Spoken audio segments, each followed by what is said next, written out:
All right. So what we were doing yesterday, let's recap. Okay. So we started with the geometry, and we went into the geometry, looking at what are the different things we do at the geometry level, right? Then we also look at how we can extract the gas volume, internal as well as external, right? Both of them. And why it is needed? Because you need to perform CFD analysis, so you need a gas volume, right? So that was the reason, right? And we looked at what are the three things we need to do if we want to extract the internal gas volume, right? First, you go to the Prepare tab, right? And there you select Extract Volume or Fluid Volume. And then you select the capping surfaces, right? And once you select the capping surfaces, then you need to select the seed, right? And then you check if everything is right. And then you go for that was in the space plane. But same thing also you can do in the meshing also, right? I showed you a very high level view yesterday where you can extract the fluid volume while doing the meshing itself. Okay, so you don't need to do it always in the CAD. Both options are available. You can choose one of them, but if you are working in a single window of framework, it is good not to do there, rather extract the fluid volume when you are meshing itself, right? Makes sense. So any question? That's what we covered, and we jump into the Fluent meshing, and so we will be completing that part, and then we go to the solver side. Make sense? Excited? Not excited? Yeah.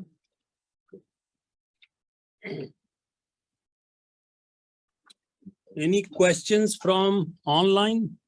Any short questions? So let me start with so yesterday when we finished, I think we were going through the workflow, how the Fluent meshing looks like, what is the workflow, right? And we ended with that. So let's look at now some user interface related thing, what Fluent meshing looks like. Okay, so I'm going to open a Fluent. So again, I think I'm sharing the screen.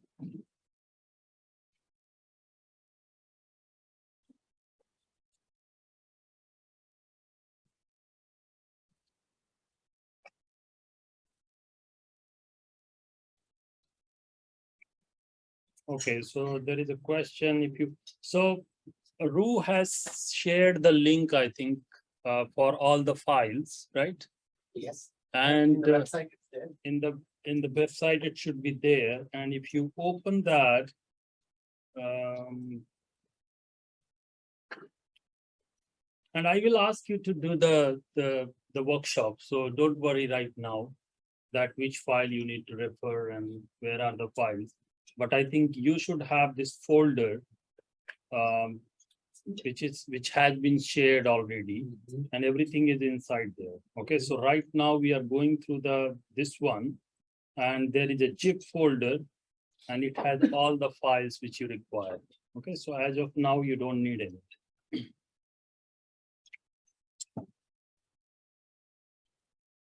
All right, so let's start meshing, and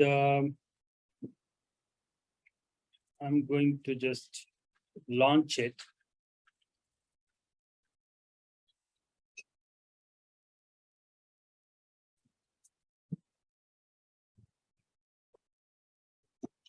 Okay, so yesterday we looked at the workflow. Most of the time you will be looking at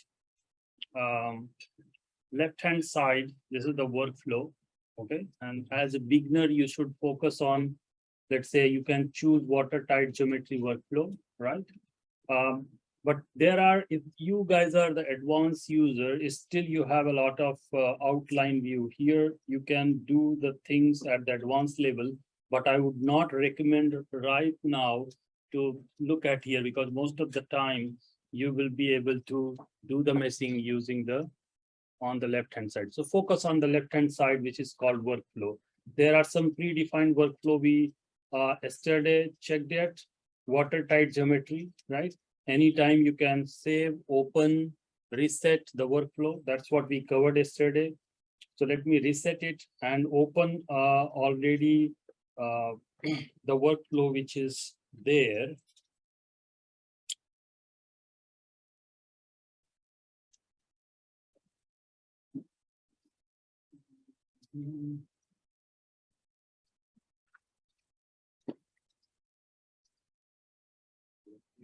This mesh file itself. Okay, instead of that, let me just bring the mesh file. So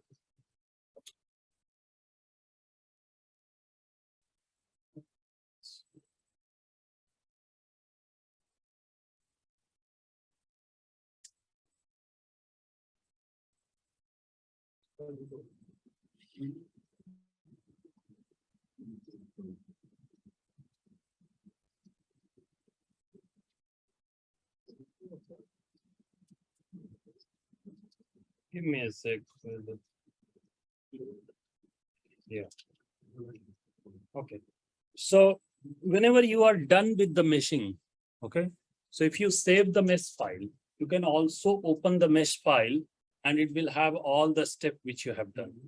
Okay, that's the one way. What are the other way is you can save the workflow also. So let's say if I save this workflow here and say this is T junction. So it will save with WFT. So this is also another way of opening already done saved workflow, you know.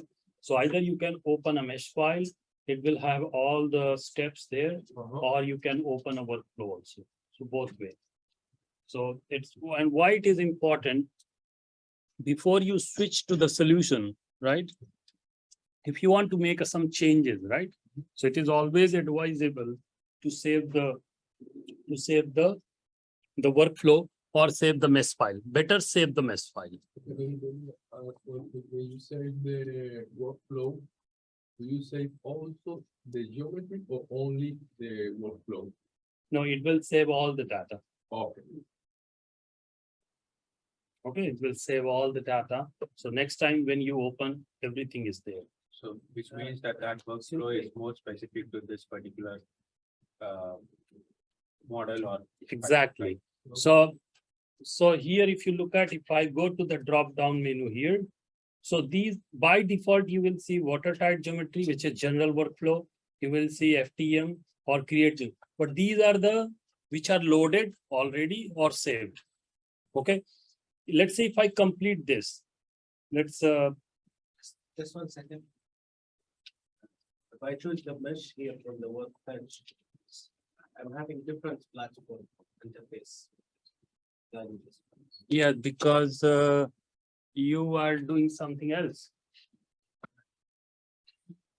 We are into right now. We are looking into the Fluent meshing, and what you are doing is a workbench. We are not covering workbench. Yeah, but I chose the Fluent.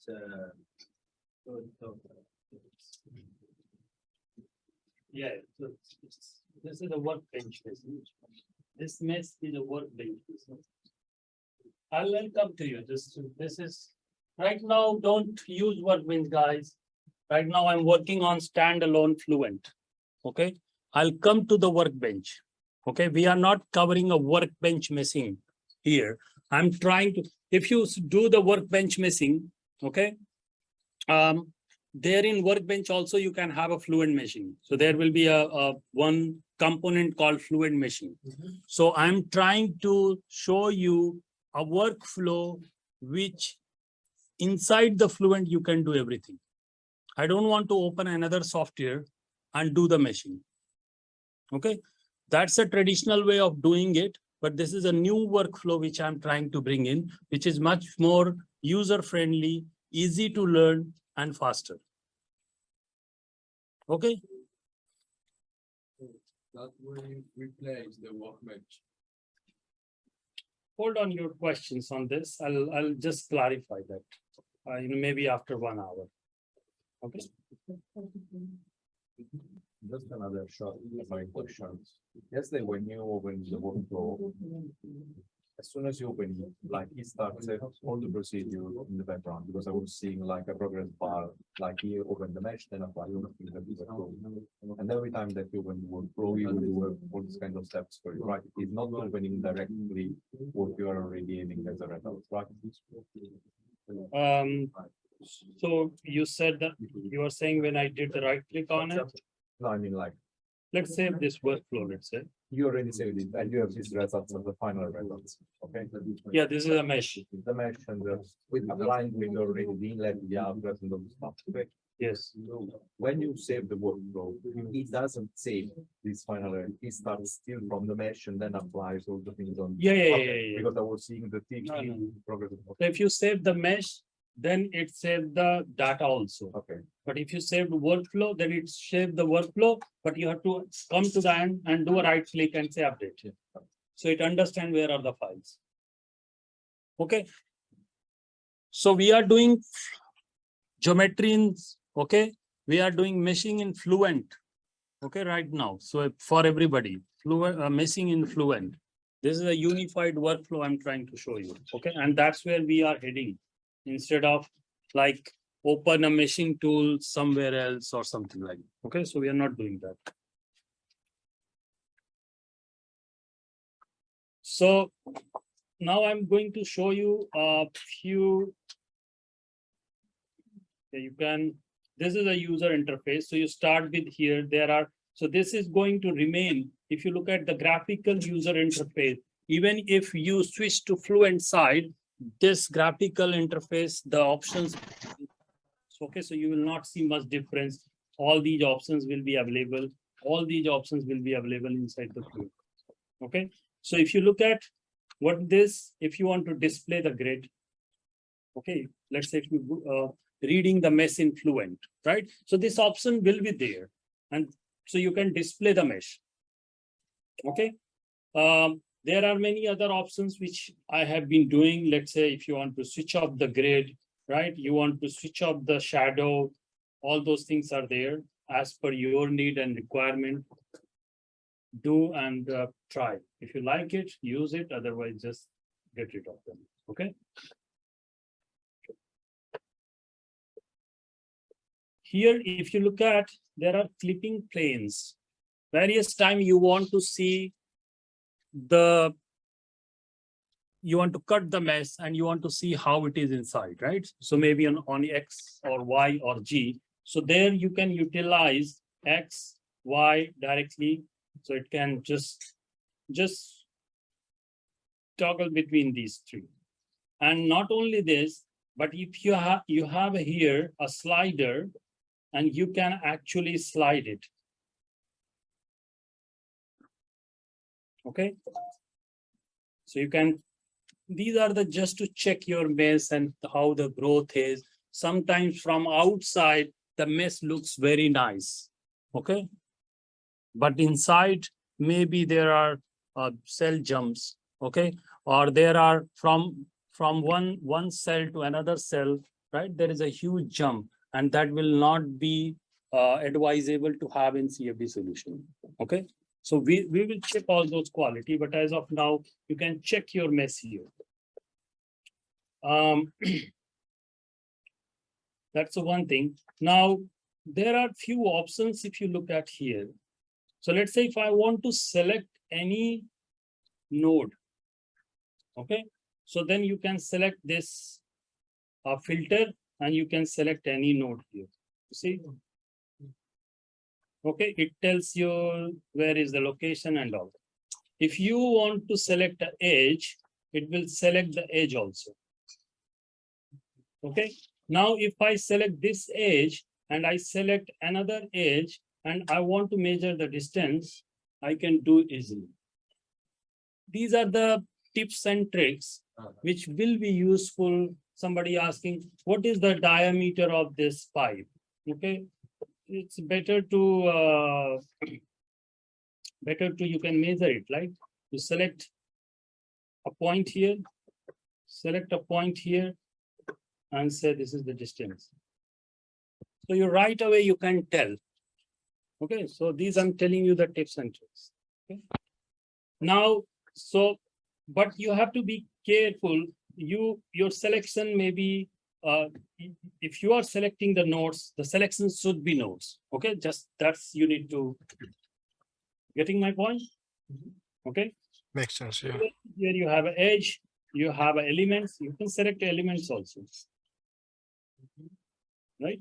So this is how I'm doing a left click, by the way.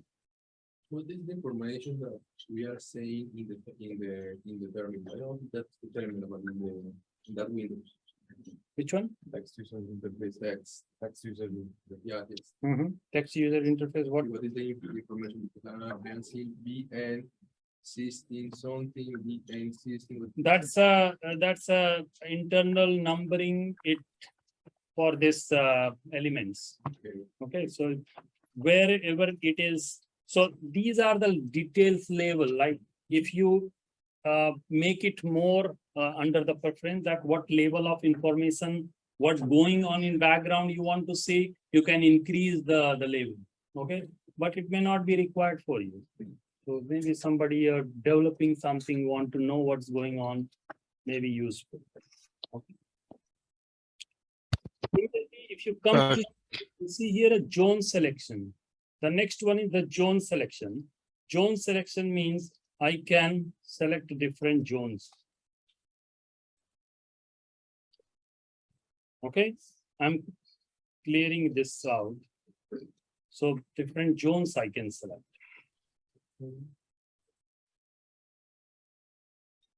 Okay. And anytime you want to deselect, either you use here clear selection or F2 in your keyboard.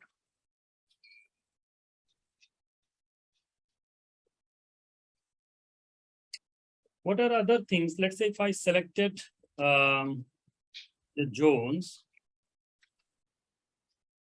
and I can, some of the display things are, I think once you little bit play with it, when you go to the workshop, right? Then it will be much more, you can play what I can make it transparent also, you see? I can make transparent. Also, if I want to hide anything, I can select that zone and simply here you see the button, like this icon, I can hide that, and I can hide multiples. I can go inside, I can select, and I can hide. Right? So you can understand your model. Okay. If I want to, you can do undo here. The moment you hide this appear, you can last undo also, or you want to see everything back to the normal, you can do that. Okay. Once you complete, let's say all are the green check here, and still I go and say reset.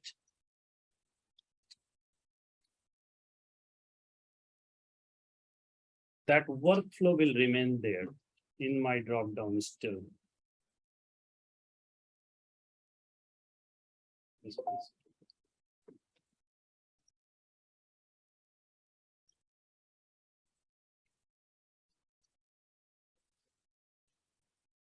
It should be here.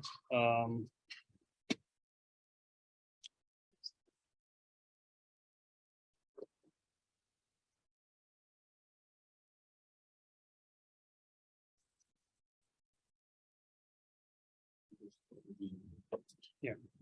So workflow generally it should be here. Let me just complete it and let's try, because it should be with if so I don't have to go one by one, by the way. Okay, if everything, let's say import geometry, it understand where is the file, and if I go here and select the and say update, it will ask me whether you want to update all of the above, and I say yes. This file is not there.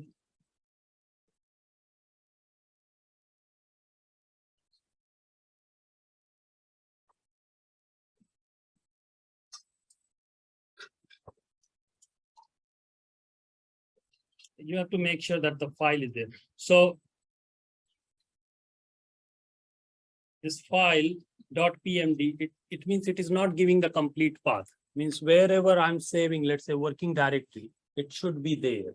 And that's why it was not there, and that's why it was giving the error. Okay, so instead of like going one by one, I can always choose and say update.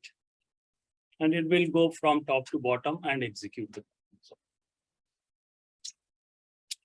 Okay, so that's about selection, measuring the distance, making it transparent, more on the user interface. Okay, nothing else.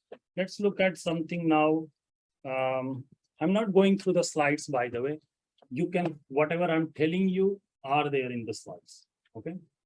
Yeah. How about the statistics of the machine? Yes. What statistics, like number of cells? Yeah, number of cells, Perfect. ratio, that thing. Okay. Okay. So it will report the cell counts for each zone. Okay. It will also report the orthogonal quality, which I will tell you what orthogonal quality and the skewness of the. Okay. So it reports the quality of the mesh. It's very important to check the quality of the mesh, not just the visual appearance of the mesh. Because visually it may be very good, but quality is very bad. Okay. And if quality is very bad, later on when you are running the simulations, you will face the convergence issues. The solution will not converge. Okay. And convergence is, the bad convergence is not only because of the mesh, it could be because of many other reasons. Maybe your setup is wrong. Okay. Yes, setup is wrong, and or maybe a miss quality is not good. Okay. There are ways to find out what, so first thing is that you need to have a correct boundary condition and setup, and then check the mesh, that what might be causing the issue. All those checks needs to be done. When you say quality is good or bad, what do you mean by that? What does it mean, like good quality, and what is bad quality? Okay, so there are two parameters generally, or three, I would say, in CFD. One is the aspect ratio. Okay, so these are the mathematical way to know whether the quality is good or bad. Then second parameter is called orthogonal quality. So what is the orthogonal quality of a perfect cube, or a cube? 1, right? So if any cube is not orthogonal, then the quality is going to be below 1, right? So it will vary between what? 0 and 1. Okay, I'll come to that. The third parameter is skewness. So let's say if you are dealing with the tetrahedral element, okay? So if you want to look at the definition of the skewness, how it is calculated, you can go and draw a triangle and do the normal and face centered, connect it and calculate the quality. Okay, that's I'm not going to cover. What I'm going to tell you here is the way the orthogonal quality 1 is best, skewness 1 is worst. Both varies from 0 to 1. The orthogonal quality 0 is worst, 1 is best. Okay, skewness 0 is best, 1 is worst. Okay, now let's look at what we require minimum. What is our threshold? Okay, so for orthogonal quality, anything below 0.1 is good. Orthogonal quality value above 0.1 acceptable. Okay. Sometimes you also solvers nowadays are very robust. Okay, so even your orthogonal quality is 0.05, solver may run smooth. Okay, but don't go below 0.05. Okay. Second one is, yes.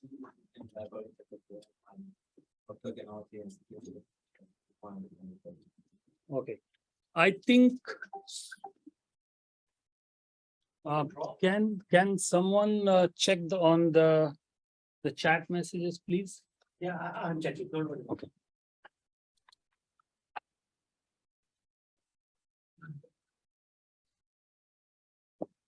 I have because we are talking about the mess. I think it's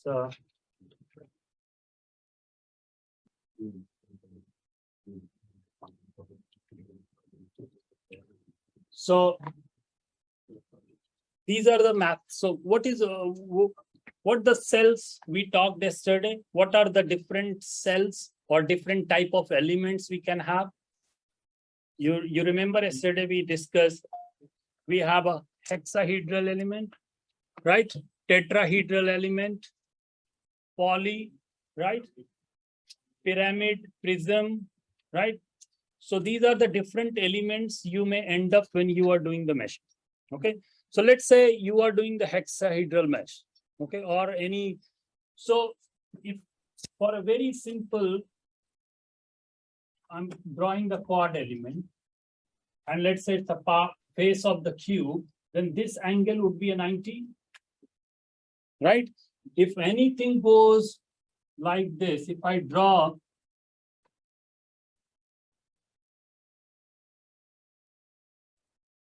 like this, or maybe this way, and I tell you this is a face of the cube, will you accept? Why? Yeah, it's not, its angle is, you have like a, okay. And so if it is a distorted element, so any distorted element, so what you are doing, if the element is like distorted like this,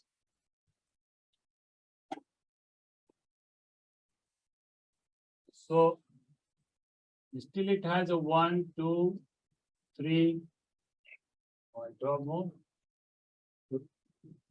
So it's a very distorted element. So when you calculate the fluxes on the faces, it may just very wrong. It can go very wrong. Okay. And when you are solving those equations, the governing equations, your solution may diverge. So when I'm saying solution may diverge, it's what we are doing. We have, let's say, a del u by del x, a partial differential equation I'm writing, and I'm solving this partial differential equation using the numerical algorithms. How do you do that? You need to convert this term into the algebraic equation. Okay, maybe I can apply something like this. Online people want to see this also. If you can just, You can turn on this video. yeah, but it doesn't, it looks only this part. Okay. Actually, the solution is that if I would have brought my writing pad, then I would have explained on that. It's latest century. Okay. So to answer your question, so you have algebraic equation. Now algebraic equation, how will you solve? What are the different ways you can solve? You know, Rangakutta or whatever, different numerical algorithm. So those algorithms are iterative in nature. So first you start with some guess of, let's say, a 0.1 or 0.2. Okay, then it looks at the boundary conditions, and then it goes to the next step. Okay, and it solves on each cell and get the new value. Once the new value is, then again it goes to the next value. If your mess, if every time the computation of fluxes is getting wrong and wrong and wrong because of your bad cells, then you are moving away from the solution. This is called divergence. Okay, so to get the solution, your mess should be quality should be good, so that the moment you move iteration by iteration, you are moving towards the solution.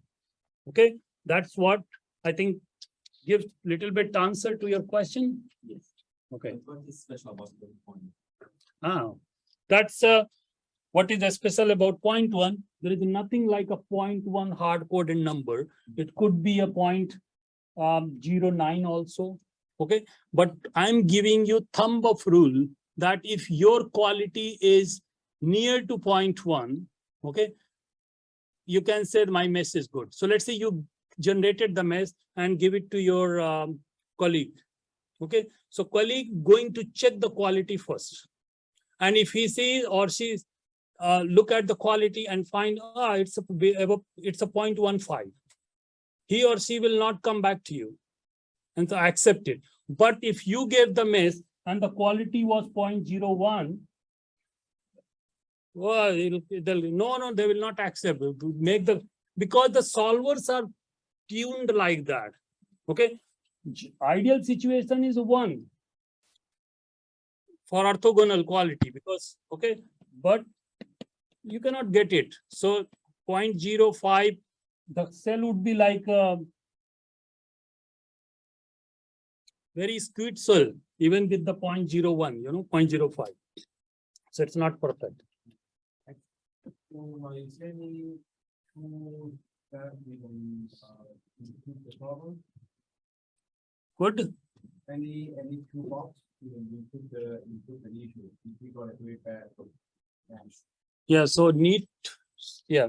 So there are first of all, Fluent has a poor miss numerics algorithm inbuilt. It will try to improve. So let's say you have a 2 million cell. We are little bit going away from the topic and we have to cover a lot. But what I'm trying, so if you have, let's say 2 million cells, okay, out of 2 million, there are only 5 cells which has orthogonal quality of 0.01. Now, if solver is not able to handle those 5 cells, and those 5 cells are coming maybe because of geometries like that, and you are not able to improve at all, solver will handle those 5 cells. There are inbuilt algorithms nowadays which can handle, let's say, which are like out of what 1 million, 5 number are nothing, So it will handle automatically internally, improve it somehow, and ignore or whatever. They will do it on their own. So you will not feel. Okay. But let's say out of 1 million, 100 are very bad quality. Then you have to see that. So there are tools you can find out where are those cells. Okay. Maybe your geometry is like this. Very sliver face is there. There is a corner. And because of that, the cells are getting bad. Okay. Now you look at the bigger picture. If I cut this corner to like this, does it going to affect my CFD results? Probably not. Then what is the harm by doing like this? It Go back to the geometry and then we start there and do it again. Yes. If geometry is like that, if geometry is perfect, that means we are not maybe doing the right sizing, or we are not using the right size for the mesh. So those are the, I would say, more on the user side, and it will tell you where are those bad cells. You go near to those bad cells and look at what is the issue. So maybe the size is this, but you have used a mesh size like this. It will never resolve it. It's a user error, kind of. Right? So use proper size, understand your geometry, understand the physics you want to solve. Okay, what results you are looking for. I will come to that slide where I tell you that what are the 7 or 8 steps for performing the CFD analysis. I don't know if say that or not, but because I don't know for the number of cells. Is there any way I can say that 1 million or 10 million is best for my result? And instead of using mesh within this, you run different machine number and get the result and see, until you see it's closer, then you can know the limit of the mesh. But I mean, before running so many cases, can I judge if this the number of cells is the right one, or I should increase it or decrease it? Yeah.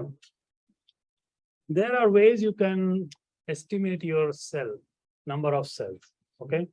In academics, generally, that's how we do. We generate one mesh, another mesh, third mesh, do the mesh independent study. Yeah.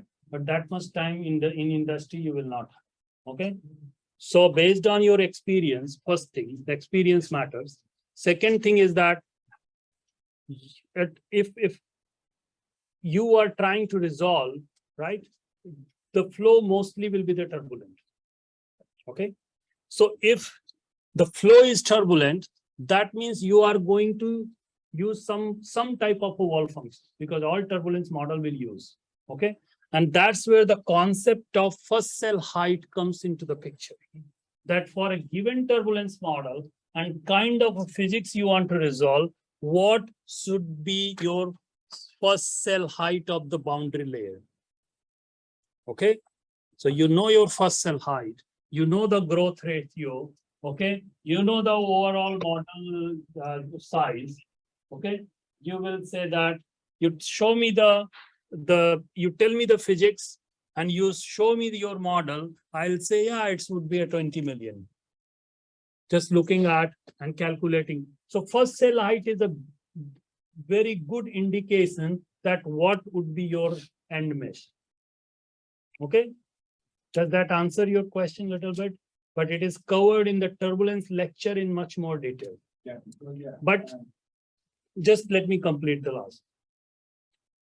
It's always good to compare your results with the, maybe even in industry sometime we do one mesh independent study, okay, where we run one more case. So we went ahead with our all assumptions, put the things in place and got the mesh and got the results.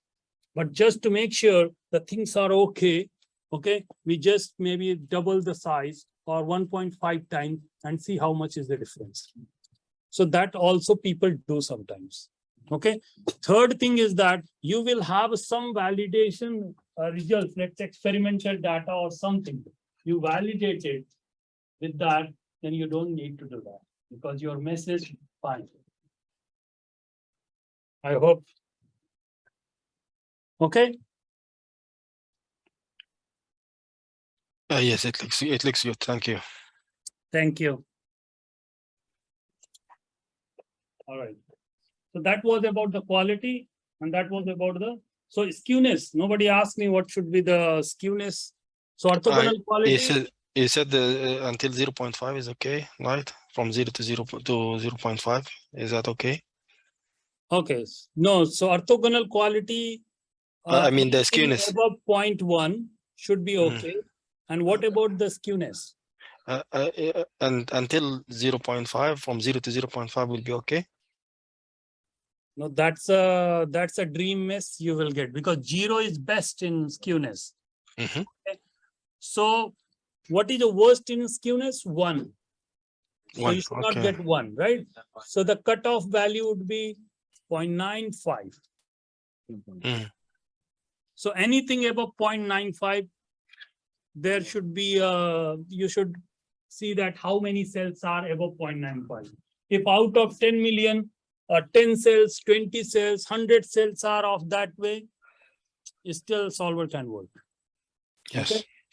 But if all of them are, or most of them are above 0.95, that means you need to go back, check your sizing, check your mesh, check your geometry, and then improve the skewness. Okay. There is a question on this. All right. I think. Okay. And the aspect ratio is until 5 is okay. Yeah, aspect ratio. Good. Thank you for asking that. What is aspect ratio, by the way, guys? Anybody here?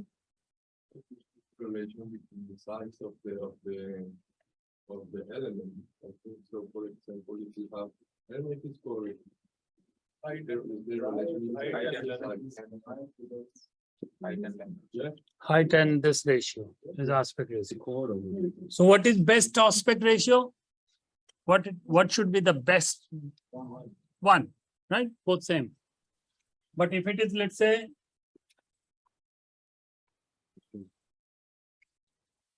right, it's common. So what I'm trying to say, aspect ratio, if it is, let's say, for internal flows, it is below 40 or 30 is okay. Even though you can go up to 50, 60, okay. External flow, when you are dealing with highly compressible flows, okay, their aspect ratios are in thousands.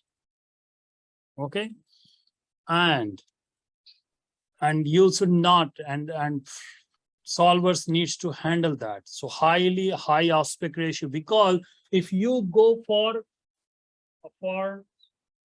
aspect ratio of 20 for such applications, you may end up like millions or cells, and it will kill totally.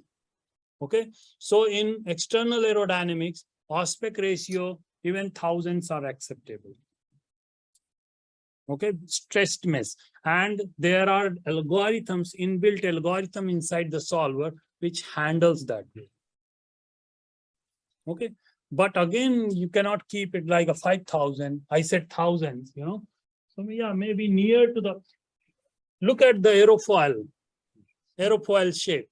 Okay, so where I can have, if I am going to compare the drag and lift of the aerofoil with the experiment or whatever, internal test. So where I should have, so I can have at the leading edge and trailing edge, good aspect ratio cell, but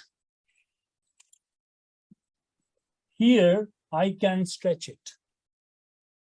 Yeah, so you are crafting it, or you can say, yeah, the mesh. And that's why I don't like mesh.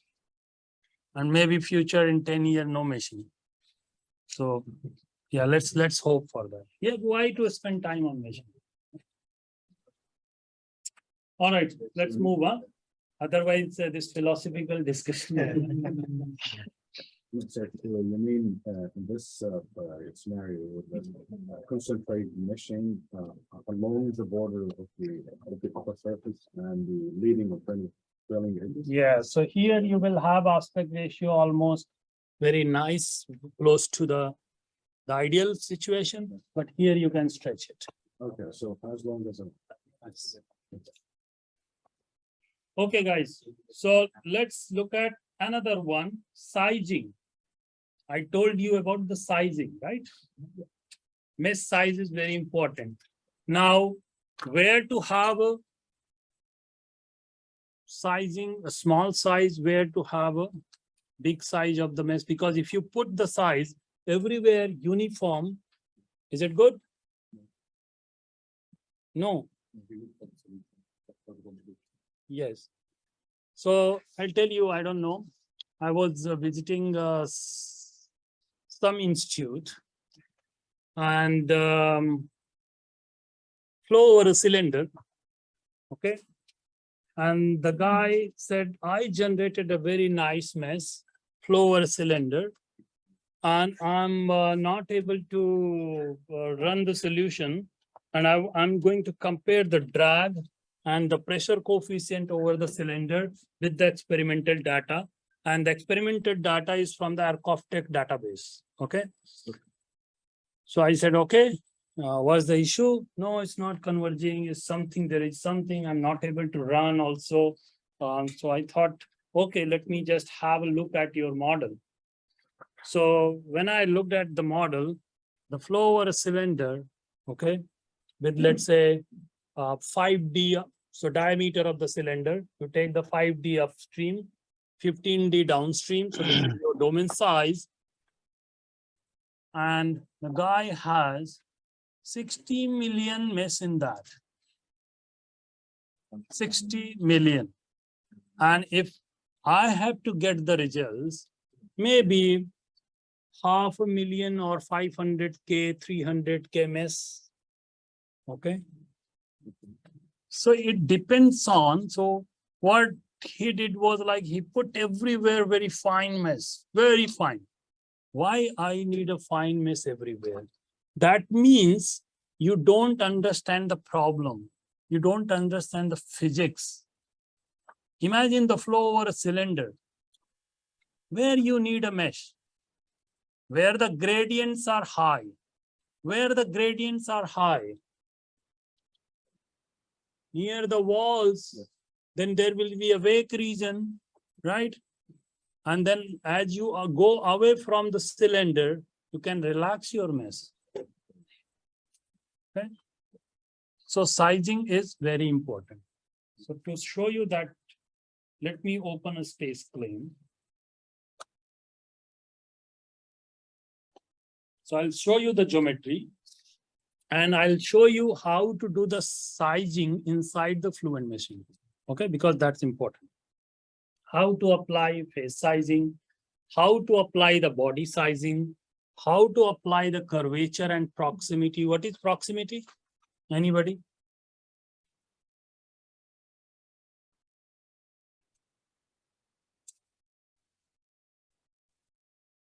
Proximity. What is proximity? Proximity is the any gap you have. Proximity. I'm in close proximity, right? Right? It's a distance, but between two objects. So if objects are near to each other, so how to apply the proximity? Because there will be a cases where there are gaps when you are modeling the leakages. How many cells you want to put into the leakage? It's important, right? If you are modeling the leakage and if you are not resolving the leakage, You're skipping it. you are skipping the physics. Yes, you are right. You are not modeling the physics. So you have to make sure there are 3 cells at least in that gap. Otherwise, solution will be wrong. How to make sure you have a geometry of, let's say, 10 meter and you have a few millimeter gap. Very nice mesh everywhere. But the moment I look at the gap, there is only 1 cell. So if there is a 1 cell, how will you calculate the gradient?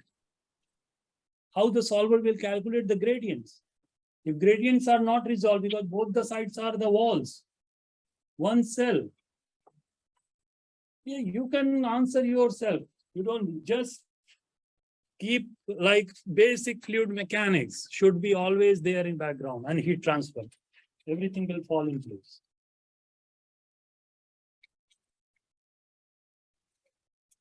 Okay, so we go for the local sizing. I'll just show you this. Let me drag and drop this very quickly. Okay, and this is for just a demo purpose so that I can show you everything in front of me. So this is not any problem, it's just to show you, okay? So what do you have? You have a External. Box, and there are multiple inside small boxes, cylinders, and then I have put a plates, so that I can show you or demonstrate you all the sizing which are available inside Fluent. Okay, ready? Yes. Now, this is a space claim. So you can also prepare, it's very important that you create a name selection No. inside the space claim. Name selection is applying the name to the boundaries. Okay, so let's do that. And that you can do here under the, let's say I select, so under the groups. So let's say if I select this face as a, whatever, I select it and I say create name selection here. And let's say give it inlet. Inlet. Okay, now where would be the outlet? Hmm. Let's say this is my outlet. I go here and say outlet. And any other, you can, if you want, just for, let's say this is my wall. top. Okay, now let's say this is my wall. But you are not choosing the other. The bottom, the other beyond inside of the cube. The bottom cross section of the geometries. You can do that, but those are the bodies. Okay, so let's say if you want to name it, you can name it. Okay, but if you don't, Ah, okay, you can also name it in Fluent meshing itself during the meshing also. So it doesn't mean that I need to do it here. Okay, but it is always good in the CAD, because if you are bringing the CAD from some other software, so you may not have the name selections. So there you can you can separate the things inside the meshing and you give the proper naming and you will see. So that's why I'm not naming others. Most of those trees are not part of the wall. Yeah, inside there is nothing, maybe it's just, but sometimes let's say external flow, you want to calculate the drag force on some body, right? So you just club it. So what I can do is I can just hide these faces and select these, and you can again create a name selection, whatever you want, but it would be a wall. Okay, but if I don't do it, if I don't give a name, and this is the rule, if I don't give any boundary name to any boundary, Fluent will treat it as a wall. wall. Okay, and that's a good thing. Why? Because your model, we are not dealing here just 4 or 5 faces. Actual model will have thousands of things. So whatever you are not naming, it will be wall. So you define inlet, outlets, where are those? And let's say some of the areas where you want to extract some information. Let's say at some location, I want to know the force. So I will name that so that when I want to do a post-processing, I can extract the information on that particular name. Okay, you'll see that. But sorry, does that mean if you're not selecting the bottom surfaces of these shapes, that they're excluded from the solution? No. There is nothing is excluded until unless I go to this structure and let's say this body, I say I don't want in my solution, so I can suppress here for the physics. Okay. And let's say you didn't suppress here and you realize that I don't want this one, you can also do that in the solver side also. Okay, so that's okay. Okay, but here we are just focusing on the sizing. Okay, so this is the model. Take it to the where we are taking it to the Meshing now. Fluent meshing. Okay, and we can go directly to the Fluent meshing from here. But before that, what we have to do? Let's do a shared topology. These are they connected with each other? Yes or no? No. Why? Solids. All these bodies are connected or not connected? Separate components. But they're under the same part, the same design. Assembly. Yes. Same, but are they still connected or not connected? How yesterday I told you how you will, they're connected. Okay. So how many of you say that it's connected? It seems that it's not. It's not. Yeah, from your phone. you can see. From my tone. That's a good Hello? way. No, I like it. هي شاف رسالة قالوا التأشيرة طلعت. Yeah, I think the business. So it's connected or طيب. not? طيب ما ترسلي عشان نمشي نعمل الفحص الطبي طيب. Yes, somebody yeah, tell me. طيب يلا منتظرك طيب يلا. Connected or not connected? يلا طيب يلا عشان نخلص من الموضوع ده يلا. Okay, guys, so it's not connected. It's not connected. Yeah, so bodies are not connected.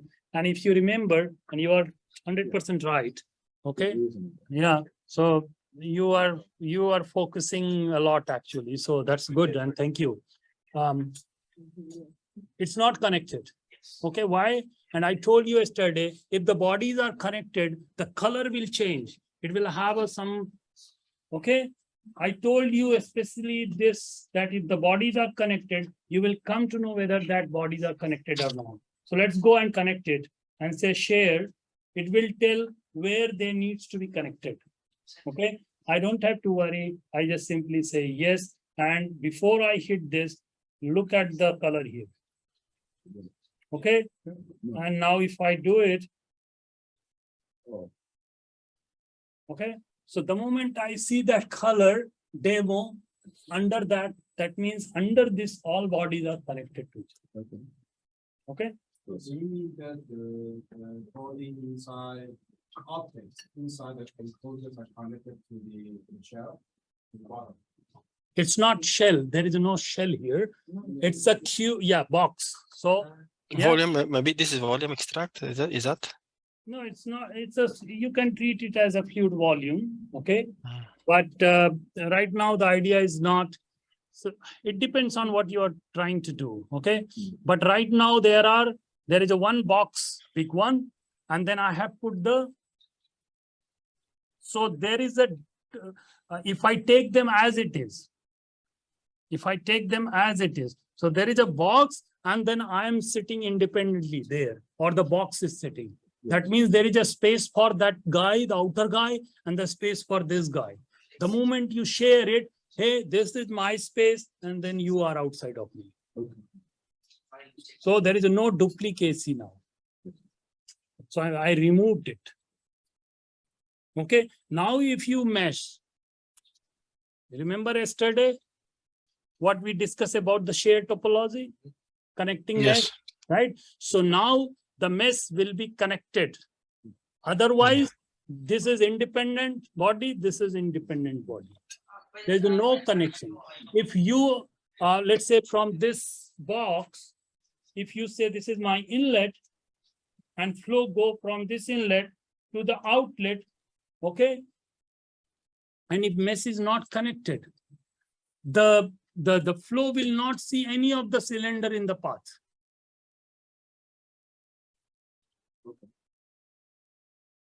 Okay, because mesh has to be connected and part of the simulation.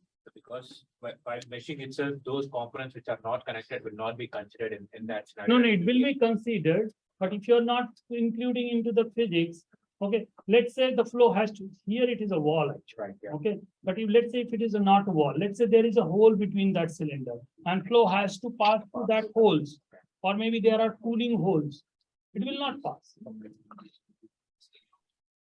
Okay, guys, again, let's focus on our main job. Okay. Yesterday, yesterday they did this one. Yeah, we can keep moving. Yeah. One more thing, when the two bodies are connected, what kind of a mesh you will get? I'm telling you the terminology. What kind of mesh we will get? It's called conformal mesh. You know, mesh connected in CFD word is known as conformal mesh. Okay, if mesh is not connected, it is called non-conformal mesh. Remember this. Slowly, yeah, just conformal, non-conformal. So now we go where? Watertight geometry workflow, directly from here.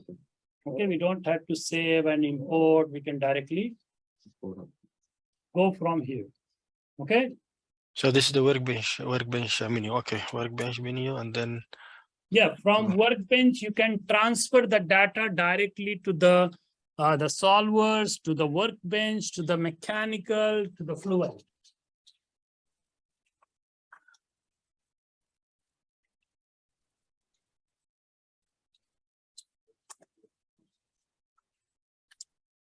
All right, so let's go there. So the moment it says it's same, I'm just going to start it. Then you had 5 processors. Yeah, because I use 5. But Because I have the- because I can. Because you have the license. If you have to, if Yes. you have to use, no, good. So if let's say I ask you a question, if you want to use four are free, right? I told you. Yeah. How many are free?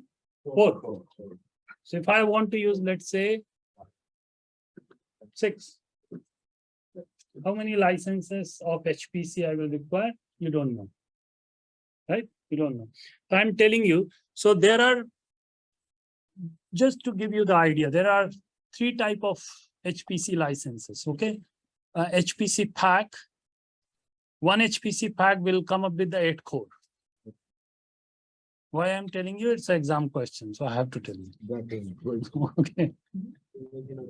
One HP license comes- Say.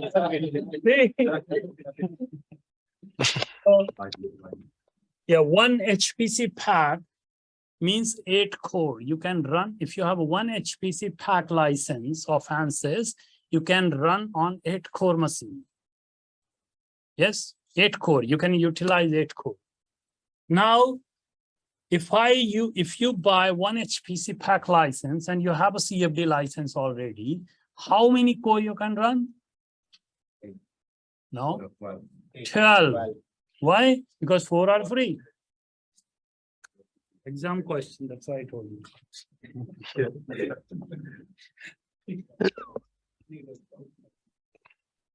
okay. What to say? Okay. Let's complete this now.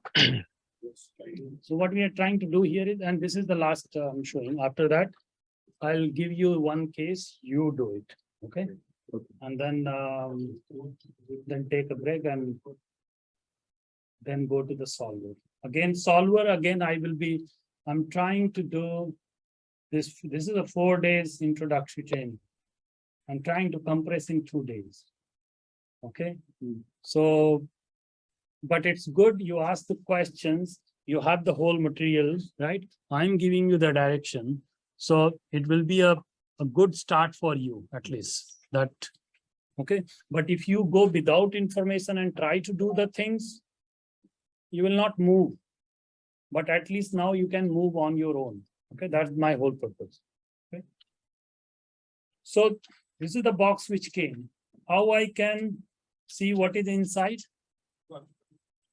Transparency section. Correct. And transparency also you can do and you can see. Yes. Okay. But the better way is I can simply insert a cut plane. Yeah. Okay. And if I do, and I can use this here to move it, whatever. Yeah. Okay. Okay. So now so we imported the geometry. What we want to do, we want to add the different, imagine these are the different areas where I have to refine the mesh. Okay. You know, refine the mesh, right? So so add the local sizing. How you can locally refine that? Add the local sizing. Okay. So local sizing, how will you add? First thing is that you have to say this to yes. Okay. The moment you say, I want to apply the local sizing, this name will come, it automatically gives the name. There is a growth rate from one cell to another cell, how I should grow. In CFD, 20% growth rate is good. Okay. If you reduce it to, let's say from 1.2 to 1.1, you are growing less, right? It will increase your number of cells like anything. So be careful. It looks, 1.2 to 1.1, but you may end up with a huge cell count. Okay, so generally you don't need to change. Okay, that's what I'm telling you. Don't change. Okay. Then you have a size control type. Size control type. What are the different type of local sizing I can apply? So what is the first one? it's self-explanatory. Face size, that means I can apply the size to the faces. Okay. I can apply the sizes. Next one is the body size. Okay, and I will show you what is the difference between face size and body size, and that's why we have so many component here. So that I'm going to apply, and you will see the difference clearly, and you will understand that what type of a local sizing you need to apply by this exercise. Okay. Then you have a body of influence. I'll tell you what it is. Okay, right now, this is the new one. You will not find in your version 2020 R1, it's not there. This is R2. And now the current version of Ansys is 2020 R1, 2022 R1. Okay, so these versions are old one. Then you have a curvature. How to resolve a curvature, and that's why I have put here some cylinders. Okay. And then proximity. So we will see all of them together. Now, one more thing. I don't know if you look at here, there are two labels. So label are the one you have put in the space claim. So those are Ansys specific what you have done. Okay. But if you have not defined anything over there, you will not see here. Okay. But still you can find the zones. So you can select the entities either through the zones or through the labels. Okay. Zone gets created automatically. Label, you have a control. Now let's say, generally the advice is that use the label. Why? Because if something you need to change, let's say you want to increase the diameter only. Okay. There are chances that zone number may change. But label, you have applied that as a cylinder, it will be a cylinder. So your workflow will not get disturbed. Otherwise, if you have based everything based on the zone selection, then your workflow may get disturbed if you make any change in the geometry. Otherwise, you make a change in the geometry, do the right click, it imports that file, and everything is intact. Getting my point? We're going to make a label base frame. Am I added here? Yes. But then it won't be every time you need to do it. Let's say you are again make a change to the geometry, right? And you have to do it here manually. So that's the only price we need to pay. All right. So is everything okay? Alhamdulillah. Yeah. Okay. So you can see that when I'm moving my mouse, it's going through the different. Okay. So let's check. Go to the label again. When I'm moving to the different, it is highlighting the things, right? See, it's highlighting. So it makes you easy to select. Okay. Other thing, if you are into the zone, you can, I told you, you can have this zone option on, zone selection, right? And then I can go and select the zone, and then it gets automatically selected in the zone. But this zone selection should be highlighted. Okay. But let's work as a label. And why label? Because I have named it in the space claim. So I know, but still there are so many. Okay. So first thing is, let's apply the face sizing to this box. Okay. We are applying, there is a body, it's a body, right? But I'm applying the sizing to the faces of this body. Clear? Yes. Okay, just to be with me.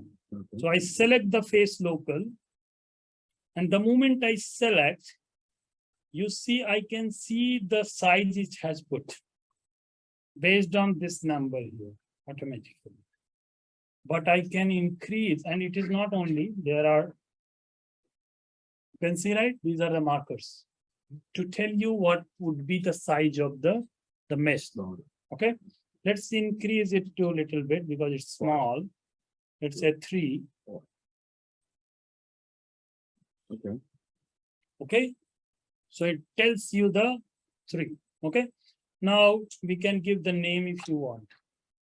So say face, if you want, it's not mandatory.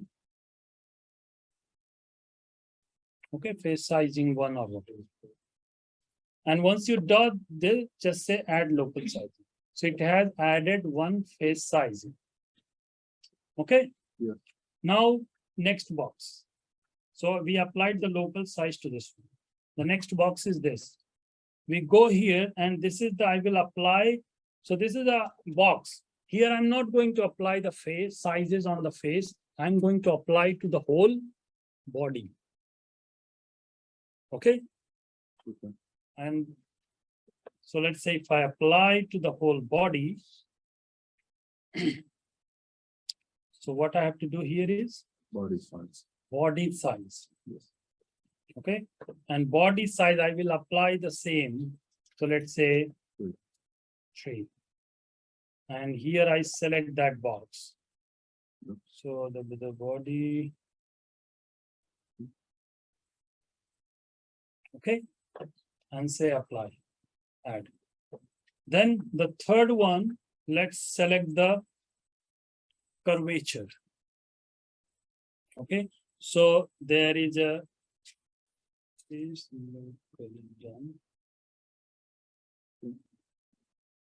local curvature.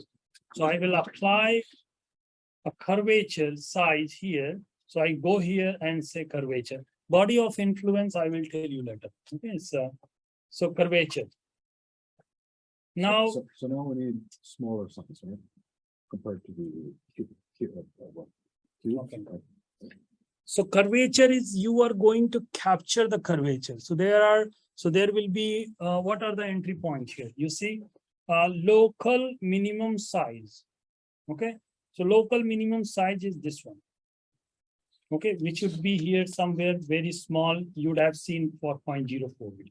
And this is the maximum size, which you see right now. Yes. So the minimum and maximum size. Okay, that means wherever the curvature is not, it's going to expand the mesh, but wherever it is not, it's going to adhere to the minimum size. Okay, there is a third one, curvature normal angle.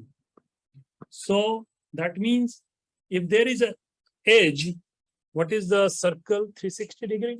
Yes. So 360 divided by curvature angle will put the number of elements in that edge. So let's say if I put it as a 10, how many cells it will put on the edge? 36. Okay, so Yeah. through that you can manage. Curvature, there is a scope by face, edge, and faces and edge. Okay. Yes. By most of the time, the faces, the curvature of the faces are okay, but you can select faces and sizes if you are not sure. Okay, the edges also. Okay, so let's keep as it is and say add. So there was one question about this. Now, you kept the maximum size of the curve. Is it a bit high?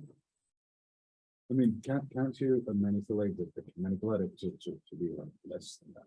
See, I have a minimum size also, and I have a maximum size also. It doesn't mean that it will put that size. It means that it will, based on the number of elements I have decided, and I have given the buffer that, hey guy, you can vary from this minimum size to this maximum size. But if you are still think that in a bigger volume, that size may get there and it's not a good size for me, you can reduce it. So both minimum and max size, you can reduce as per your requirement. Here I'm not doing it. This will not predict the minimum maximum. That's what it predicted. Even if depending upon the size where. This size will not remain same for every geometry. So the size you see here based on that geometry.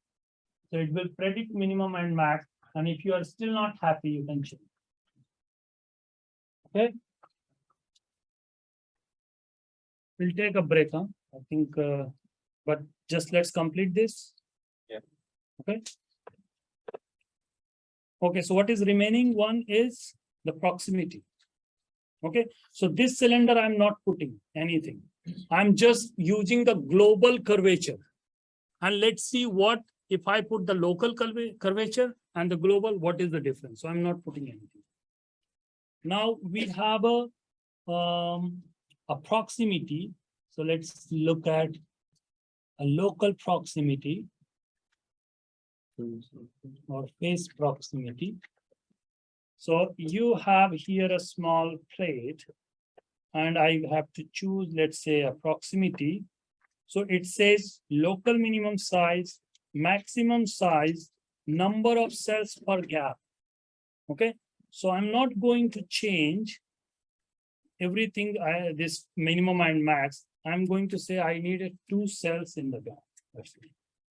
So this is my choice. Okay, so I put the two, and then I have scope to the faces. We will see the difference when I say scope to the faces, scope to the edges. Okay, I don't want to tell you right now. Let's see what the difference it will create. One proximity, I will choose face. One, I will choose edge and show you the difference and explain you there what happens. Okay, so let's do that. So it's a face and say apply. And then there is a global one. This is a global proximity. You can here filter also. B or X.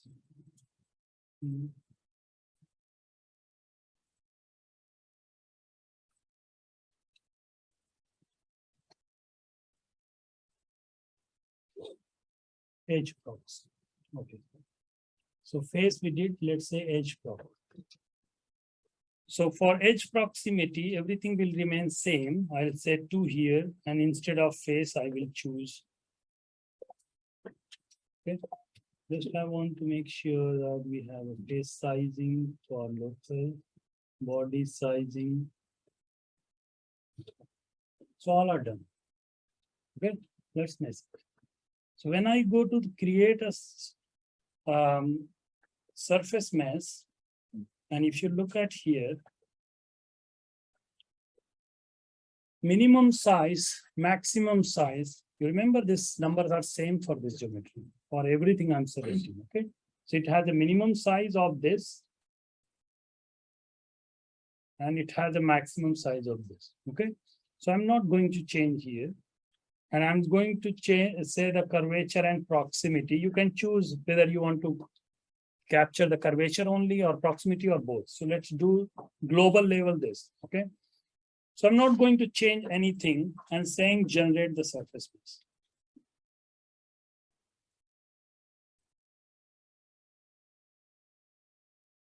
Okay, now let's look at what will happen. So let me open if I have one case which is already completed so that I can show you.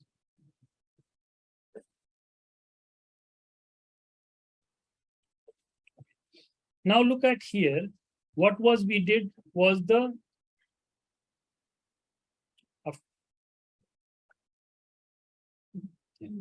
so here what we did, we applied the local face sizing of 3. Okay, so what it does, it's going to apply the size 3 on all the whatever the faces of that body. It doesn't care inside.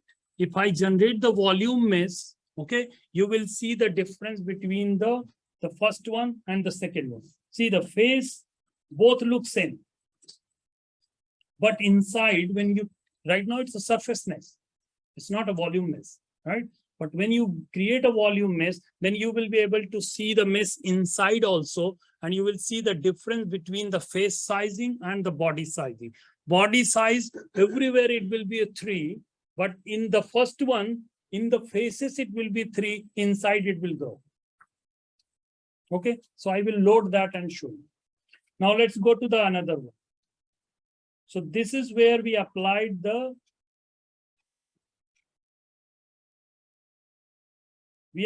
local curvature. So you can see how it has resolved.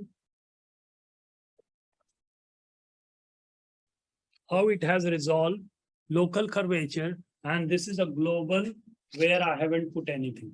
So here I say a curvature angle 10, right? So it is able to resolve it properly, but here it is much more coarser. So you can see the difference. Now let's come to here. This was the proximity scoping to the face. And I said two element.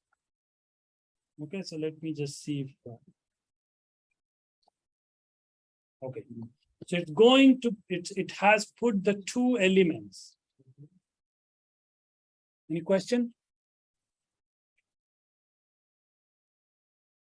These for the gaps, the proximities, you said, right? Yeah, it's for the gap.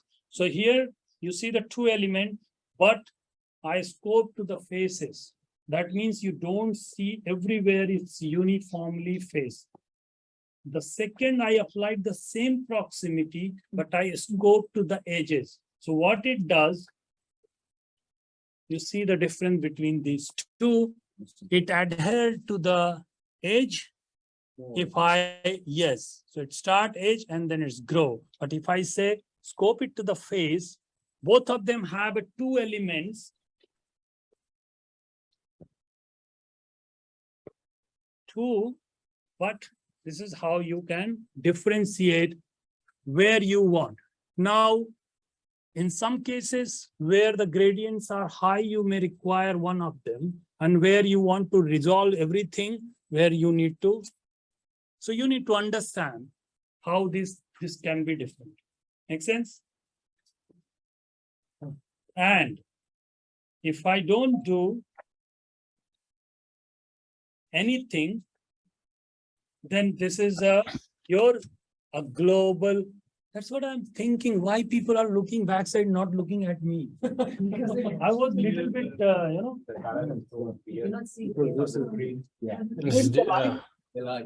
you can switch off, but don't sleep. We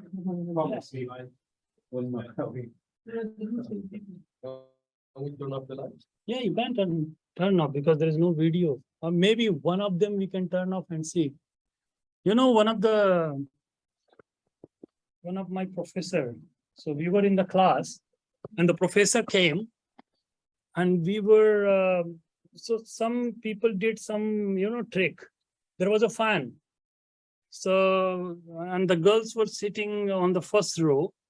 Okay. So some guy, there was one guy, nasty guy, who put the books on the fan. So when the girls came in, professor was already there on the platform.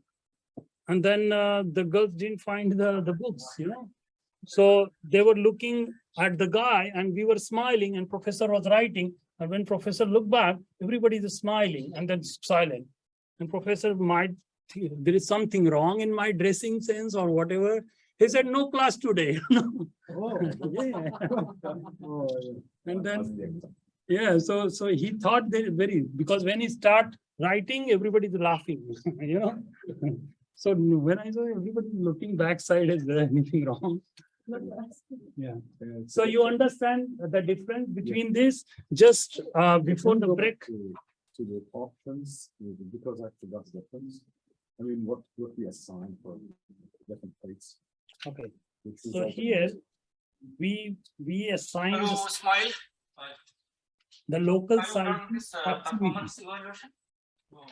Proximity, where you want to have a certain number of cells in the gap. Yes. So here, imagine this is a gap, a small plate. Okay. So here we want to put 2 cells. Okay, but there are 2 scoping methods. If you look at in the proximity, either you can scope to the face. So this is a scope to the face, and this is a scope to the edge. Okay. Everything remains same. So that's the difference. Similarly here, this is the curvature you are resolving nicely, and this is the global. I didn't put any local sizing here. So this is using the global parameter, and this is using the local sizing parameter. So that's the difference you see. And this I want to show you if I have, let's say. Sorry, what about the blue wall? Third one. Hmm? The blue wall. The measurement of blue wall. Blue wall, this one. Okay. Here I didn't apply anything. So very, can you see? So this is up, this is taking the global parameter. So it will, you will see that it doesn't match even with the first and second and third one. Okay, it has a global parameter. Let me find if I can find the whole one. Local, okay, yes. Let me just read this case file before we break. And you will see the difference between.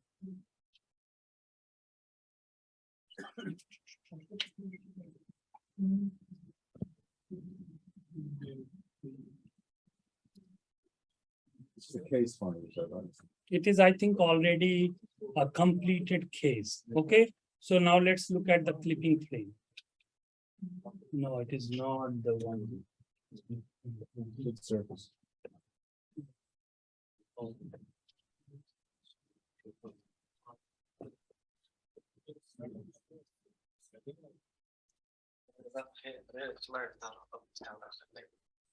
Okay, I'll show you that once you come back. I think I don't want to do you. Let's take a break. 15 minutes. Okay, and let's be back sharp. What? 10:50 Saudi time, please. Okay. Thank you. My computer is. So in this version, the measuring is done within the Fluent, right? Yes. Because previously it was there's a separate software. Yeah. So we are still it's there. Oh, yeah. We utilize it. Okay, I see. But now we are unifying the whole experience. I see. Yeah, that's why it's a bit different than what I Yeah, did but it's before. much easier than Yeah, the that's one. true. Yeah, I agree. All right. Okay, so the last thing I wanted to show you was that we applied the face sizing to this one, and we applied to the body sizing to this one, right? That's what you saw, right? Yes. And I told you that if you apply the face sizing, it's going to apply the size which we gave to the faces. But if we apply the body sizing, same size, it's going to apply the 3 to everywhere in the body, including the faces, because faces are the part of body. Okay, so let's look at that mesh.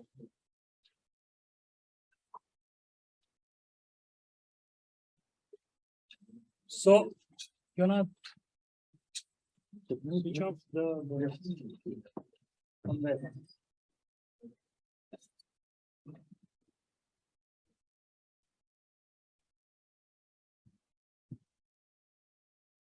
This is from the wrong. Better? And it's the opposite now. Okay, I'm going to record it. Okay. I think that's a minimum. Okay. Yeah. This is pretty good. Now we can see it. Now we can believe it.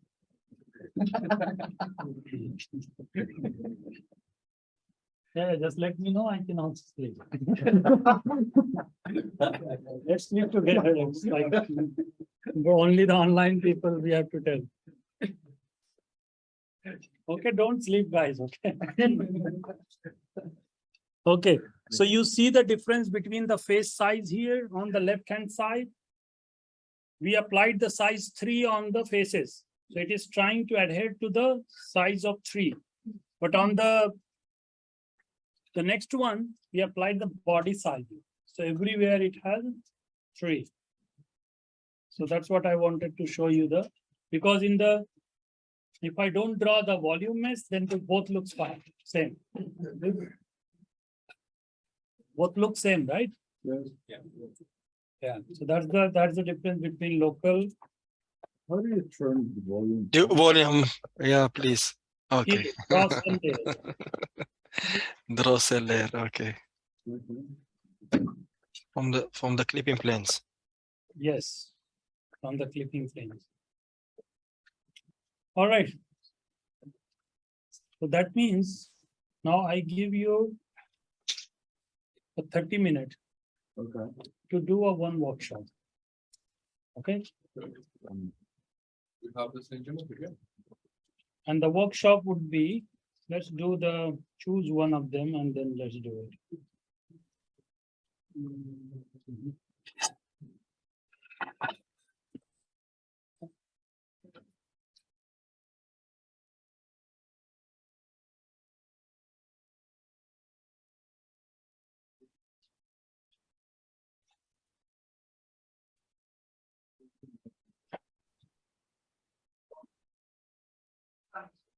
So workshop 3 mixer. Yes. So Connecting to the network, canceling the connection to the network, Yeah, that's pretty. logging on, welcome, the password is incorrect. Try again.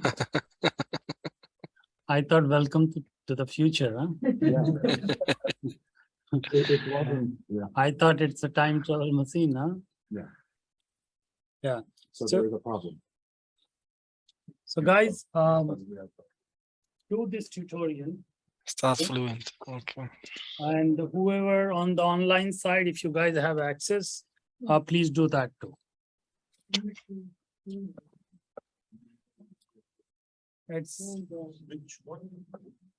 It should be, if you go to the file you have, let me just open that.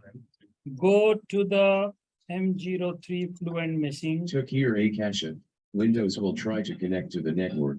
Pop-up window, sleep, menu item, Windows my sign in God. window, power, button. You can access, no, you can access directly without any password. This I one. actually tried to. Oh, no. I tried to, yeah. Both user and access. The user must be able to access. So hopefully now it's not as loud. 103, which is the mixer part.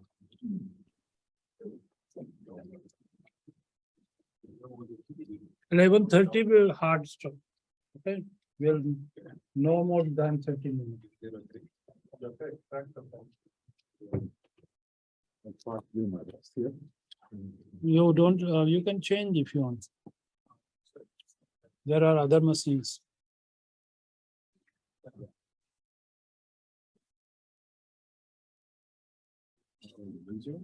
Water start workflow.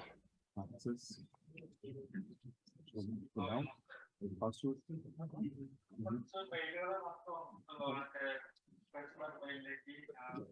Yeah. It's not.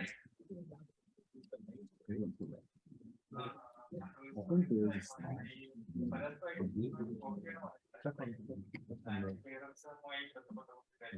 Oh. No.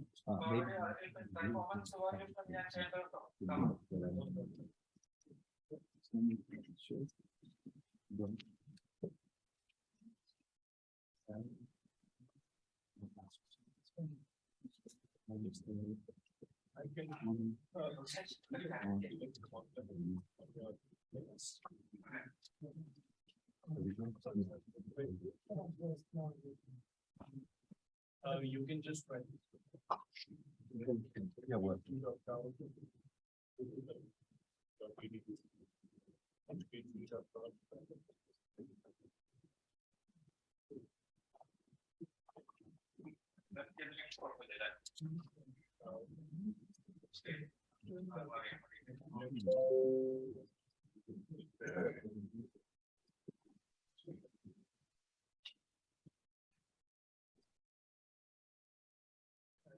How do you go to the watertight geometry workflow from the Fluent menu? Come again? Yeah. How do I open the watertight geometry workflow from the Fluent when I have now the Fluent screen? Shall I open the file first, or shall I go to the watertight geometry first?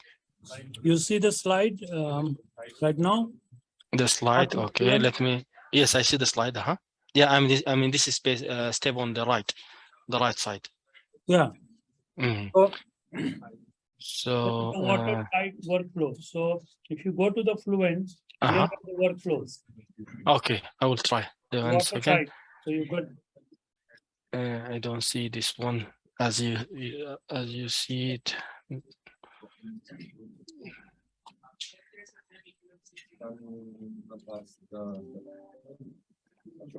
No, the screen doesn't show. My screen is looks different. I'm using the 22, the release, the new release. So I'm not seeing this menu the same way. The workflow menu, I cannot see the workflow menu. you're using Fluent 2022 R1? Yes. So now I can see setup, material, results, parameter. Or you are opening into the solution mode. You have to select the first meshing mode. The meshing mode. Okay, I'll close and open again. Okay. When you're in solution, to go back to machine mode. Fluent. Now there is a command which says switch hyphen to hyphen meshing hyphen mode. So Okay, much better to go sit at the button. So you can go back, Yeah, but it's a beta feature to go back. okay, It may be released in the, yeah, could be so you will have a button. like on top. Yes, that's why. Okay.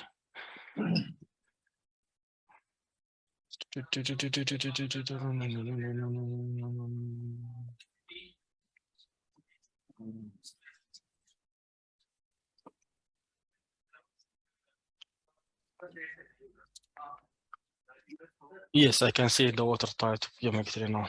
Okay. So now set the units to millimeters. File. Preferences. Graphics, simulation, navigation, simulation, also.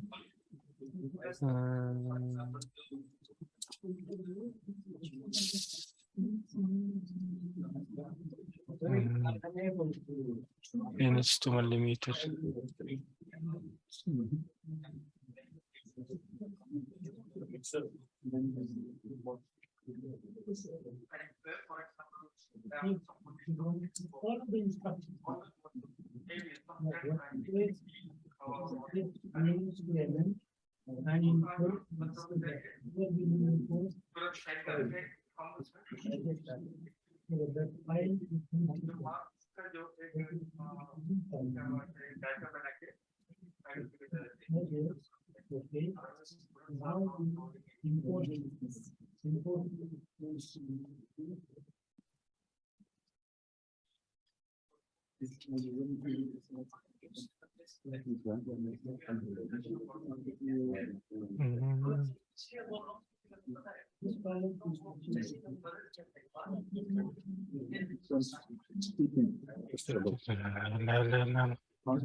Download the material.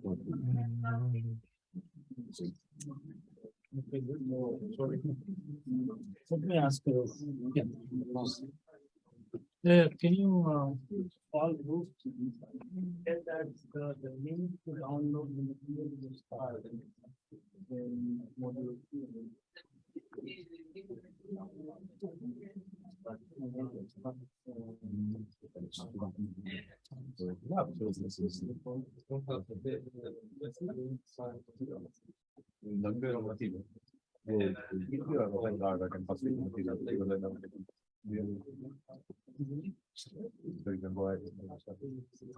It's going to be helpful if there is one.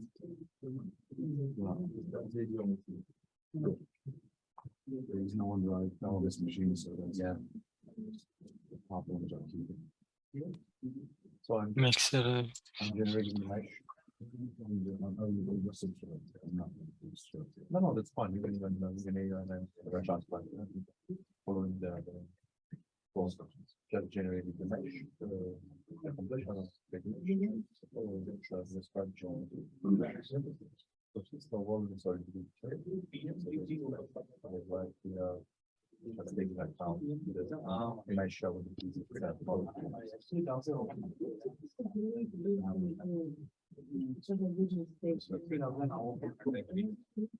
And now we are going to describe the geometry, like the box, like the geometry.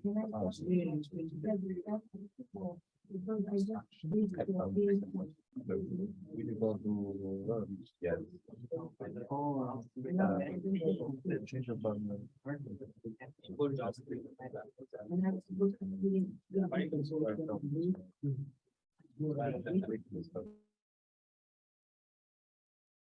So I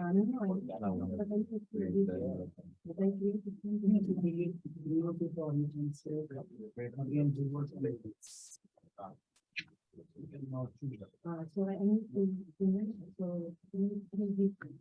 yeah. Yeah, but you've selected all of them together. So what you can do is. Whatever it is, if it is 1 or 2, then now you say. Now I need to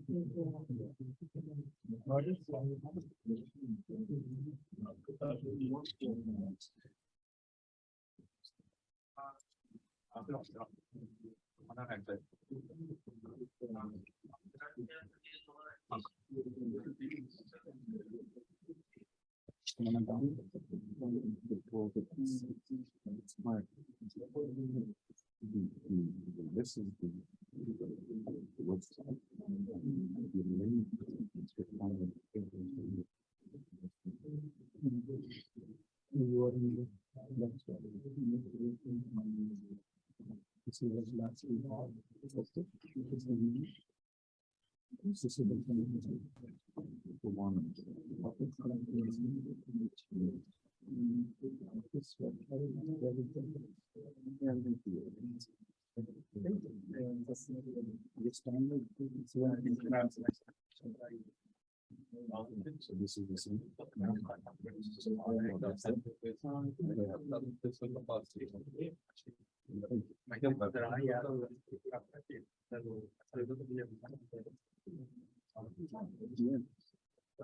No.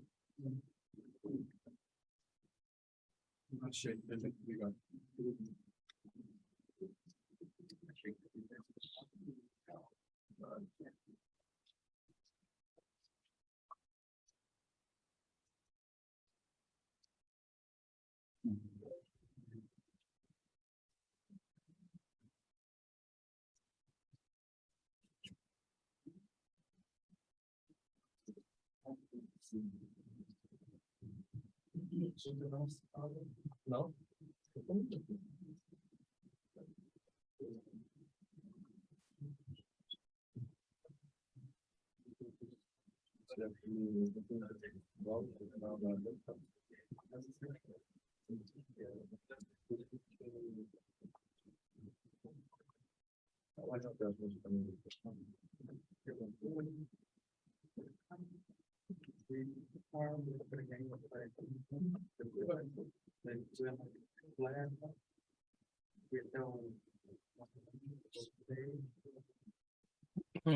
Down, get up again. I never met someone like me.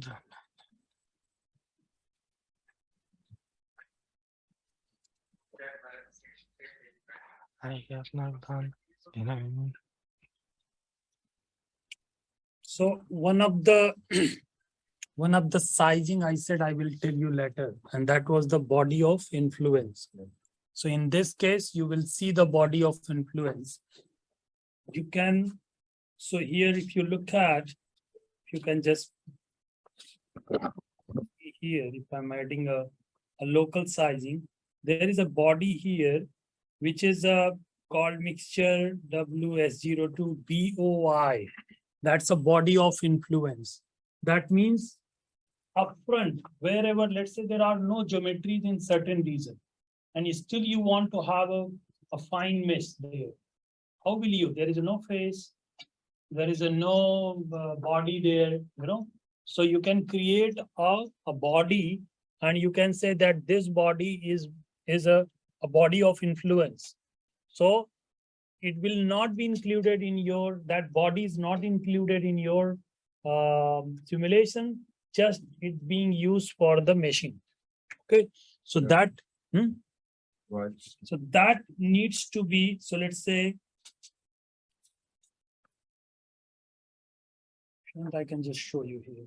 Need something like an interface. And then an interface. Internal body you are keeping, and the moment you create a body of influence sizing, that body will disappear. That can be even align. Yeah, so I'll just show you here for everybody so that you guys understand what I'm saying.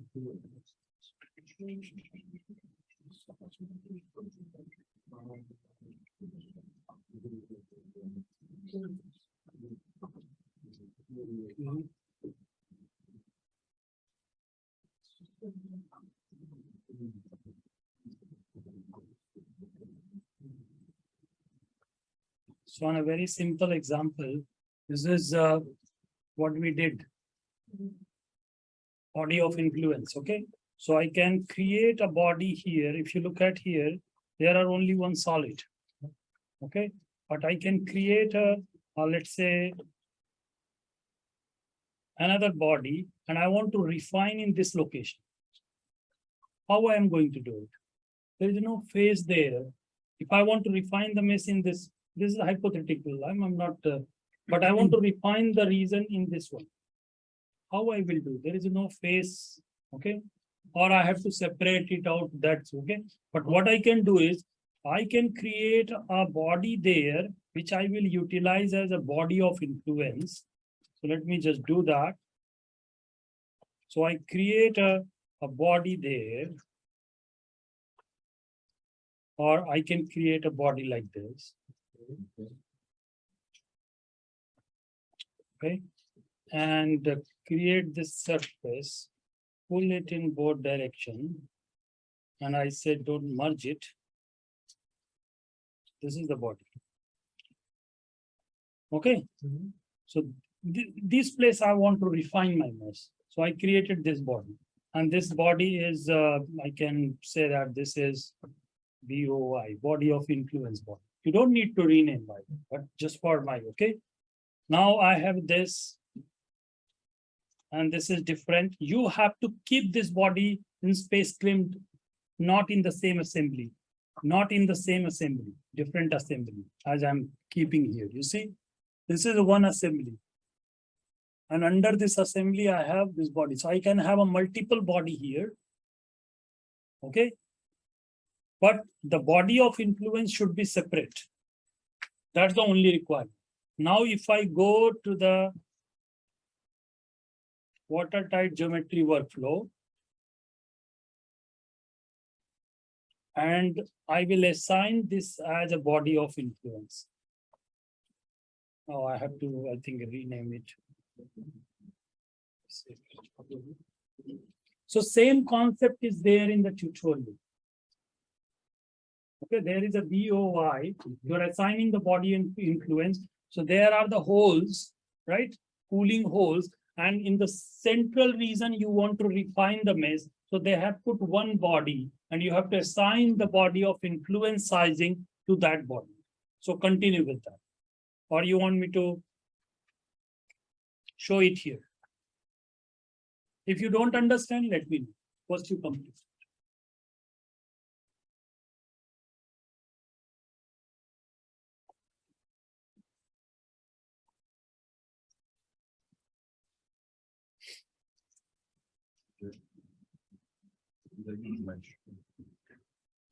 Yeah, use all 4 cores of your machine. It's free.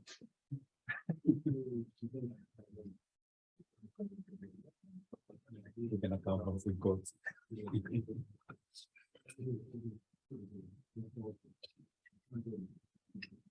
So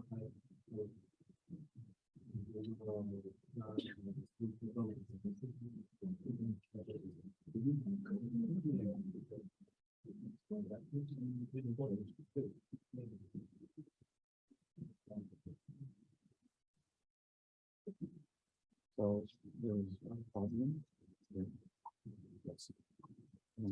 Flip a pen and then the Ansys. But that doesn't ask me.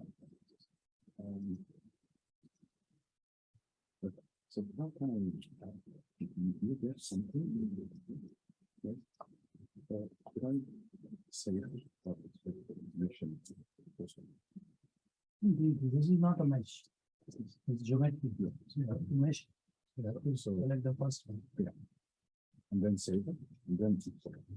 Or save first because it tries from this and this.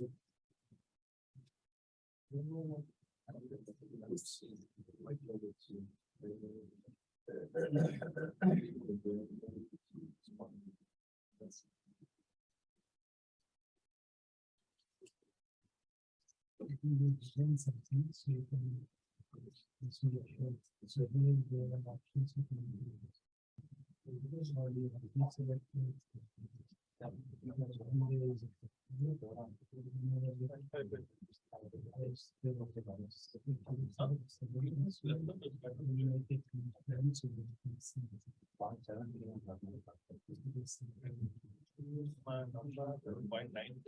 so you see the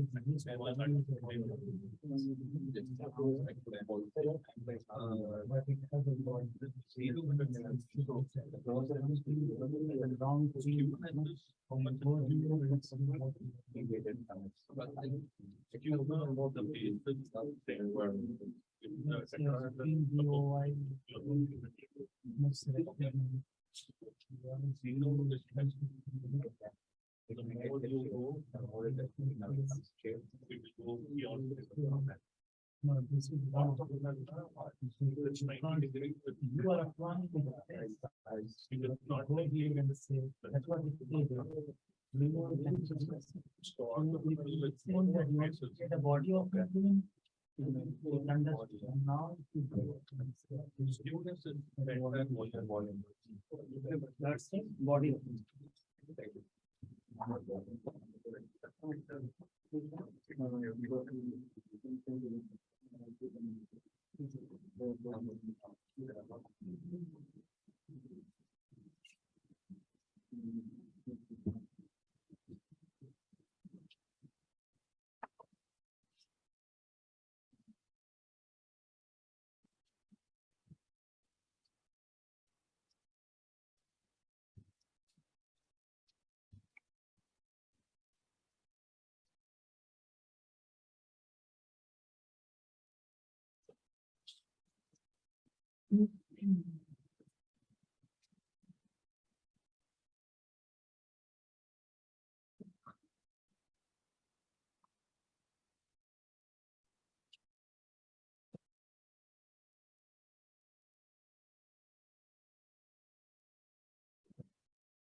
We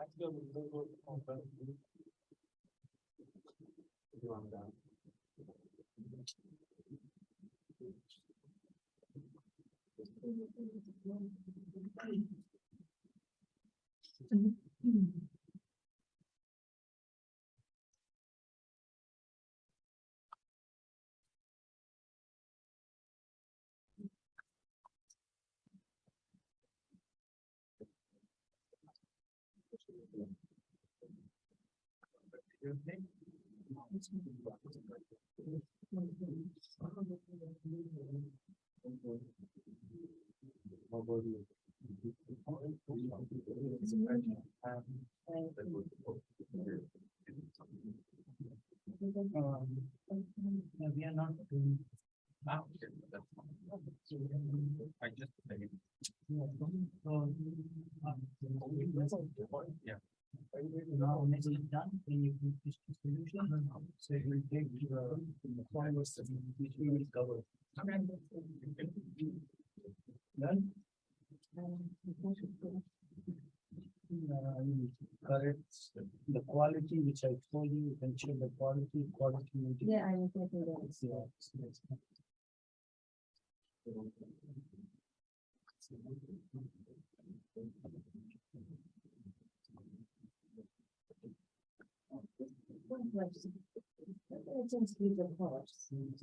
Yeah, how you can change? That we need to do at the start. Yes,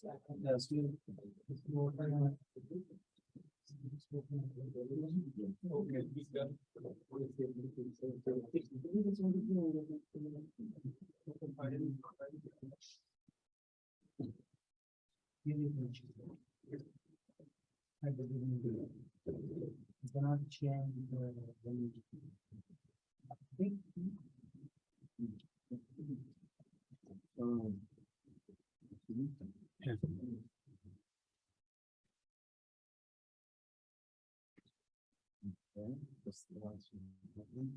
Yeah.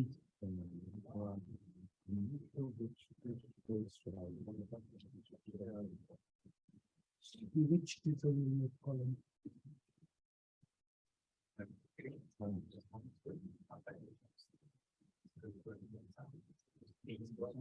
No, they're doing the same.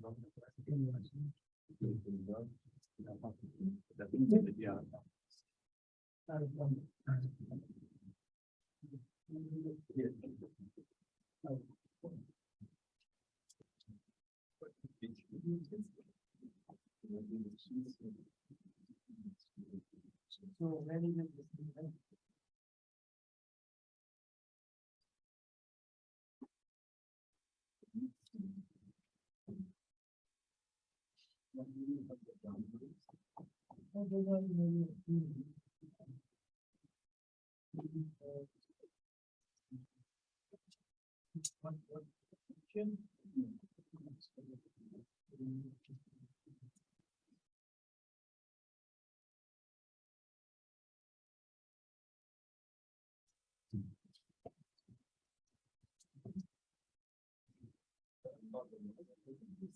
Yeah. So,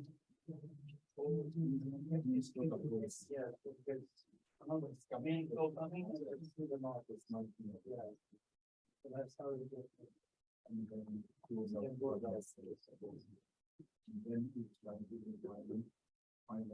find a best near to the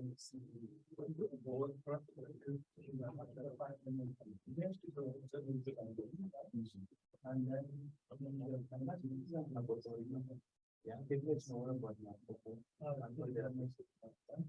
once you can figure it, yeah, one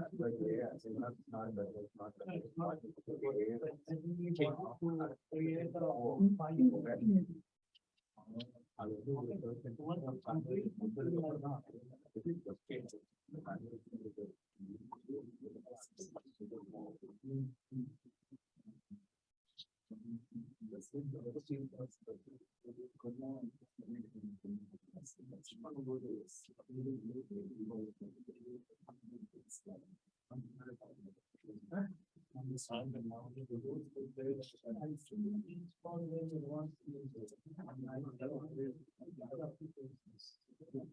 where you can apply the block and something you cannot do the block. What is it called? From where you find the complexity. That's the reason now they are trying to use the next technology so that you get the user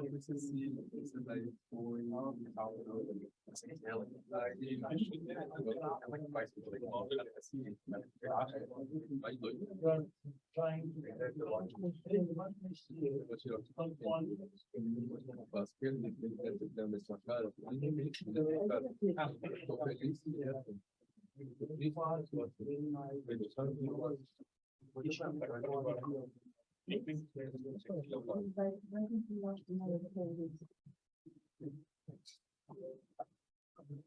Yes.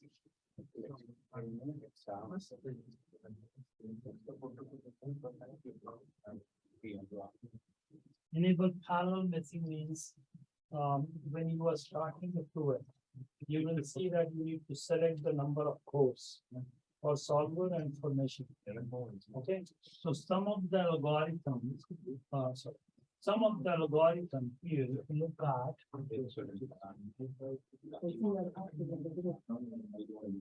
So this is something not the one.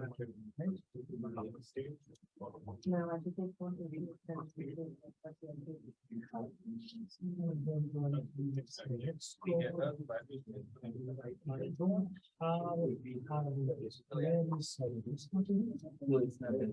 This is the old. Yeah, this is the old. Did you enable the parallels? Did you use the selected single box? What did you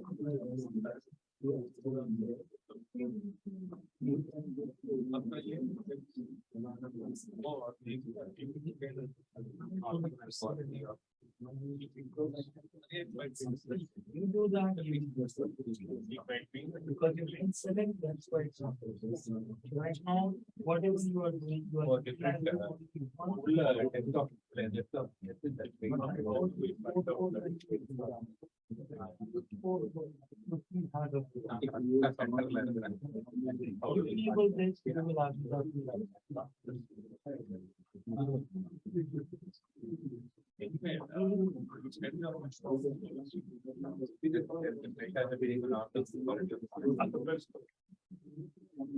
Thank you.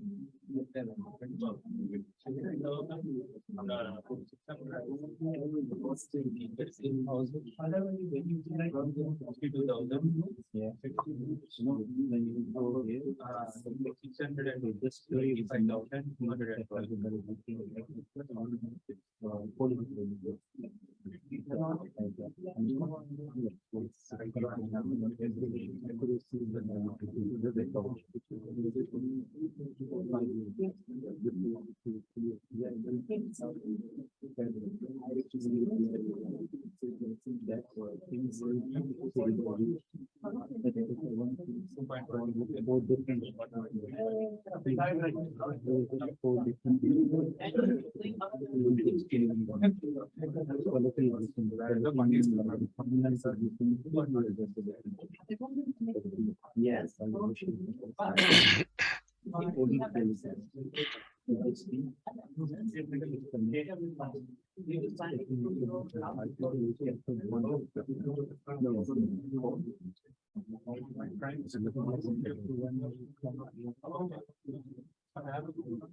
Just say that the first thing that is okay.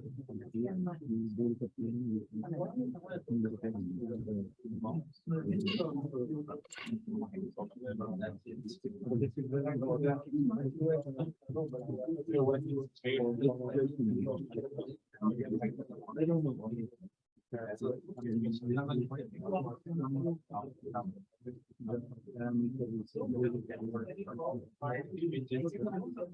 Maybe you very fun. This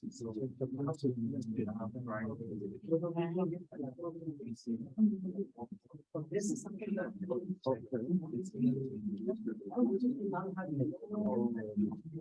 I forwarded it to one of my people.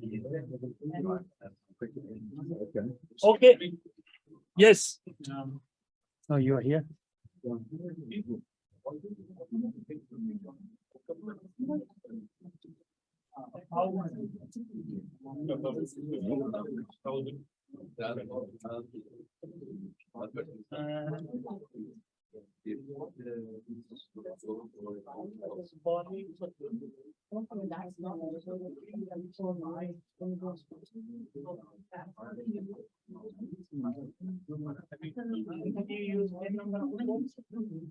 I used 4. In the initial, you select. Oh, that changes the number. A little bit change. Not change. Oh. So when you, what it does, it divides your domain to the different ports. So there will be some adjustment because you have to collect the mark nodes. You know, there will be some half there, half here, some count. All right, guys, done? Yes, Even if yes. it's not done, let's move. Before the lunch, I want to set the agenda post-lunch session. So I want to cover one lecture. Okay, and which lecture is Which one we are? for CFD?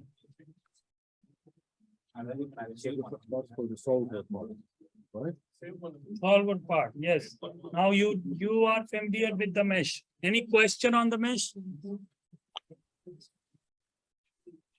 POI understood? Yeah, so I do have a question.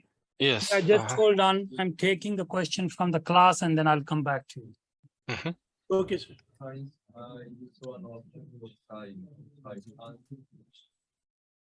Yeah. To define the mesh, because we have a very gross mesh, there is an option to improve the mesh. Can you say something about that option? Because I don't know if it's a good option, you need to recommend to use that option when you have a bad mesh. Fine. So where you saw that option? I think that is in the inside Fluent, yes. Okay. So when we do the Fluent, we have 3 questions from you since yesterday, right? This is third one, right? Is it paid? No, I have to. How many questions are allowed? Huh? More number of questions, I give the exam paper to that guy. Huh? Well, I will give to everybody if you give it to me. Okay. Yeah, so improve, to answer your question, generally, we don't do that because the moment you start working on your problem, and I think if you give me a 5 minute, I start that lecture and this will get answered. If it doesn't get answered, again. Okay. Yes, there was a question online. Yeah, we're just confirming that the proximity is going from the edge and then going inside. I can see that in the mesh that we developed, that the proximity is going from the wherever edge we have, and then and it resolve that one as it goes on. Is that the proximity when I resolve the process? There are 2 ways you can assign. So proximity means the number of cells. Okay. Yeah. Now you can scope the proximity to 2 things. One is the edge and another face. Or there is a third option, I think also, where you can scope to the both. Okay. So if you are scoping to the edge, then it is going to attach to more cells towards the edge only. Okay. That's what I said. What I saw, yeah. Yeah, and the faces it will grow. But otherwise, if you attach it to the face, then it will grow everywhere. uniformly on the faces. Okay. On the face, yes. Yes. Okay, So thank you. depends on what type of a physics you are solving, you may choose one of them. Okay. Right. And if you are not sure, then choose, there is a third option which includes both edge and faces both. And face, thank you very much. Yes, I think just to confirm it. Yeah.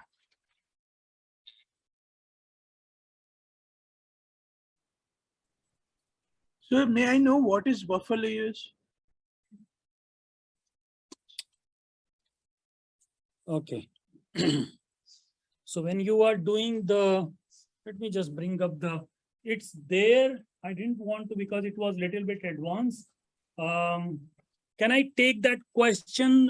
Maybe let me finish because I have just 20 minutes. Once we come back from the lunch, I will explain you before we start the lecture. Is that okay? Yes, sir, it's okay. Okay. Thank But by the way, there is that the full explanation is there in your slides. But I will bring that just before we start the lecture, post lunch, I'll tell you what it is. Okay, sir. Okay, sir.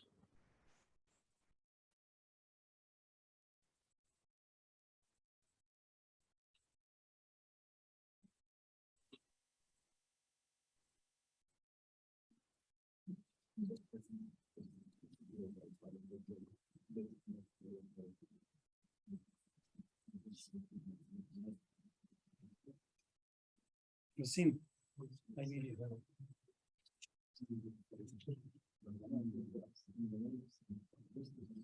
Perfect, thank you. This is Just- good. Okay, so we have a 20 minutes. And it's, they are reading all the, can you change it? Now it's fine. Hold on.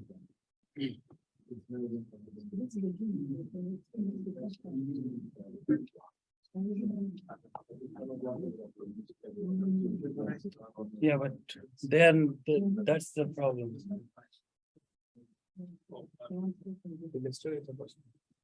Okay, let's try to look at this. Okay. So I'm going to tell you as, let's say, starting of trying to understand the CFD simulations, right? What it is. So we will see here what are the different steps. Either you are a beginner or you are expert. Both of you are going to follow the same number of steps. Okay. So we will see what is CFD. I think now everybody knows, right? Colorful fluid dynamics. Thank you. Yeah. Huh? This is the new one. See? Yeah. And then the most important part is to understand the different steps. And this is the, what I call is the money slide. Okay. There are many money slides inside this lecture. So go to the next. Yeah, go, because I think you know all this. We have covered these slides. So just skip it. Skip it. Perfect. Now don't skip step one. So step one, there would be a 7-8 steps. Everybody has to do it. Okay. And the step one is the most critical step in all of them. Okay. And it is defining your goals. Many times what I have seen, people get, without thinking about the problem they are solving, they just start working on geometry, mesh, and the solution. And then they realize when there is somebody comes that, hey, why you have done this? Okay. And then they realize, no, there is I thought this way. And you are not able to defend your results. Guys, can you mute yourself if somebody has unmuted?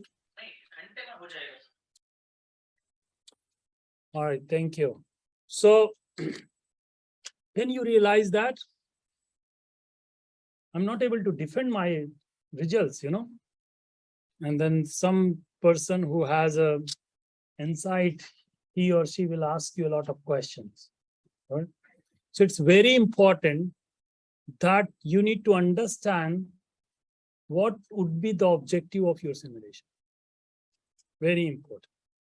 There are many times when without defining the objective, because if somebody wants to do, hey, I want to do the air simulation inside this, right? This room, okay? What is the objective? You can do air simulation inside this room, right? HVAC. But what is your objective? Whether the objective is to calculate the human comfort or like how many compute heat dissipation or whatever, but define your objective. That's very important. And so narrow down your problem, that what you are looking for. Because CFD, you cannot model each and everything. If you say, I want to do aircraft simulation, right? What is there in aircraft? Are you interested in aerodynamics of aircraft? And then again, the full, or you want to do some wing, or you are interested in flutter analysis, or you interested in a gas turbine combustion, or you only interested in the blade design, or nozzle, or maybe the internal airflow, AC, HVAC related thing. What are you interested? Okay, you are designing maybe a de-icing system for your plane. What is your interest? And again, if you are designing your de-icing system, how you can utilize CFD analysis? How much power you need to give so that it can melt the ice? I don't know. So everywhere you can ask questions to yourself that what is the objective of the simulation? Okay, then start working on your geometry mesh, because that will define what assumptions you need to make, what simplification you need to do in your geometry, what if I neglect something in the geometry, how it is going to impact my objective. Okay, that will define each and everything. So it's very important to write down your objective of the simulation or understand. Okay. Now, once you have the objective in place, then you will look at that. What are the modeling options I have? It's CFD doesn't mean it can do everything. Okay. You have to apply the assumptions, right? We are all engineers. We want to get the answers. Don't get into the timelines are very tight, the deadlines are there, 3 weeks, 2 weeks, you have to get the answer. So many times, let's say if you take a whole turbine or some compressor or maybe a fan, right? Do I need to model whole 360-degree or can I simplify it? Or make some assumptions that it has a periodicity. Take a sector of that, right? 12-degree sector instead of modeling the 360-degree. What will happen? You will save what we will save?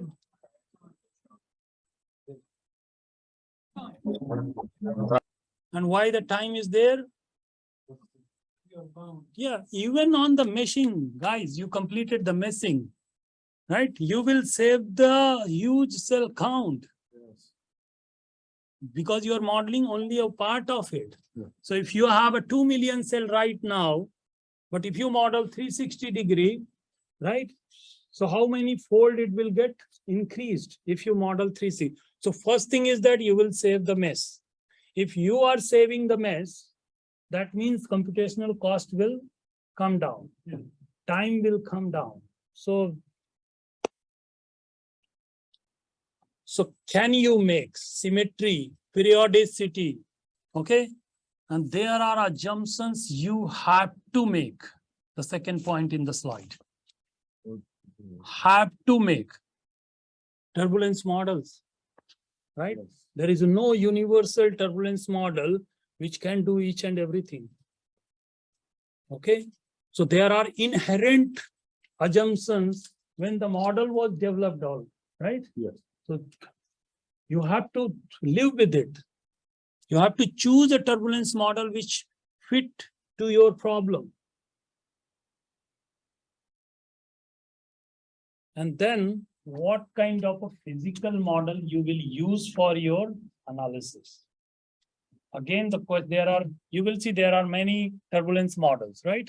Yes. There are many radiation models. Yes. Okay, so which model is appropriate for your analysis? You have to also, maybe when AI comes and all those things, it will be easy to, they will choose automatically for you. But till then, again, you have to live with the setup and everything. Okay, yes. You show something about user defined function because sometimes we don't have the physics or the settings of the systems behind Ansys. And Yeah. sometimes we need to define some functions like Java. I think that is Java the language. Okay, I get it, your point. So yes, Fluent is, it's based on my experience. You can customize highly customizable CFD solver. Why? Because it supports the UDF, user defined functions. That means you can write any boundary conditions, you can write any thing or change using the C code. So you can write into the C and then you can bring that UDF inside the Fluent and it can do the job. Okay. This is again an advanced course, but it is highly customizable.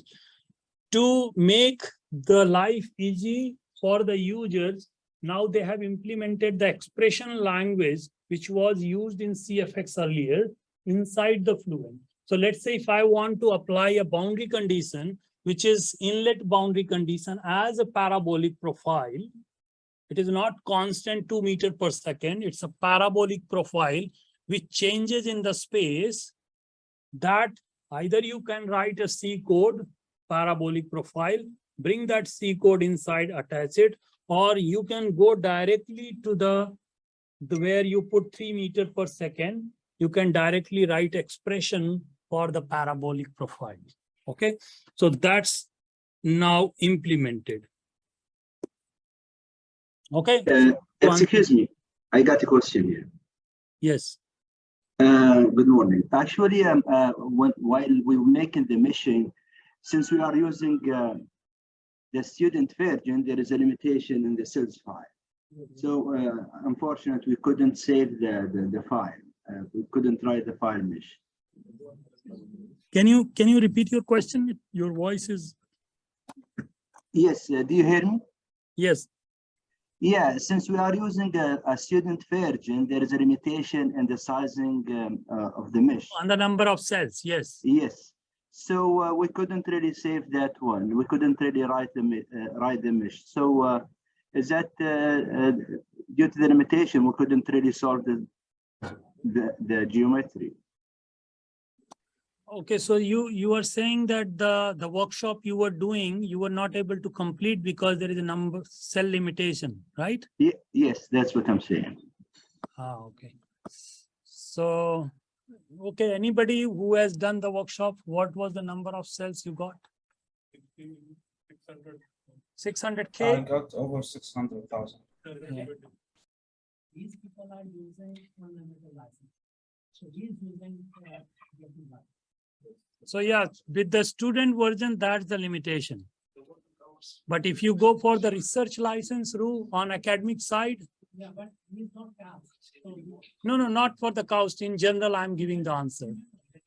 So yeah, student version will have this limitation. So for research purposes, is there any way to connect it with the Shaheen for different institute here in Saudi Arabia? And it's a Dr. Abdul Aziz. Yes. From which university? I'm from Yanbu Industrial College, Royal Commission. So I think this question is to Ru. So please tell hi. Yes. Tomorrow 9 o'clock I will be discussing. Okay. Tomorrow 9 o'clock he will be giving you the talk how he can or Shaheen can be used for the entire nation, Saudi. So if you can attend, okay? Yeah, sure. Really appreciate it. Thank you, sir. Okay, guys, so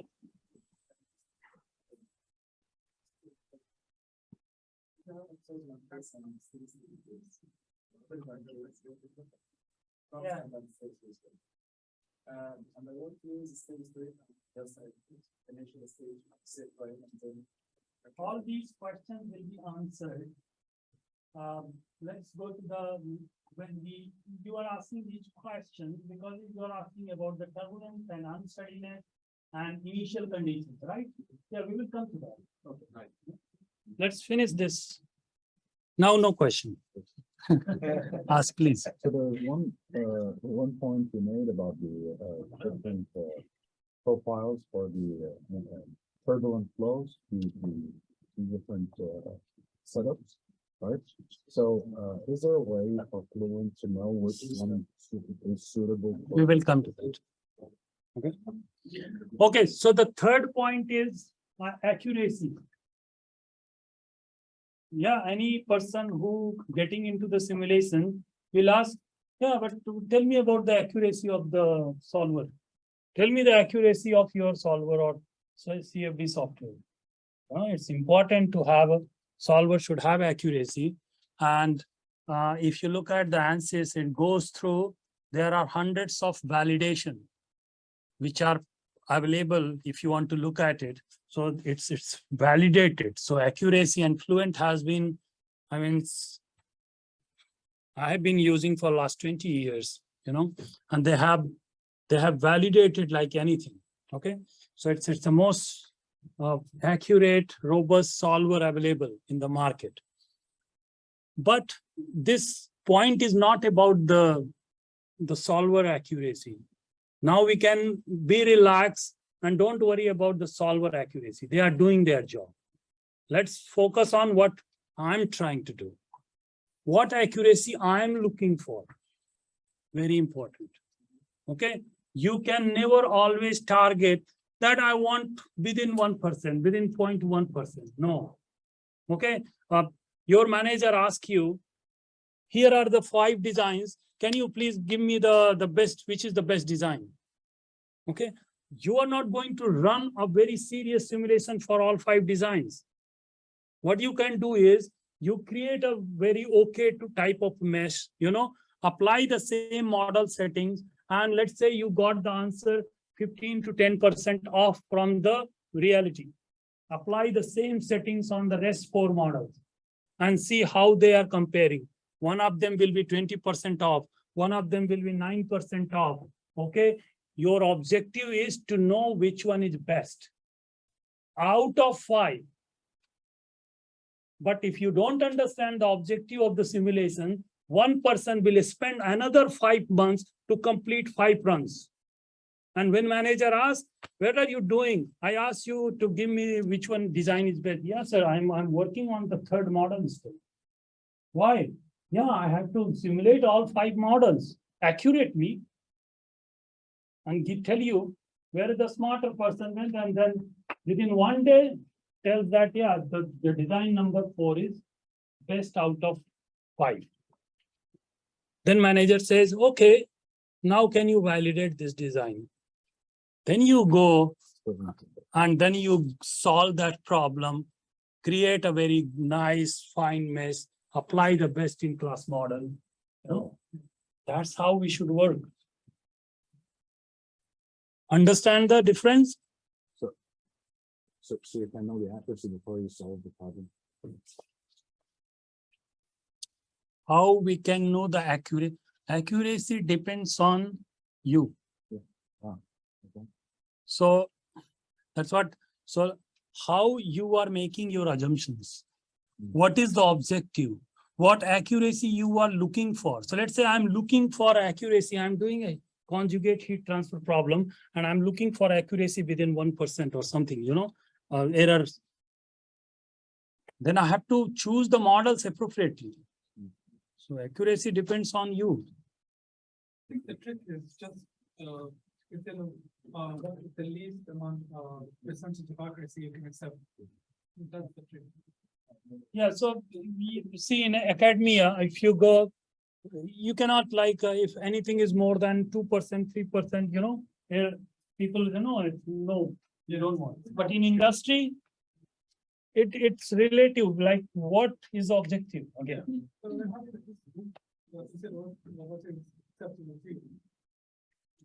Exactly. It depends on the objective of the simulation. Okay. How quickly do you need the results? Okay. No. So utilize Shaheen. Why? Your manager is asking to give you the result in 1 day. And if you run 4 core, then it will take 10 days. That means you need to increase the number of cores. It's not about Shaheen. I was just, it's in general. If you want to get the solution time less, then you have to increase the number of parallel processing or number of cores. Okay. Yes. There is this plus between the number of elements and the accurate solution when it's compared. So people always they explain like what's the minimum number of elements they can choose to get closer solution to the exact solution. That is called mesh independence study. I think there was a discussion already we had. Yes. Okay, so once you become, let's say, in the industry, right, based on certain parameters, in CFD analysis, you will come up with a mesh, which is almost fine, but if it's still not sure, just increase the mesh by 1.5, make one more run and compare. You don't need to run and create a problem. Because if you start doing that, it becomes a research project. Okay, so you can choose what you want to do, but traditional way of doing is the way you were telling. You run various, and once your solution stops changing as you change the mesh, that means it is mesh independent solution. Okay, last point, CFD is the appropriate tool. Why? I'm here to train you and then I'm questioning myself. Yeah. Why? Why are question was? That might be an argument also. Yeah. Sometimes we can use our mind. Right? We can use Excel sheet. Why? For everything, I'm not going to sit and create a mess and create a geometry. I have many other Excel sheet I can utilize. I can get the pressure drop and this, and I can do a parametric study using the Excel sheet only. Yeah, that would be approximations. Yeah, but again, go to the point number 1. Yes. Okay. Okay. Yeah, Don't leave the point number 1 ever. Otherwise, you will have a question. Yeah, but I have, yeah, because that's my objective. I'm not looking for, I'm looking for something. yes. Okay. So first, defining your goal is very, very important. Okay, next slide. Then once you have, okay, once you have the objective and goal in place, then identify the domain, right? Many times I have seen people struggling. What should I choose? What domain I should choose, right? So let's say if you have on the on the right hand side, your screen left hand side, I don't know what it is. So the model, if I include the whole model, right? It's a mess. You create a lot of grid points, and that is a cost. How we can save that? Okay. So wherever the boundary conditions are available, you can cut the model. You don't need to choose the whole model. Only the thing is that the boundary, the condition at the boundary where you are cutting should be available. That's the requirement. Okay. So let's say from here, if you take from here, let's say a flow is going in, flow is going in. So this flow comes here, goes here. So mass flow rate will remain same. It's not going to change. It is also here. So do I need to include this, or I can cut it here at these three places, and only because my area of interest is this. So I don't need these, if at this location, and at this location, correct boundary conditions are available. Make sense?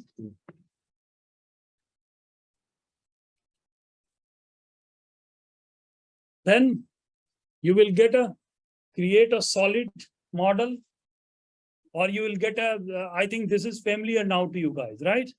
Either you will create the model or you will get the model from somewhere. Do the repair, prepare the model for CFD analysis and extract the fluid volume, right? So that's what you need to do in this one. Apply all the assumptions you can do. Create the mesh. Now, what kind of a mesh you require? If you understand the objective, if you understand the accuracy, if you understand the physics you are solving, you know where are the location you need to refine the mesh, where are the location you don't care.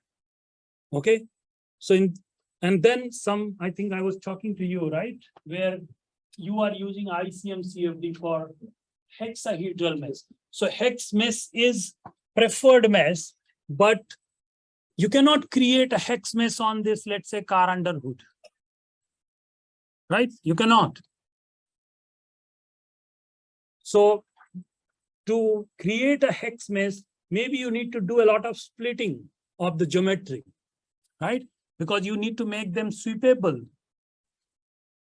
So if you have to make a lot of split, and by splitting and creating hex mesh is taking a lot of time, it's not advisable. Okay, that doesn't mean that tet mesh will not work. So come up with a hybrid mesh. Okay, but now in Fluent meshing, the people who have been using Workbench and all, okay, in Fluent meshing, the best one is polyhex core mesh. So it creates a poly on the surface, and then it has a poly prism, right? And then it in the core, it is a hex mesh. So for CFD analysis, most of the time you guys will be using polyhex core or polyhedra mesh if you want. Do you have a sufficient computer resources? I told you the story of 40 million for flow over a cylinder. We require, first thing we don't require, but if we require that much of a cell count, do we have the resource to run it? Right? So plan about that also. Yeah. Set up the solver. So once you are done with the meshing, go and that we will see how to define the boundary conditions, how to define the material properties, how to select the solver controls and all, and select the physical models, and then go and set up and run the solver. That's what we will do next. Compute the solution. Once you've done the setup, you run the solution. When you are running the solution, questions should be when I'm going to stop my solution, or when I can say this is the final solution, because it's an iterative solver, right? Every iteration it is changing. So to say that your solution is final, you need to remember three things. One is the residuals, which are the errors actually, okay? They should go below certain value or threshold value, which you see on the plot here, a converge and mesh independent. So you see here. So they are going to go below certain value. That is the number one. Number two is, I told you that your mass, it is a mass conservation, right? So make sure that there is no mass imbalance in your system. Okay, that I will show you how to check. Yesterday I showed you under the report, right? So check that there is a mass imbalance is almost negligible. Second thing. Third thing is that please monitor some of the variable of your interest, and they should not change with the iteration. If all the three conditions are met, then only you can submit the solution or go for the post-processing or results extraction. If any of one of them is not meeting, if you are dependent only on the residuals, then it can, because solution still might be changing. So make sure that it's okay. Just call us. And then you post-process your result, visualize your result, analyze it, extract the data, okay, and using the post-processing tool. So that where is the separation, how to plot the vectors, how to plot the contours. So it will give you the both quantitative and qualitative, okay, so that you can take the decision. Okay, last. The moment you look at or visualize your result, you yourself will be able to tell if there is any problem. For a simple example here, if you are mixing a flow, which is let's say 25 degree and 50 degree, and outlet you are getting something like 60 degree, is it not possible? Right? So it should be between somewhere in 20 or 50 if there is no heat generation at all. So you will yourself understand that there is some problem. If there is some problem, you remember the first, you have written each and every assumptions. Go back, check them. Now that's useful. If you have not written and the project is long, you will forget what you considered. Okay, so writing is very important. Nice. Okay, so this is how the overall things looks like. You start with defining the goals, identifying the domain, means what would be your computational domain. You start with the geometry, create a mesh, apply the physics and solver settings, you run the solution and find the results. Then either you can understand your design. If you are optimizing your design, either you can run various parameters and create a design of experiment table type, take that to the Excel, do the analysis if you want, or you can utilize some of the optimization tool inside the Ansys itself. Those optimization tools are not only for the parameter, but they can also change the geometry. It's called shape optimization. Okay, so you can do the shape optimization. You can do other optimization techniques are available. Those are the different topics, but it can lead to that level also. Okay, so with that, this is the end of this lecture. I think we are just 5-6 minutes over. Let's come back and then we will do the setup. Okay, and we'll take any questions once we start the. All right. Thank you, guys.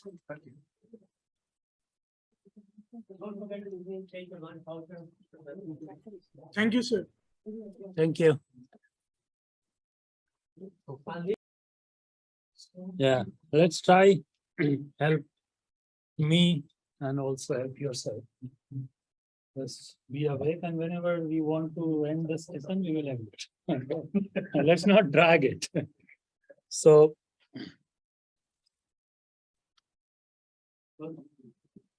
I think it would be slides and try to make it. So where we were, anybody? What we were doing before the. So we finished the 8 steps, right? Hopefully. Yeah. So what were the 8 steps? Objective. So objective, step number 1. Second number, Geometry definitions. choose your domain, computational domain, right? Third, geometry. Fourth, mesh. Fifth, solver, setup, material properties, right? Yeah, then you go for solution. Yeah, then you check the convergence, right? Solution and convergence. Then you post process. And then you see if there is anything wrong, then you go back and check the setup. Correct? These were the things which we discussed. I'm not sharing anything right now. So, and I think it is muted or what? No. You can hear me, guys, right? Yes, sir. No. That's my screen. All right. So now what we will do is we will look at the Fluent interface a little bit and try to make ourselves familiar how the Fluent interface look like. And we will do one problem. It means I will do one problem in front of you. And through that problem, I'll try to explain the things. Okay. So let's let me share my screen. This is done.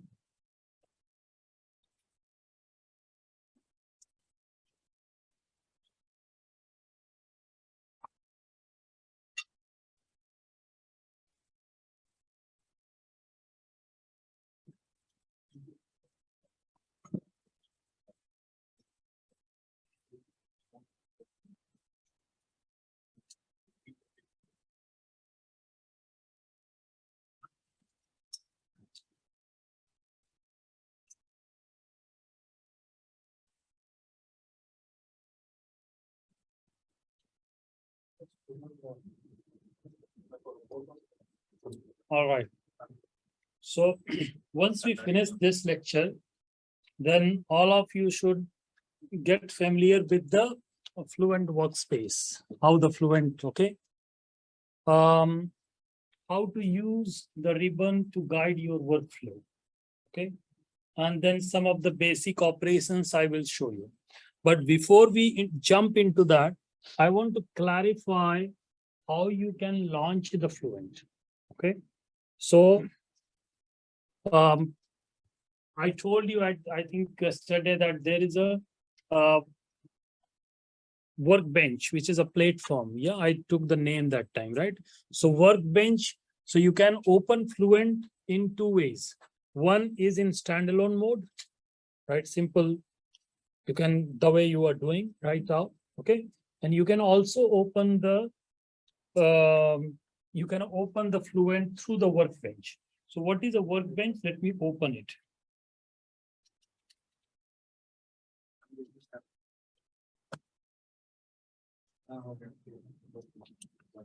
So as I said, the workbench is a platform. Okay, that means this is the place where all of the solvers will be there. If let's say if you have a license, because you need a license for those solvers.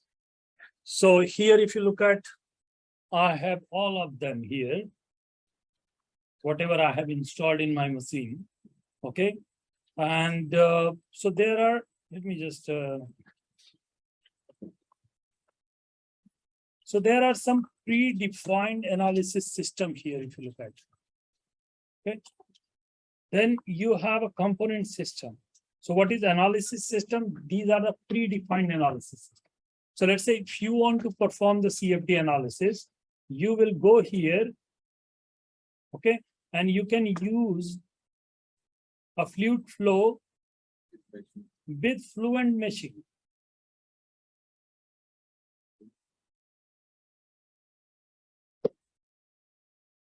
Okay.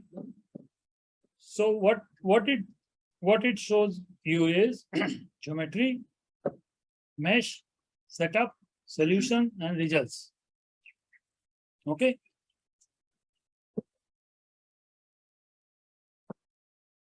Similarly, I can create my own workflow. How? Using the component systems. So what I can say, I can drag and drop my geometry. Okay. I can drag and drop Fluent mesh.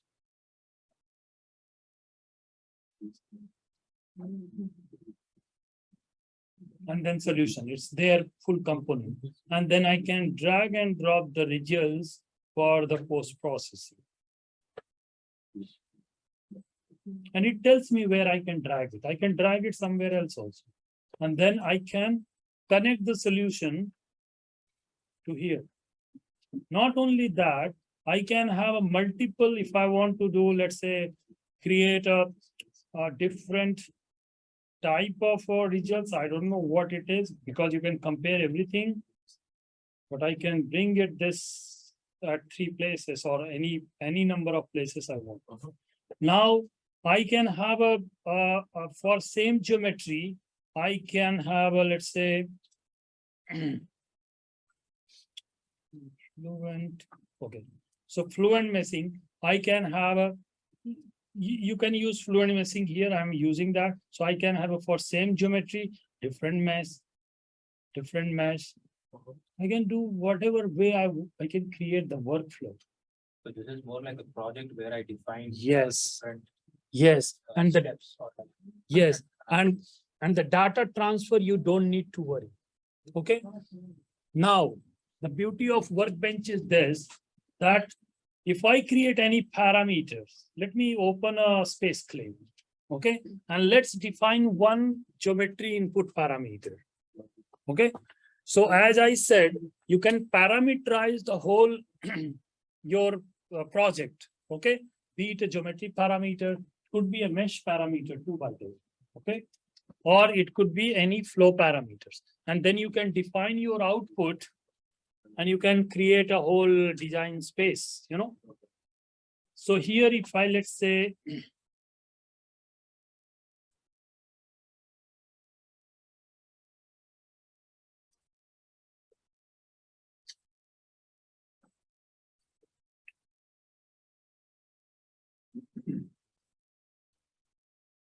okay, so anywhere you see the P, you can make a parameter. Okay, so let me make this as a parameter. So it's created a parameter, but I opened this space claim through the Workbench. So let's go and see what happens to the Workbench. Let me just delete it for simplicity as of now.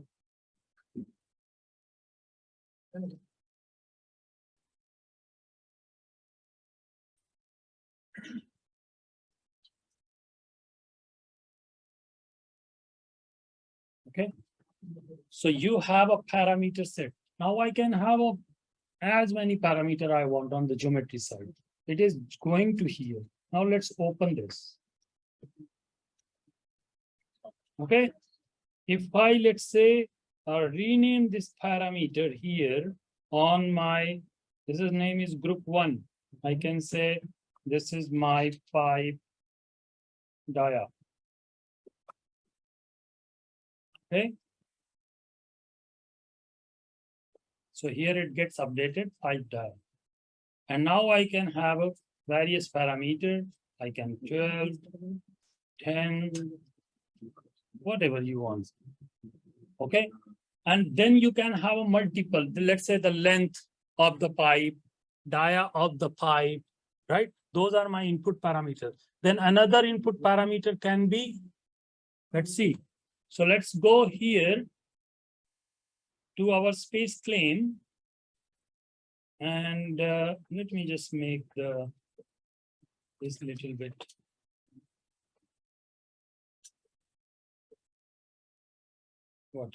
Okay, and let's try to see. This is my, let's create the name selection. And why I'm doing this, so that you get the hands-on and see that what it is. So let me select this as a, this is how you will do. It's inlet. Okay, and this is outlet, right? Let's do a flow through a pipe. And then you have, this is outlet. Okay, and if I don't define, the rest is a wall. Okay, so this is my, and I come to this, this is a, so this is done. Let's go to the Workbench. And I have one parameter right now. So my geometry is completed. Now I have to do the mesh. So let's do the meshing. So it opens Fluent. Same way. Let's use for start. So either you can do in a workbench or you can do in standalone mode. So workbench gives the power of doing the parametric runs, you know.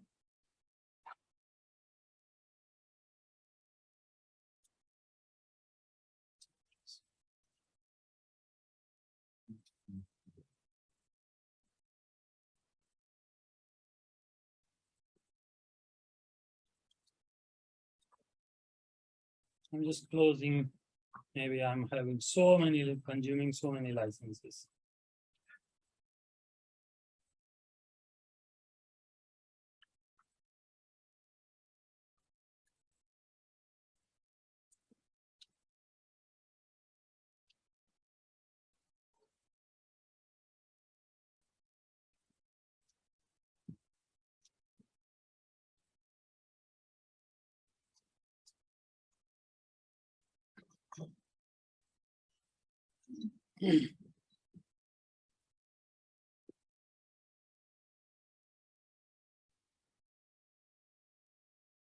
Okay, so same workflow, we came it from where we start, right? In standalone mode. So same workflow. Now what we need to do is import geometry. Because the geometry is already there, it automatically selected the. So you said import geometry. Same process. Okay, so I'm repeating it so that you now connect it what you did so far.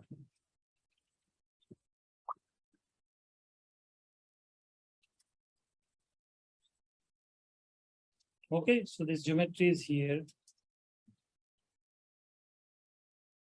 Now let's not add any local size. Let's see that this is fine. Generate whatever it is mesh. I'm not right now bothered. Okay.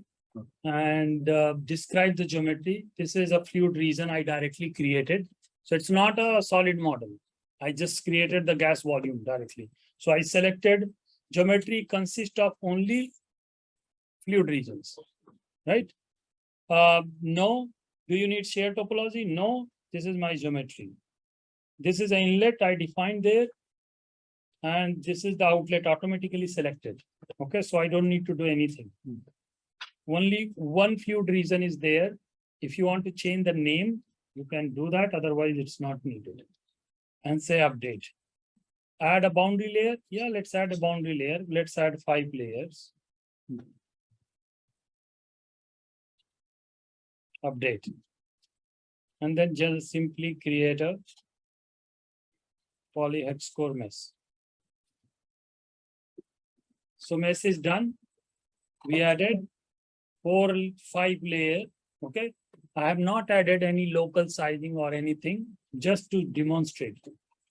Done. We go to the, let's look at the workbench. Missing is done.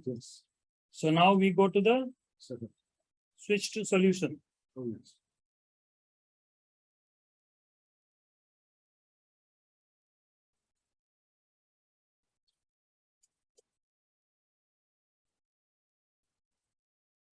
So now we are into the Fluent.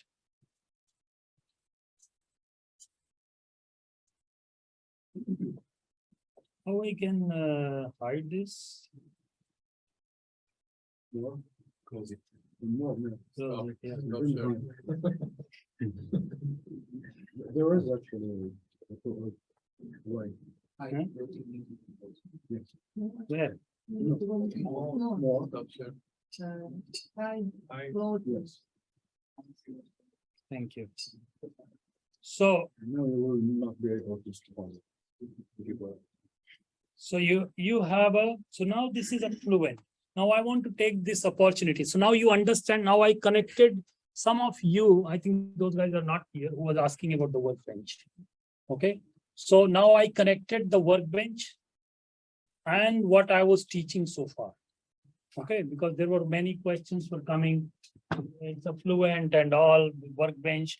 So this is how you understand what workbench is. Okay, you understand what standalone is. Before I move again completely, let's go to the workbench, and I want to show you one more thing. Let's say if I am doing let's say this is a pipe flow, right? And there is a pressure inside the pipe. I want to transfer the pressure from the pipe to the structural solver for doing FSI, one-way FSI analysis, let's say, that how this pressure will deform my structure. Okay, so what I can do is simple. I can select the structural solver from here. Let's say static structural, and it tells me where you can drag and drop. So I want to drag here because the solution from the CFD analysis will go as an input for my structural analysis. So I can drag and drop it here, and it automatically connects. Parameters are shared, and the whole analysis system is this. Not only this, you can connect various, you can do the modal analysis, you can do the static structural, then you can do a transient analysis, and you can connect and you can create a complex flow. Is this workspace work being discussed centric to only the tools that are available in this, or can I bring in any other tool outside into this? So there is you can bring the data, but you cannot bring the tools. Okay. Okay. So if you have any data which is not Ansys specific, so you can bring that data and use it. For example, sometimes they do 3D analysis, the boundary analysis is done in 3D, and then that outcome is shared with 1D analysis. Then the result from there is brought back again into 3D. So it's a cyclic. So that is called, you can do system Model level integrations. Basically. model integration. So Ansys has a different software for that. Okay, so yesterday I was showing you the whole, so Ansys is not about only the fluid and structure, but it also runs subsystems, system level simulation, and system of system simulation. What do you mean by system of system simulation is, you have a system, and this how this whole system is interacting with the other system. Okay, so like a autonomous vehicle, right? So this is a one system because it is a complex machine, and then how it is interacting with the rest of the vehicles around you or the space. So how do you do the simulation? Physics-based simulation. So Ansys can do the system of systems. You can connect like a space missions. It's not a one system which is working at a time. When you are sending the space shuttle, right? So it's a system of systems, and how you can do the whole simulations and take a decisions, how it will work or will not work. Where are the things? Where are the gaps? So you can do that type of a simulations also. So right now we are talking only about the one tiny part of the whole simulation space, right? So there you can connect 1D, you can bring any third-party software, whatever it is, you can bring it, you can connect it to the Ansys tools, okay? And you can do a system level 1D, 0D, any code you can bring in, and you can do that. It's called OptiSlang, one of them, and the Twin Builder also. So OptiSlang can connect. Okay. Ansys has acquired one company recently that also can do this type of simulation. Yes.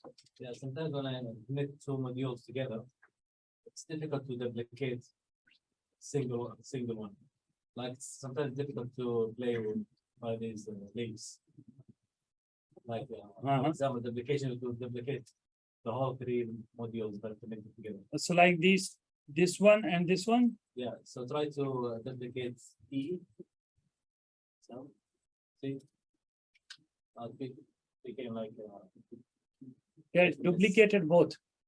Yeah, I want to duplicate the single. Okay. So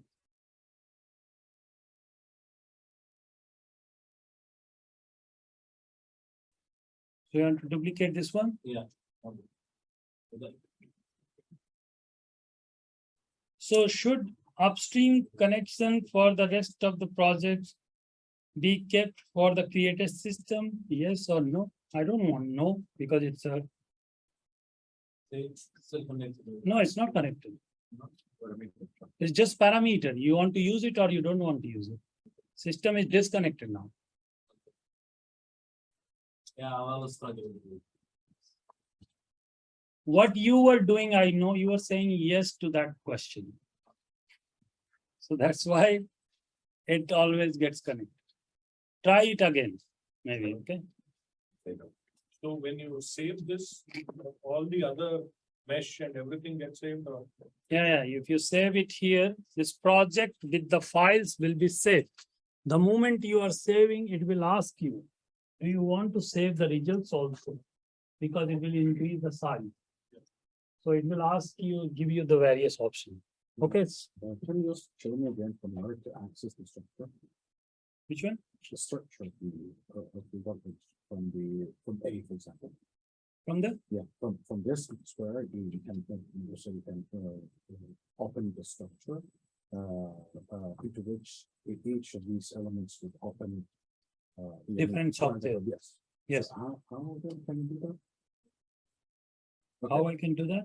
Okay, so, we were able to show the structures, Structures means real structures, structural simulation. yes. Okay, So how could you, show that in this window? okay. In this window, it won't be. Let's say if I open a model, Okay, so it will open a new software. okay, If not, let's take it offline. okay. Yes. Okay, That would be good. just interest of the others. So,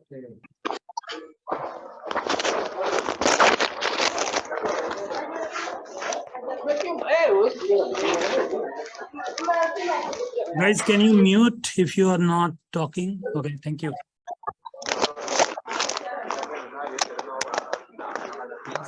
My notebook and my resource, I set it everything together. It will maintain all the file structure. But it's only one thing. No, it will maintain the folder and then all the file automatically create. Please create a folder. So this is a will come. Okay, so let's again go back to our, okay. So we have a here. So this is your mess, okay. So now I'm going to explain you the little bit about the Fluent Fluent workspace, okay. So yesterday I told you that if you want to do a setup, how we can do left to right for a beginner, okay. You can go from left to right and you can do it, okay. So domain, physics, user defined functions, okay, solution, results, and then some of the other settings, which, okay. Now, under the domain, you will have a display. So this display you can see also here, okay. Display means what? Means it's a mess. I can display this mess. I can choose a different options here. If I want to display only the, if I,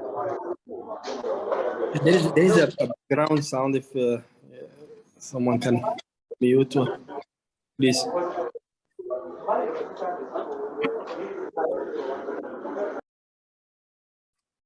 Okay, this is so far. Can we turn this off? yeah, don't sleep there, sir. I'm not going to sleep, but ton of coffee. Yeah, no,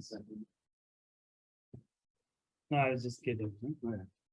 Just to keep you awake. No, it's awake.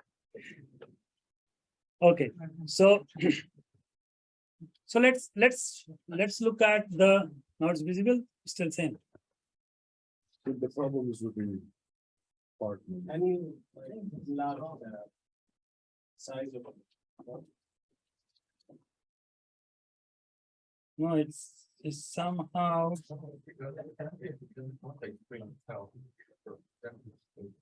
no, there also, hold on, let me just see if I can do any. One thing I can try, preference, And let's see how it looks like,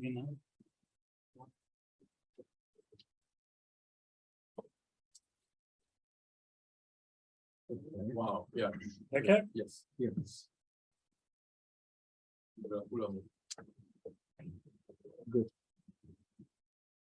Oh.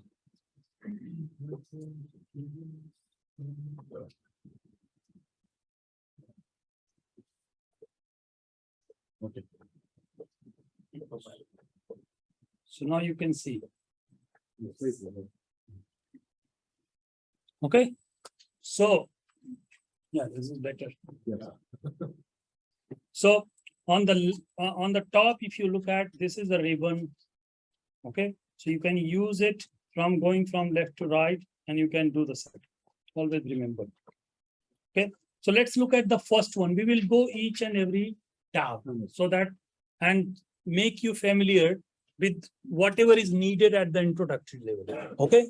So the file is nothing, but you start with the domain. So you imported the mesh. You imported the mesh, right? So now you want to display the mesh. So you can display the mesh through this. So here are various options. If you want to just see the like this, you can switch up the edges. And if you want to see the whole mesh, you can do. And you can play with other colors if you want to change that there. Now there is an info size. You can know what is the size of the mesh. Okay, so what is the size? 15K. 15K. Okay. Then Fluent uses you can choose the unit to input, whatever you want. But in background, it will convert into the MKS system. Okay.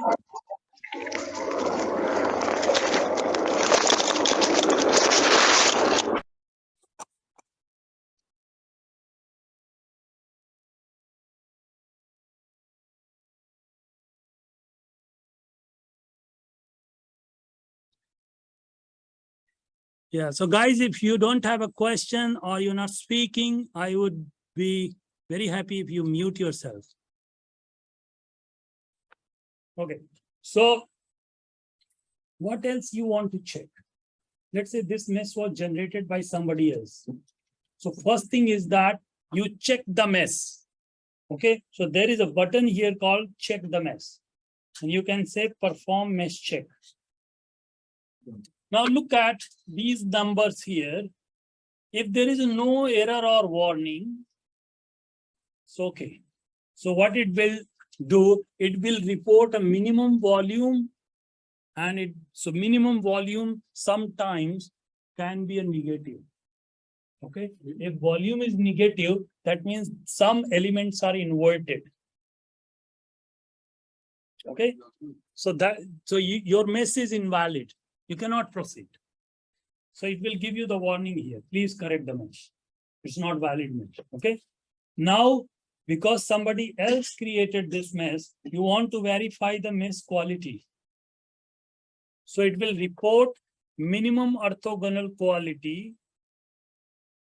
is how much? 6.87 𝐸⁻⁻1. What is that? 0.6. Acceptable or not acceptable? Orthogonal quality, what should be the minimum quality? 0.1. 0.1. 0.1. So this is acceptable mesh. Okay. Yeah. Yes.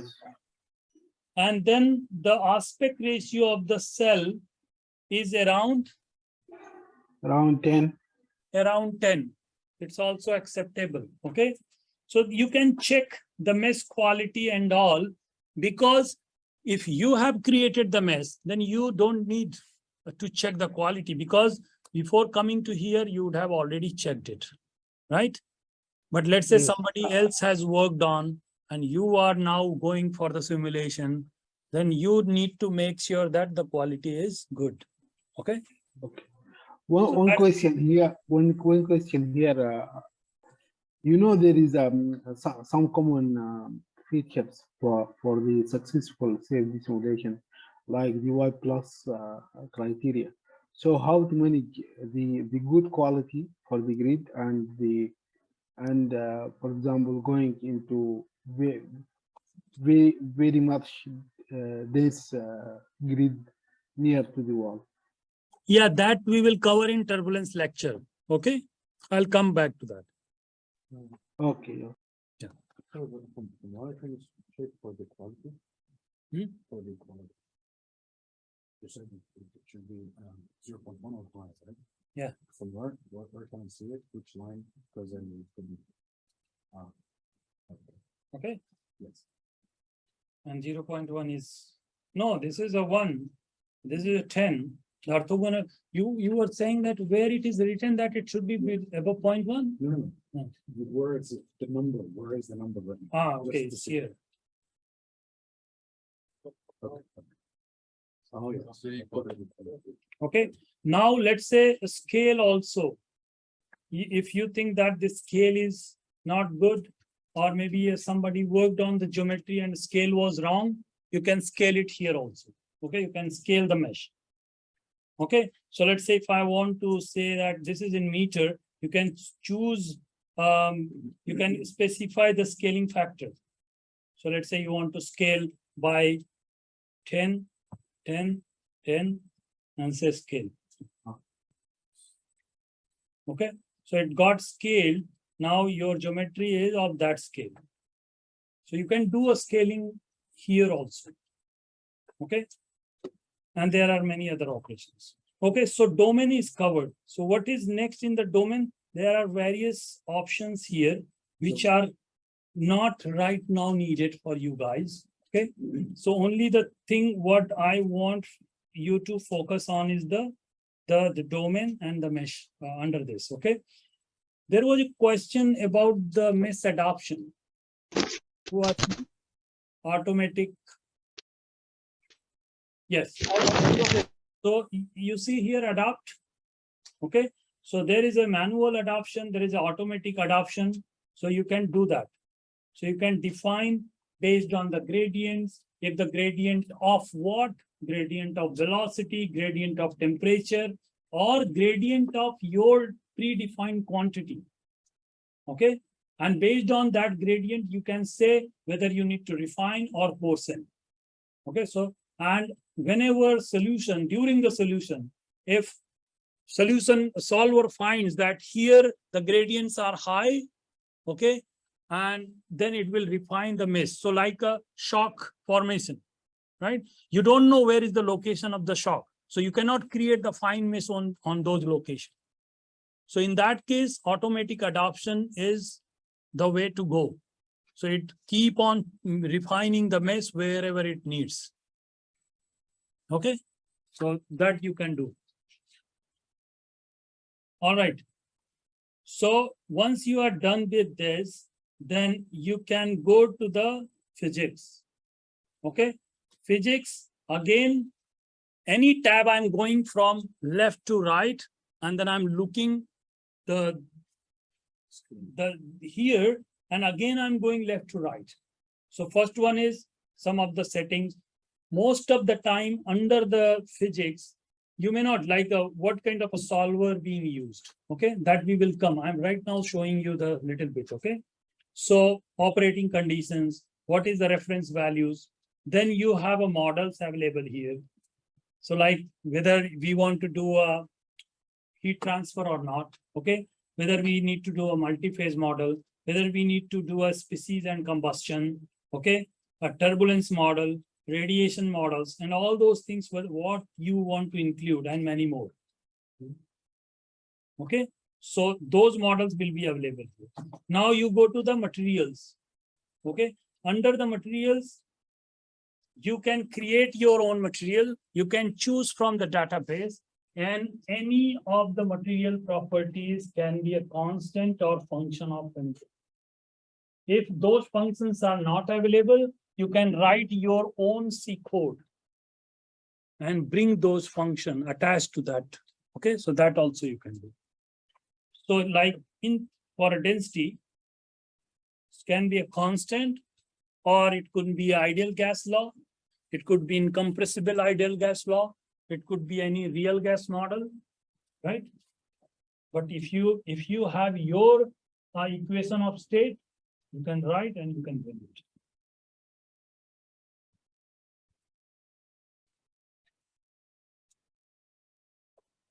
And then we will specify the boundary condition here. So let's take for this example, by default air, okay, let it keep. So we go to the inlet and say my inlet condition is, let's specify 0.1 meter per second. There is a drop down menu here.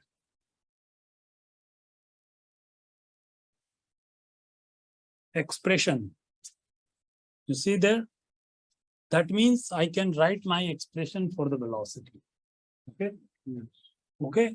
Or I can make it as an input parameter. So if I say this is my input parameter, it asks me what is the parameter name. So I'm saying inlet velocity. And I can give, this is my initial value, and I say okay. Now if I go to my workbench, don't sleep. If I go to my workbench, you see here another input parameter got added.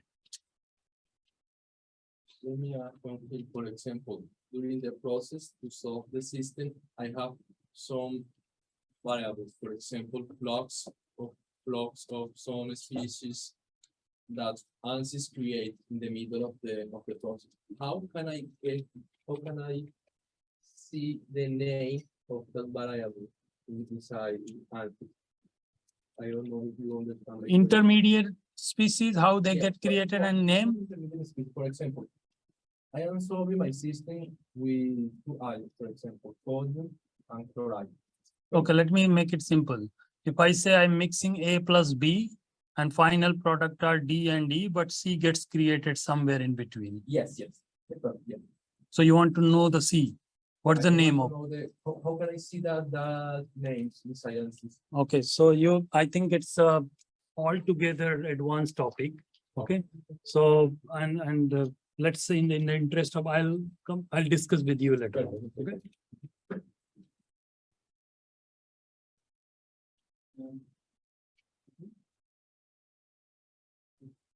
Do we have to solve all the design points with all the equations, or we can compute some and then interpolate? It always does the interpolation. So let's say first you solve the first one. Okay. Second, the second design iteration will take the first one as the initial condition, so that the runtime becomes this. Let's say we have 1,000 equations, so it will do all, for all One by one.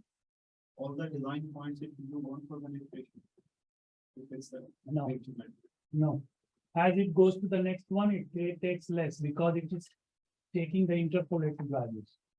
Okay. One more thing, one more question you may ask: if there are 100,000 design points, and are they going to run one by one, first complete, second? You can also run in parallel.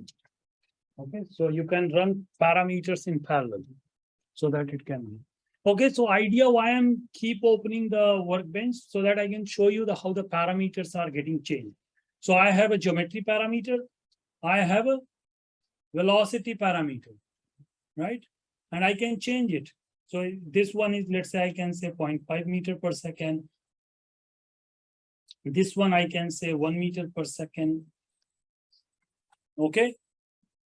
Now let's go further. So I say, okay, this is my velocity. Close. So this is done. Let's user define. I'm not going to do anything. Let's go to the solution. Now I told you to check the convergence. What are the three things we need to do? One is the residual. Second is the mass imbalance. And third one is some variable you need to monitor so that you can check if they become flat or they are not changing. So to do that, we need to create that monitor. So how we do that? We can go here and say new monitor. And let's say I'm interested in pressure drop. So I can have average weighted, area weighted average of pressure at inlet. And I can report and I can say, okay. So I created one monitor. Okay. You want to see how I did that?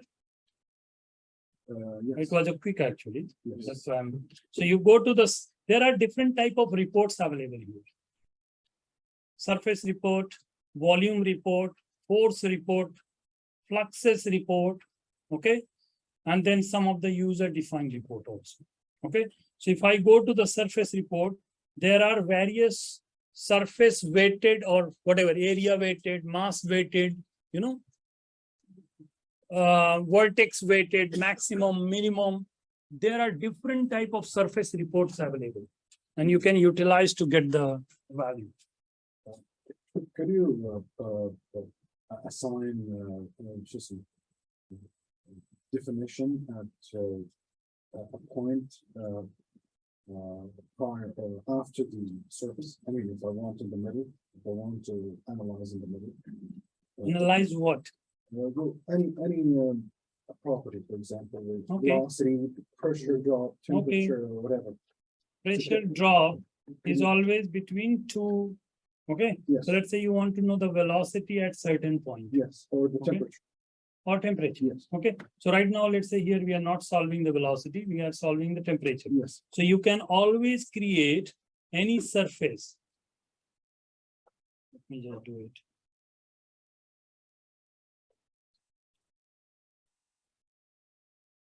So you can create any surface of, let's say, a point, line, plane. Okay. So I can create a point.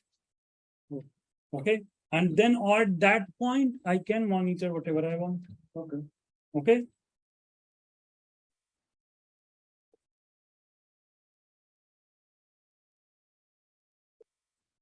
So either I know the point location. So you can give the point location.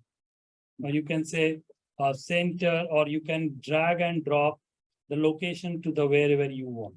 Along the axis of the page. Yeah. So you know, or if we know the location, you can directly enter it here. Okay. In the details is easier the slides in the middle of the profile. You can see all the profile in that slide. So you see here, I put this point here, like just by clicking on it. See? Okay. So if I say, and then I say create. Now I created that point, and now I have to go into the solution and say new. I want to, let's say, whatever area weighted or whatever you want to say. Okay. Or vertex maximum. So let's say area weighted of that point. And let's say select the variable.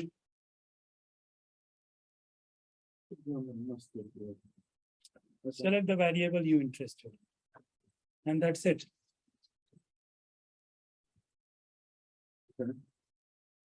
Okay. That's perfect. And then once you have this report ready, you initialize it. Okay. Okay. One more thing I wanted to tell you. Let's say if I'm interested in pressure drop. Right? So at the outlet, what is the pressure? The inlet pressure is a pressure drop. Yes or no? Yeah. Okay. So I have this. I can create here also a kind of expression also. Inlet pressure minus outlet pressure. Okay. I can create a expression. Okay. Or I can simply also create a custom field function, which, okay. So what I'm not going to do right now, I'm going to, because I told you at outlet, the pressure is 0. So inlet pressure is what? Your pressure drop. Okay. So let's say new surface area weighted average. I call it, let's say, pressure drop. And this is the pressure at the inlet. And you see here. Yes. This is the output I'm looking for. Okay.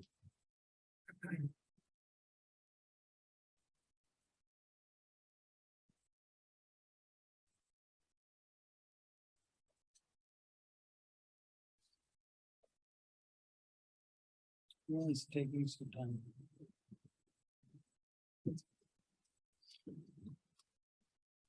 So this output parameter will be available in the workbench. So now you have a complete matrix. Sorry, why do we have two files in the report file? We have report dev1 and report dev2. What is the difference? What is that? The report files, down, down, down, down, down. The other side, yeah, up, yeah. That was the previous, I defined the same thing. Ah, okay, okay, okay. So the second, okay, yeah.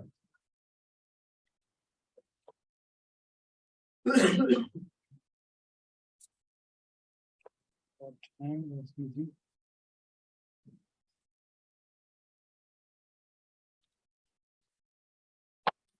That's the- huh? Yeah, this is-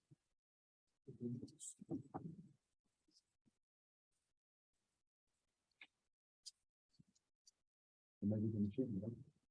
The machine will do that.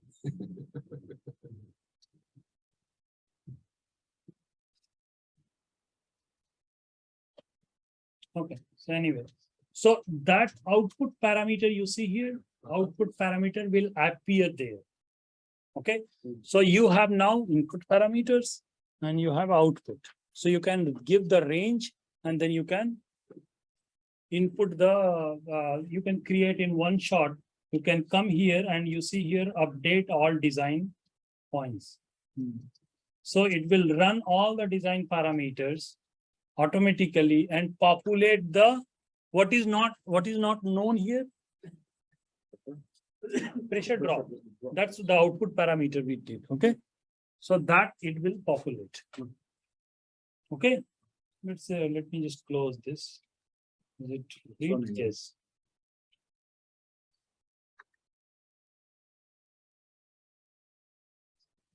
Something.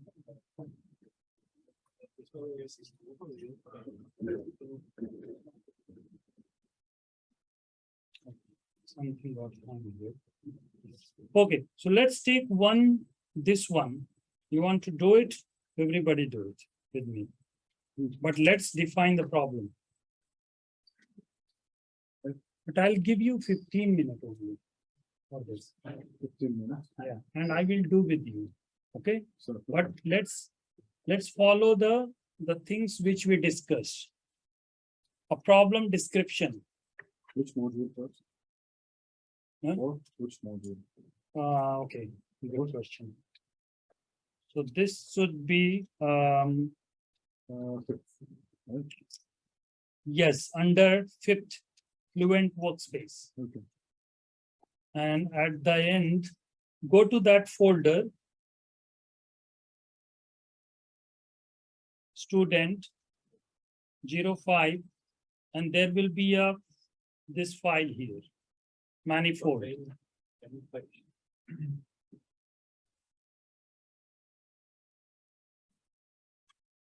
Yes. Okay. Now let's discuss together what we are going to do. Okay. And if you are not doing on your own, just look at my screen. I'll do it. Okay. But if you want to do it, but we will finish in.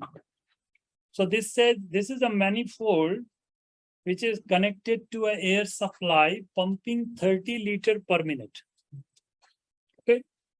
Goal is to split the air stream into three streams, each at 10 liters per minute, plus minus 5% here and there.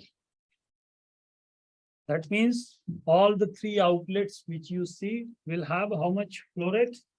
10 liters per minute each. Huh? Yeah. So dividing equal. Yes, yes. Right? Yes. So perform simulations which will predict whether the desired flow uniformity can be achieved with the existing design. So what are we using simulation here? To check the claim has been made. the claim has been made that this manifold will predict the flow rate equally through the three outlets. So we can utilize the CFD to know whether this is correct or not. Means this design is correct or not. Okay. Clear? What is the objective? First line. So objective is clear. You want to know that whether this design is able to predict the uniformity or not.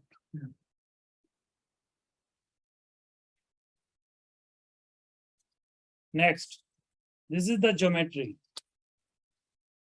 So what is being passed air 30 liter per minute, and all other geometry definitions are given there. You have a CAD model. You don't need to create it from scratch. Okay. And outlet, what boundary conditions are known at outlet?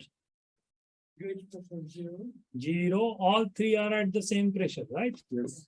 And inlet, we have a 30 liter per minute. Yes. Okay. And air is known. And there- Flow rate is known. So you can calculate the velocity or mass flow rate, any of them. Rho, density multiplied by area multiplied by velocity. Area of the inlet is known. Right? Yes. So we start, the file you will find is this one. So let's start with the, Workbench. no, let's go with the standalone. Workbench I showed you just to.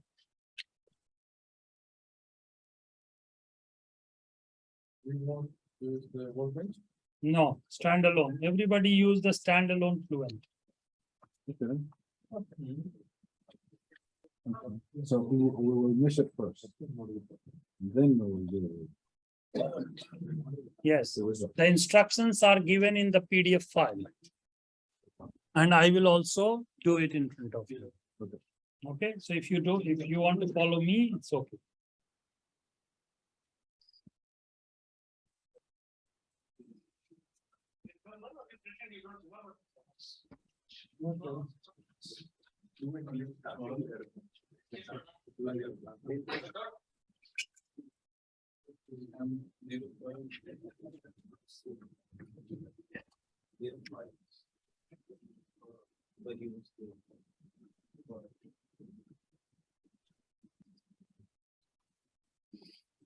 All right, so let's start with the Fluent. What it says, 4 solver processes. So yes, let's choose 4. Okay. And display the mess after reading. That is also fine. Display the messages. Okay. And we can set the working folder if you want. So your working folder should be, let's say here. You have to unzip, by the way, these files. The input files. So this one. Okay, so this is my working folder. So I can set up the working folder here. It's up to you if you want to do that. And then say start. So you will get we will select the workflow, or we are doing a meshing right now. Yes. Okay, Yes. so let's do the meshing together. So now we go and select the workflow. Once you have the workflow, you select the import geometry, and I'm showing you here. So same way, you select the CAD, select the file, and the file name is, this is a parasolid file. So it is not a space claim file. Okay. So if you go here and say, browse the file.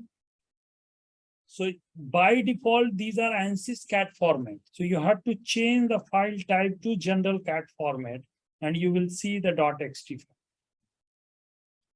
So you select this .xt file and say, okay.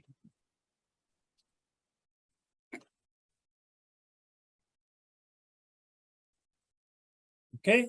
Yes. So you be imported, and again, I'm going to switch it off. So this is mine. Let's go to the next one. reflection plane setting. You want to make it, do it, you can do it. I'm skipping this slide because I switched off. Now add a local sizing. I don't want to add any local sizing. I will control the mesh through the global size parameter. So if I don't want to add a local sizing, then I can do simply update. Okay, and then I am into the generate surface mesh. Okay. So this is the slide number this. Now,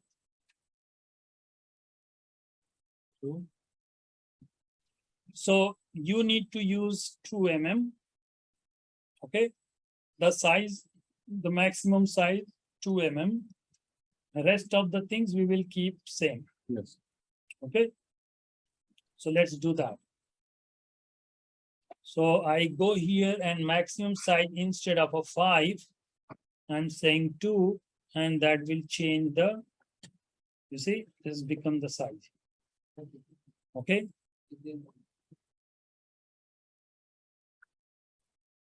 And say generate surface mesh. So based on what he chose 2 mm. Is it a little fun again? No, I was showing you so geometry is like this, right?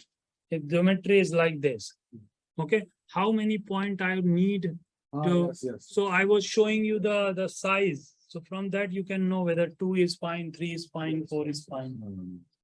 Okay, so now your surface mesh should be ready with you. Yes. This is what we did. And then we go to describe the geometry. So what this geometry is? Solid. So the geometry consists of only solids. Come on, which one I should select? Yeah. No. Yes, sir. First one? Yeah. Second one? Oh, okay. This is. No, he's not right. You are right. I'm right. Yes, just stick to your. This is confusing now. Yes. So your confusion is a great way to start to know anything. Anybody else? Which one I should select? Second. First one. So how many first? How many of you first?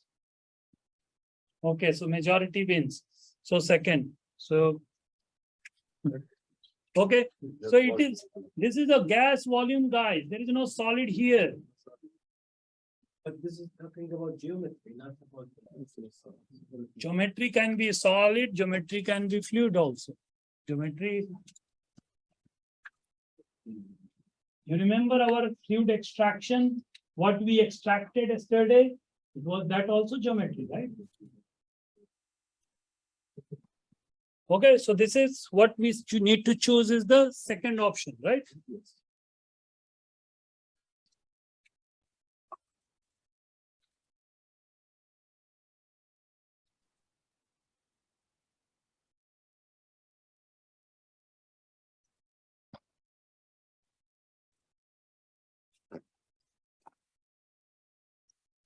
No, we are using 2021 R1 workflow. We are not using the new one.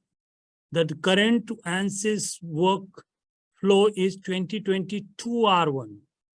So we are sticking to the old version 2021 R1.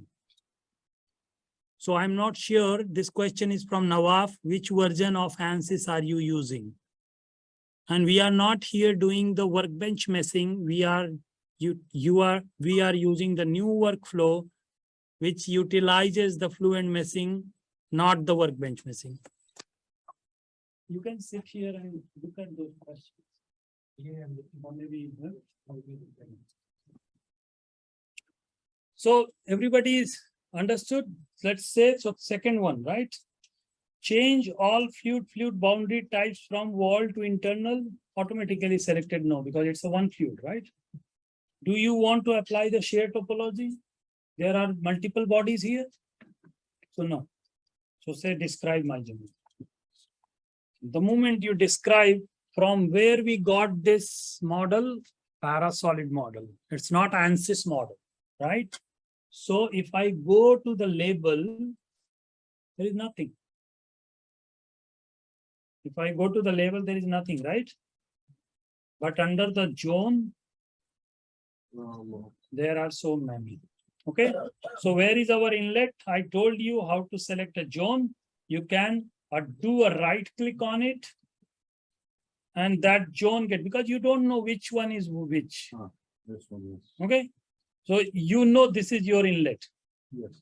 So what you can do is you can make it an inlet. You can name it an inlet. Double click on that, and then change the type to the velocity inlet. Not to this one. Just be careful that the moment you change, it goes at the top. So you need to change it to the boundary you renamed it. So inlet, velocity inlet, it gets highlighted also. Okay, and I'm following the same here. So there will be so many. So let's look at this as a velocity inlet. And then there will be 3 outlets.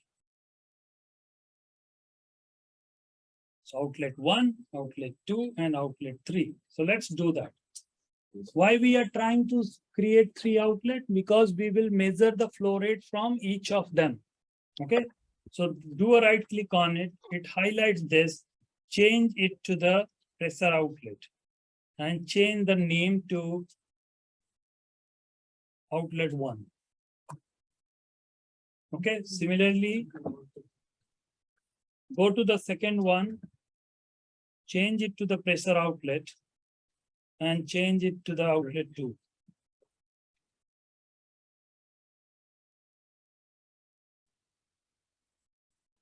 Okay. Similarly, go to the third one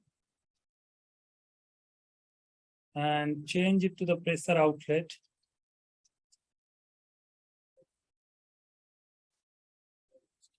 Outlet 3. That's it. So all outlet we have defined. Outlet 1, outlet 2, outlet 3, all done.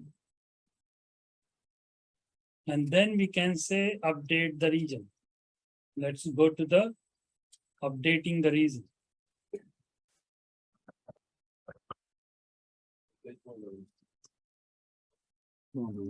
Update. Yeah, update the boundaries. And we are update the region. So the name is zone 1. If you want to, where is that? If you want to change the name, you can change it by double clicking. Let's say fluid. Region type is, it's just name. Region type is already selected fluid. So update a region. Now here we are add the boundary layer. Before the boundary layer, you remember there were so many walls, right? It doesn't look nice. We can do a grouping of them, right? In one, we can put it, right? So that's where you can do, you can follow this step here, add a boundary type in the update region itself and say add a boundary type. So let's do that. So in the update region, do a right click, insert a new task and say add a boundary type. Now this boundary type will be name, I'm putting a wall and type is a wall, and I select rest of the walls which I have not, which are the zone, right? All the walls I selected. So it has not included the inlet and the 3 outlets. And rest of them I put in one name, is called wall. Same is given if you are getting confused. So this. Then add boundary. And then once you have selected and say add boundary type. Yes. So it goes to the wall and wall is a 1. Okay, now you have a inlet, outlet 1, 2, 3, and then this is a original zone. Okay. Now let's go and mesh it. Add a boundary, go to add boundary layer. Let's add number of layers to 5. Keep everything same. And say add boundary layer. Add it and you generate the mesh. What kind of a mesh we are generating? Polyhedron. We are not generating here. We are generating polyhedron. Let's do that quickly and take the break. That's a good question. Yeah, so meshing is done, Okay, right? Everybody is with me? yeah, but the computer is slower than most. That's not. Should be faster actually. Really? Okay, so now you are done with the mesh and you will get, so let's check the quality by the way, before we proceed. So the mesh has the minimum orthogonal quality of 0.2. Good. What are you looking at? Maximum qualities. Quality is always reported at the bottom. Yeah, 0.24.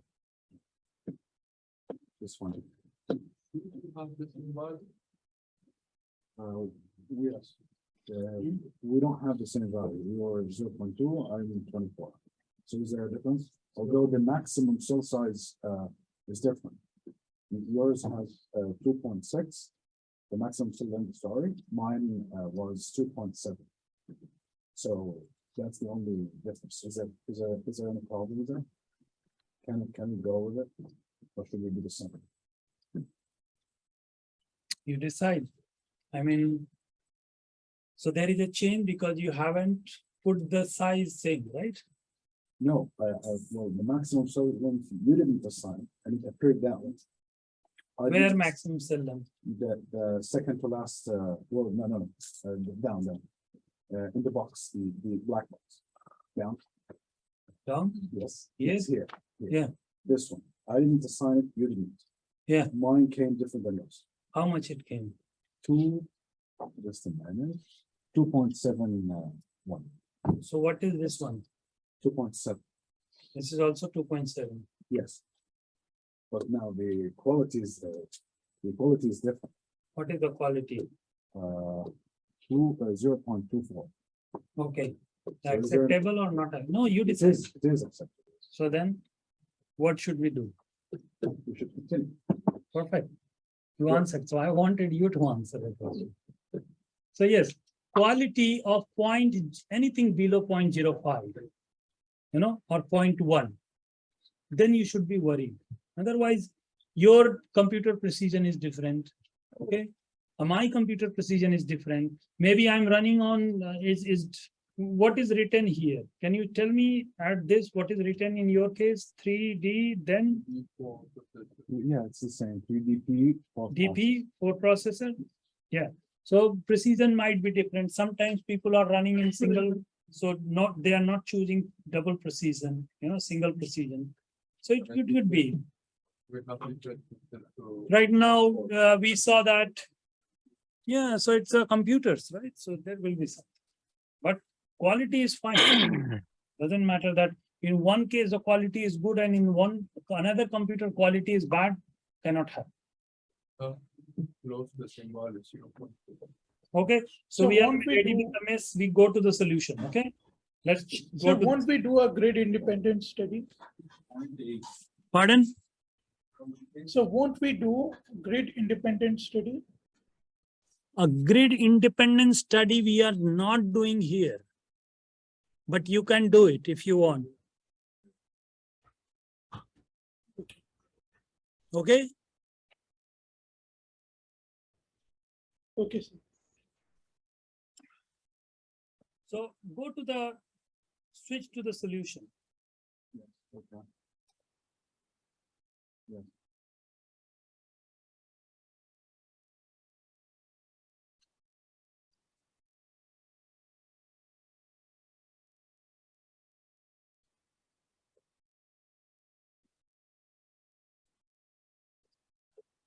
So let's say display, I can enable the edges.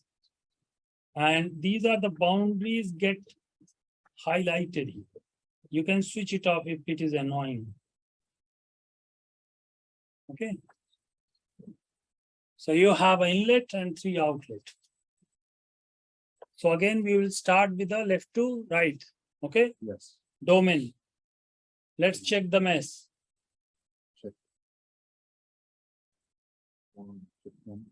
Perform mesh check.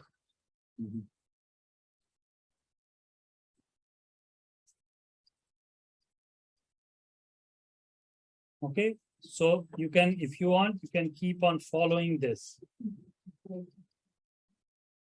Okay, same thing.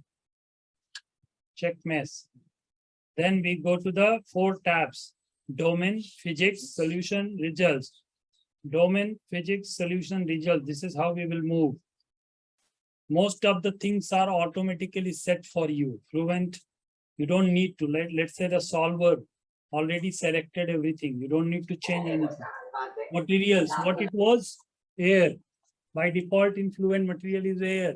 No need to change. Okay. Then what we need to change is the boundary conditions. At the inlet, 30 liters per minute. Okay. So velocity we need to specify. So what velocity we will be specifying is, if you calculate it, come out to be 0.987 meter per second, corresponding to 30 LPM. Am I sounding fast or? Okay. So what I'm saying here, let's go here. Now domain is done. Go to the physics. You don't, nothing needs to be done here. There is no energy equation because not solving. The default fluid is already air. So no need to change here. Then I go to the boundary conditions here. I go to the inlet and say my inlet velocity, because it's a velocity, what is the value I need to give? 0.987. And say apply. So up to this slide, you can just move. Now, once I have this velocity in place, there are 3 outlet conditions. By default, Fluent puts a 0 gauge pressure over there. Do I need to do anything? No. So only one input I did so far. Everything was set for you. What that input was? The velocity. Okay. So this is again done. I'm trying to show you. This is very beginning introductory level we are doing. Okay. So just see that we are just scratching the surface. Okay. So now we are going from where? Physics To solution. Solution. Boundary condition is set, material is set, solution. No. Now to run the solution, what we need? Define and initialize. So initial will come. If we want to check the convergence, we need a monitors. Yes. Monitor. And those monitors we can utilize to also calculate the flow rate. Yes. Because we need to monitor the 3 flow rate. Okay. Yes. So let's define that. So under the solution, go to the definition, new flow rate, surface report, flow rate. It will open this panel and say flow, whatever you can name, give outlet 1 flow rate. Okay, if you want to give the name. So report type is a flow rate. It is, no, I shouldn't ask this.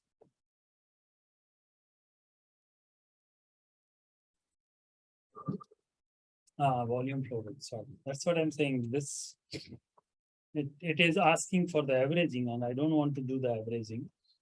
So let's do surface and volume flow rate.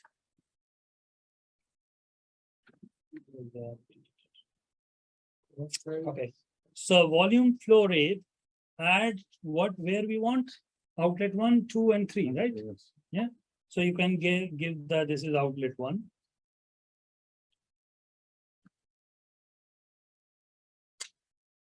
And you can report to a file and you can report to a plot. Okay. And outlet 1, you need to select.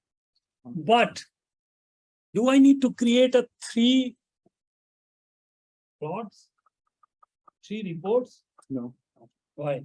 because if you know the inlet, it's 30, and then the outlet is coming 10, then you know that, oh no. You should at least have to. Go to rule number 1. What was objective? To check this design, whether it is distributing or not. Yes. So.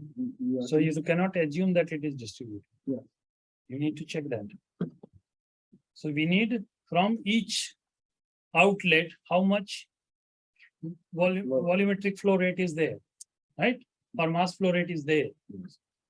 So there is a one option here, you see, per surface.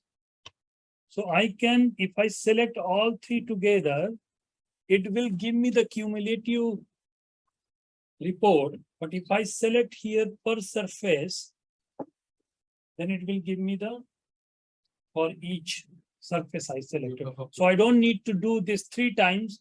I selected all 3 per surface, all reports done. So I say okay. So And now we go to the initialization. what about the frequency? Which frequency? There is a frequency. Yeah, so frequency is how often you want to write, how often you want to plot. So I want to plot every iteration right now. Frequency just for displaying the things. Okay. So now we initialize. Done. So we are here. And give the initialization. You see number 1, number 2, give the number to 200. 200, 300, whatever it is. 300. And run it.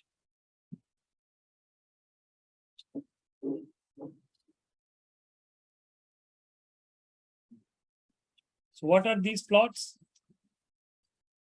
These are the flow rate from each of the outlet.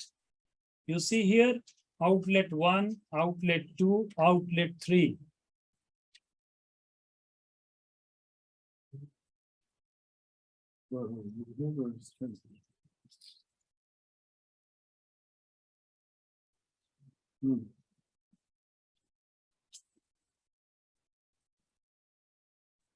Right?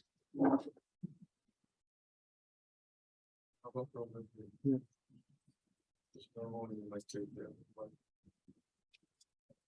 So for the reporting of the frequency of the advanced. Maybe we can switch on the light now, it will be okay. Because it's, I cannot see also somebody raising hand and then, right? Let's check. Yeah, go ahead. Frequency of reporting, does it affect the running time? What? The frequency of the reporting. So does it affect the running time? Yeah, yes, it can affect, but for bigger models, because it is writing into file also. If you have switch on the file, so every iteration, it is writing some data to the file. Yeah, so it will not affect that much, but yes, if you have a huge model, you want to save it and you don't want to write because your file size become a huge. So you, for transient mainly, not for the, okay.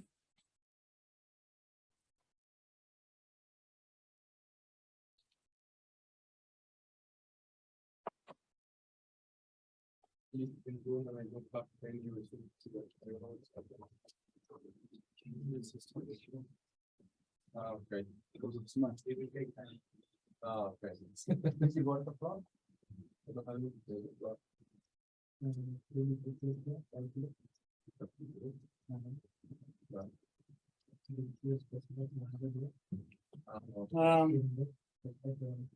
So what it says from the plot itself, can you tell me the design is right or not? It's not a valid design. I check my messages. Yeah. So design is still it is running. Okay. It's not valid because the volume is a little bit not consistent. I mean, there's difference in the volume between the three outlets. So maybe this is not what we want, right? Your question is, yes. So that's what the objective of the simulation, to check whether this design produce equal flow rate or not. Because the claim was that it should produce equal, but we checked it and it is not. It is not. Yeah, one of them is at the level of 1. Yeah, all three have a different flow rate, and we will see how much difference is that. And I mean, the green and the red is not that bad, but the white one is a little bit off. Yeah. Okay. So now let's look at. So these are plots. They are not changing with the iterations. Okay. Let's check the mass balance. So to check the mass balance, we go to the report or under the results and go to the fluxes. This I showed you yesterday also. Select inlet, outlet, all outlets. Okay, and say compute. So it will report the mass flow rate.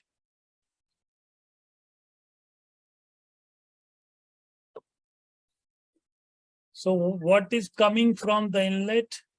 What is going from these three outlets? Minus means going out. Okay.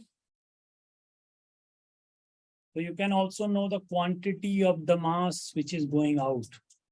All right. But yes. Which tab you got? Results and fluxes. Results. Now we are moving from left to right. So solution done, we come to the results. Okay, let's quickly draw some contour plots. Let's see how the velocity looks like. Okay, so I'm going to create a cut plane. Let's say I want to do pressure drop. Okay, so I can select everything and then I can say pressure, how it looks like. Okay, but I want to create a cut plane.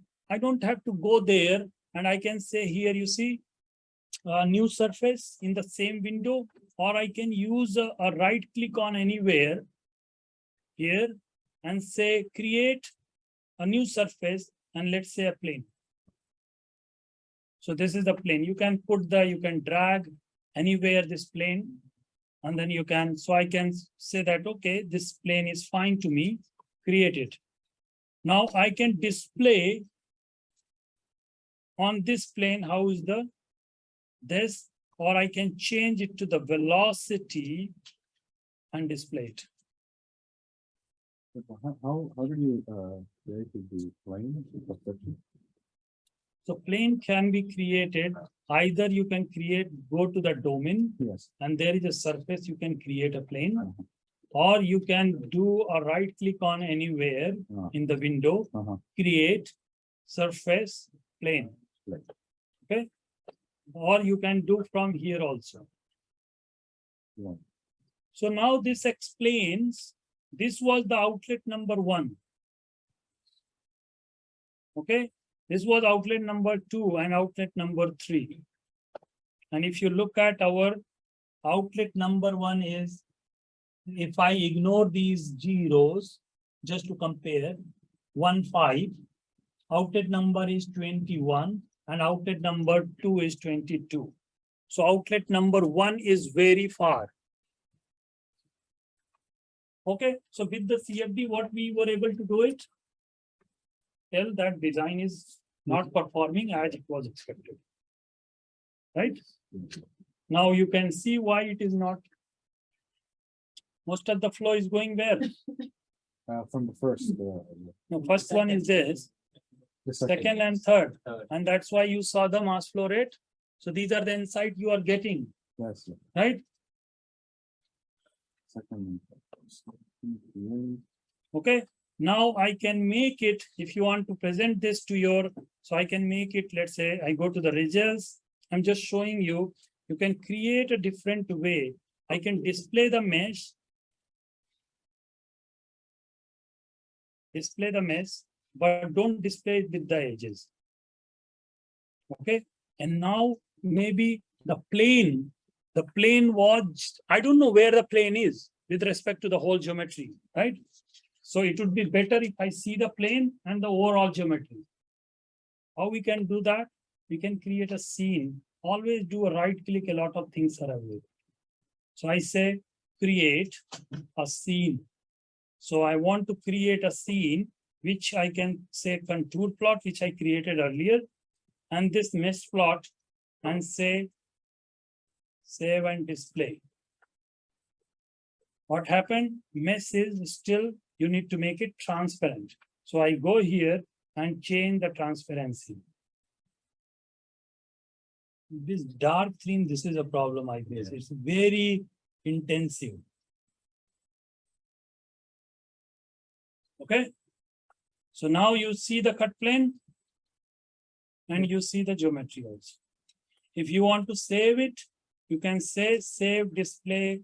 You can save it, and you can also save the pictures. There is a somewhere here, picture. And you can save the picture in a different resolution. Okay, if you don't want to use, you want to use HD picture, yes. So I have a question, for example, I'm running different scenarios, and then every time I want to compare. So every time I want to have the same position of my plot. So is there an option to set this? So every time, okay, I want to have every time when That's I what I take said. photos, you have. You see here, so you go to the view, there are view. Okay, I can just save this view. Under view tab. View and then views. Views. So I can save it, and let's say I can give them name, let's say it's my view. Okay. And say apply, close, and then I do whatever, okay? And then I go here under the views, my, that was my view.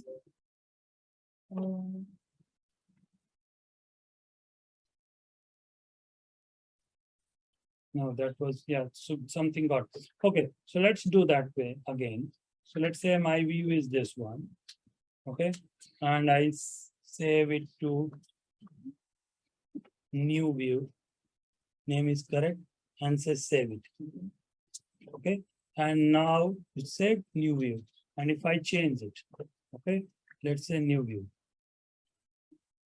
Okay, not only this, you have, let's say, multiple cases. You can load multiple cases and sync all the views together. So you change one, rest 5 change automatically in the same. So also those can be done. How do you do the parametric study? How do I do through the workbench? Say through a workbench. Yes. So would you demonstrate it? I did that. You right? You remember that pressure, the pipe flow, inlet parameters, out pressure drop as output parameter, and then you see all the input parameters there and outlet parameter. Yeah. Okay, so this, and the last thing is I want to show here. You can create a different type of, let's say, inlet. Okay, how the flow is happening inside. Okay, now I can again go to my scene, create a scene. These are the ways you can visualize the things and say save and display. And then you change the. Can you show me how to see the vectors inside? Yeah. This is dark themes.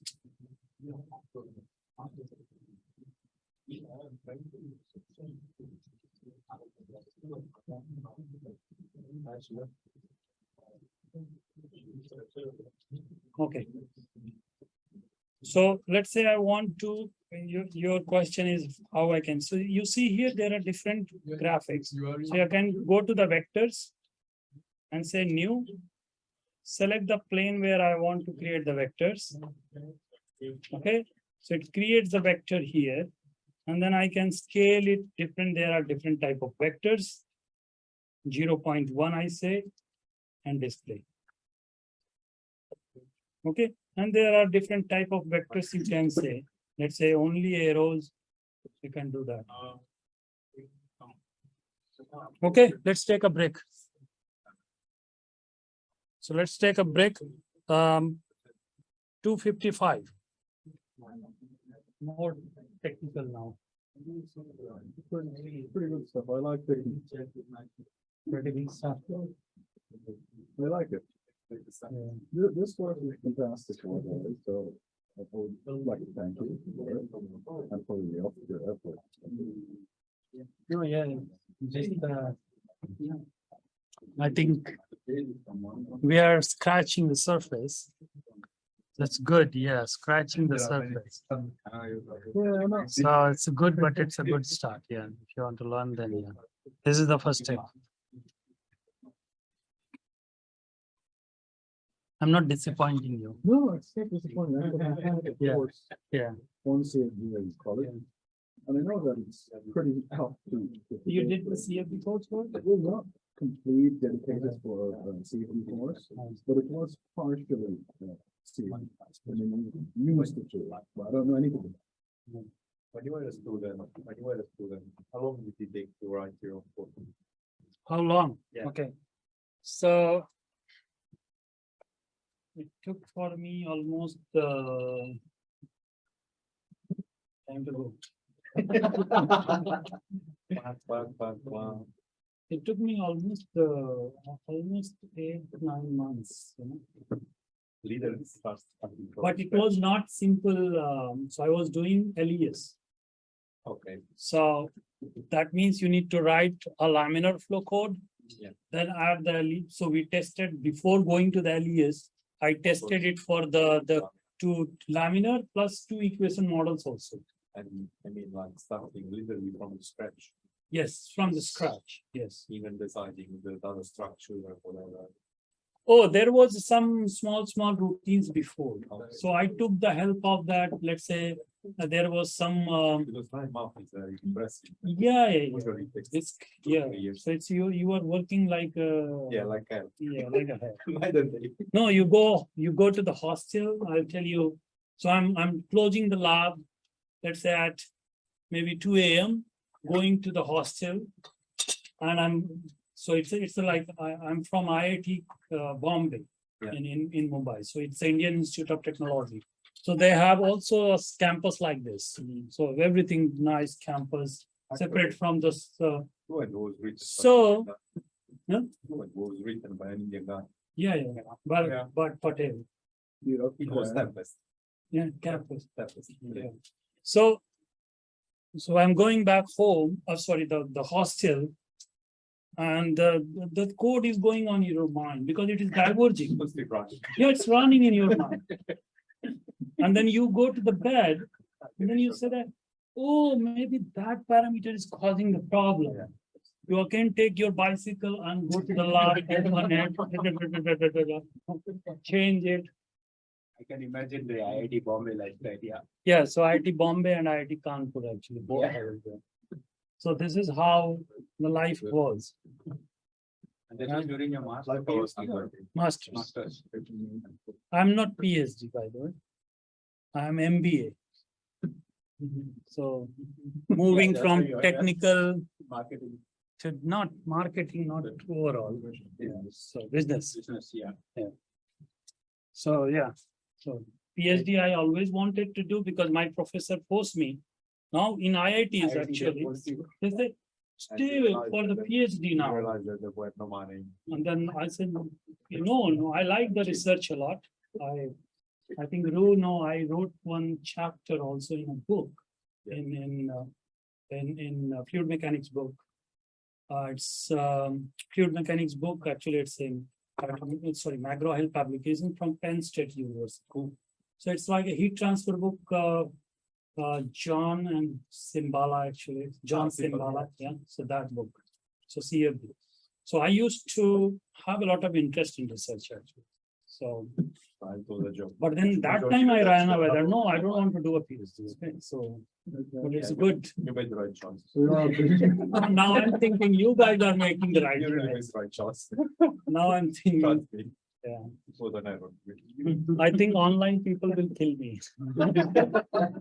Guys, sorry here, there was some discussion, we're starting now.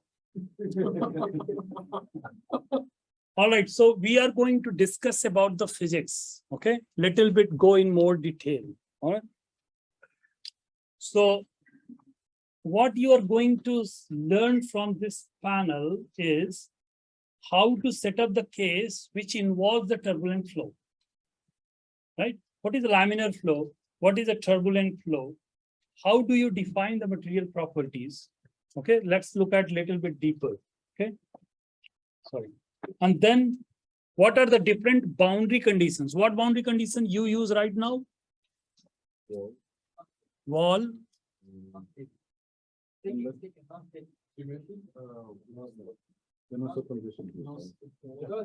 I'm asking you very simple thing, which what you did, velocity inlet, velocity type, velocity inlet, pressure outlet, wall, as you said, right? These are the three we used. So what are other type of boundary conditions? Viscosity is a boundary condition. It's a property, right?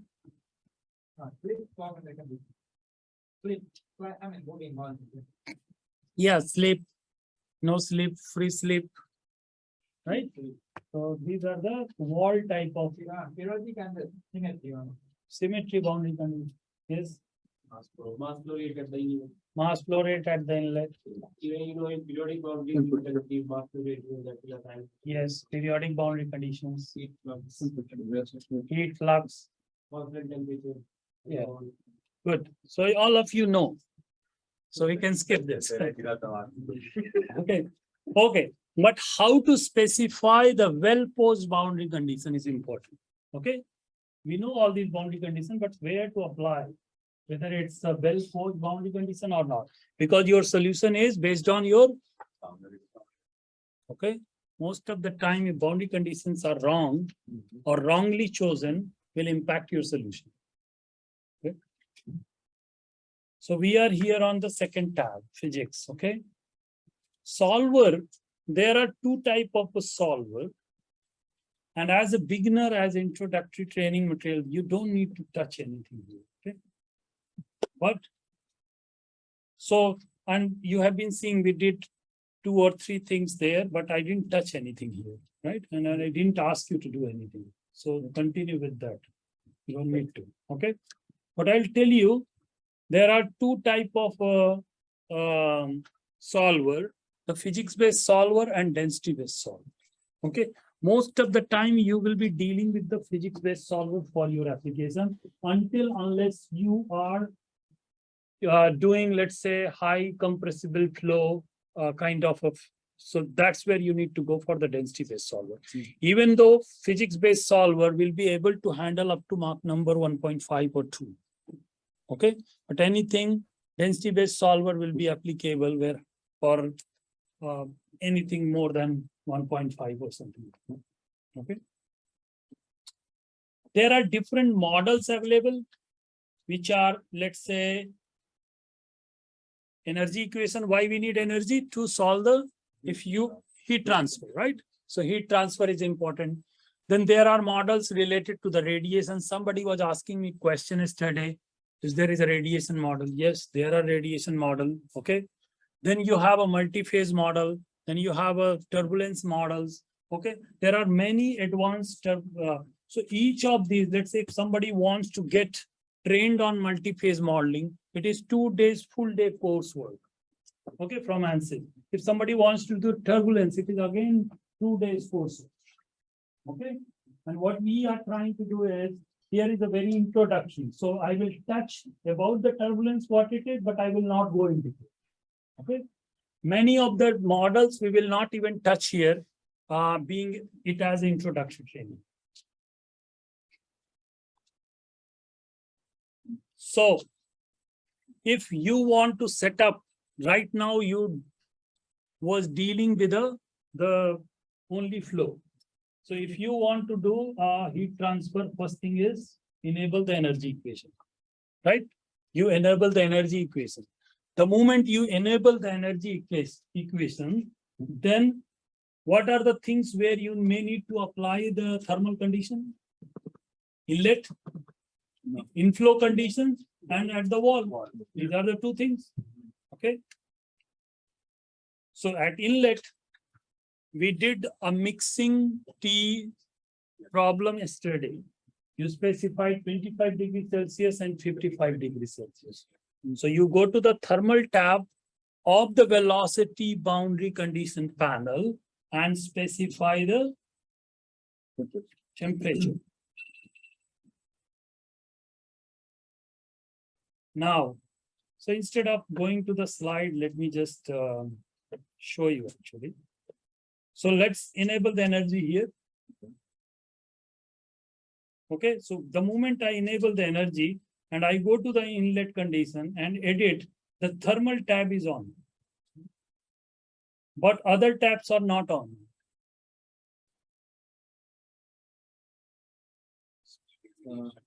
Thermal? So thermal tab is on. That means you can specify the temperature. Okay. Where are other things? The wall boundary conditions, right? So let's go to the wall. Let's select the wall and say edit. Now, if I go to the thermal tab, we have a heat flux, we have a temperature, we have a convection, we have a radiation, we have a mix, and at the end we have a system coupling. Okay, so leave that system coupling right now. If heat flux, by default, Fluent applies 0 heat flux. That means every wall is treated as adiabatic wall. Okay.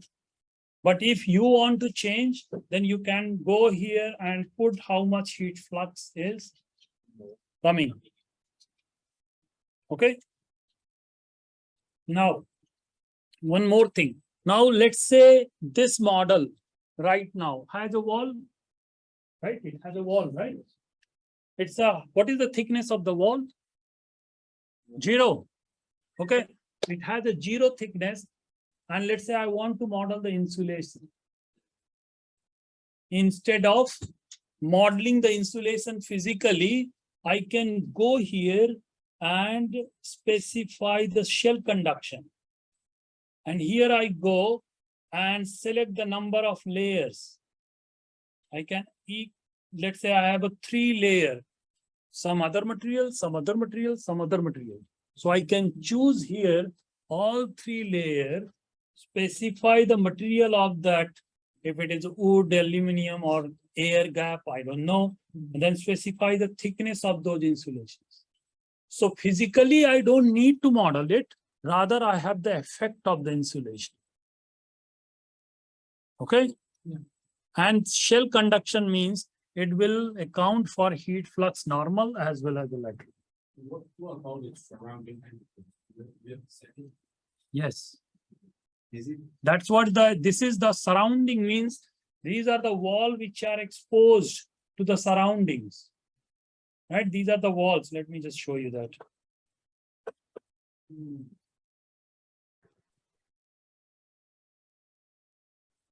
Instead of keep this on.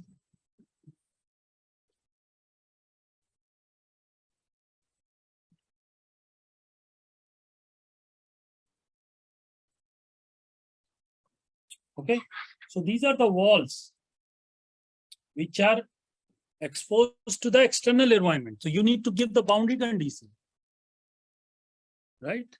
It could be a heat flux. You know the heat flux through these walls which is coming in, or you maybe know the heat transfer coefficient because this whole thing is sitting somewhere where the air is flowing. Are we going to model that also? Where is the, again, these confusion will come to you that this is here, what is in surrounding, do I need to? So you have to make assumption, if I know the heat flux here, I don't need to go anywhere else to model anything else. You know?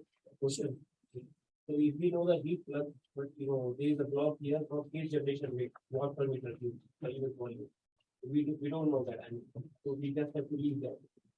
Okay, you only know flux, heat flux. Yeah. But we don't know heat generation rate.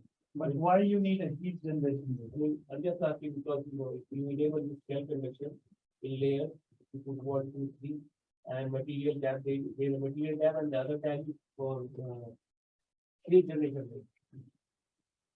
So if you see here, each layer can have something which can generate the heat also. If you want to account for that, then you put, otherwise just leave it there, leave it as yes. Okay. So heat generation rate, again exam question. Okay. It's where you apply the heat generation in the cell zone, not at the surface. It's a flux. But if it become volumetric heat generation, it is on the volume. So Fluent always apply volumetric watt per meter cube. It is always per meter cube. Remember this. Okay. Any volumetric source is per meter cube, whether it is a heat or anything else. And you will see the here watt per meter cube. Just a question regarding this solve. Is he building, is he virtually building another mesh by parallel displaying the world? Yes. Okay. So numerical. Yeah, virtually we'll have another Yes. virtual mesh. Virtual numerically it is treating, adding the thickness and having the solving. Yes. Okay. Now what is the next one? Temperature. So if you want to maintain, let's say some of the assets are maintained at certain temperature, right? And you want to specify the boundary condition, you specify the temperature. Mostly you will use either convection or heat flux. So convection, what you need to specify? Heat transfer coefficient and free stream temperature. Right? Let's say this is placed somewhere. So what is the heat transfer coefficient? And what is the free stream air temperature or Is it like environmental temperature? ambient temperature, correct. So your simple equation, right? H into T minus T infinity multiplied by area, right? I asked one question, people, that you have a wooden block. One side of the wood is maintained as 200 degrees Celsius. Other side of the block is maintained at 100 degrees Celsius. Conductivity of, and the other block is just made of steel. One is made of wood. Both are maintained at same temperature. Mr. Saad, Yeah, good questions.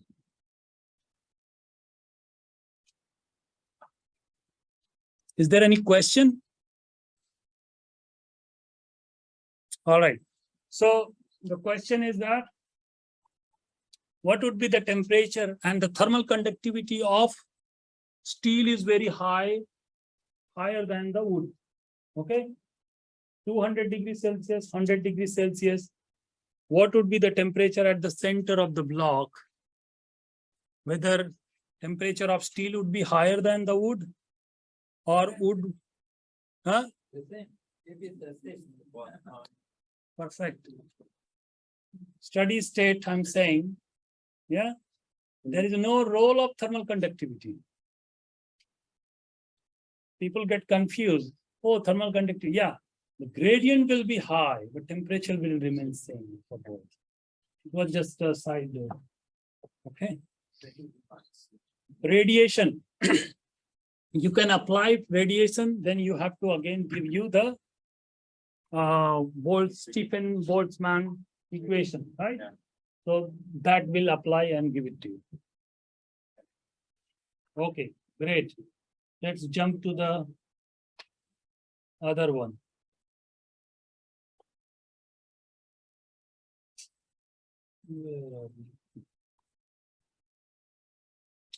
So these are the one I was talking.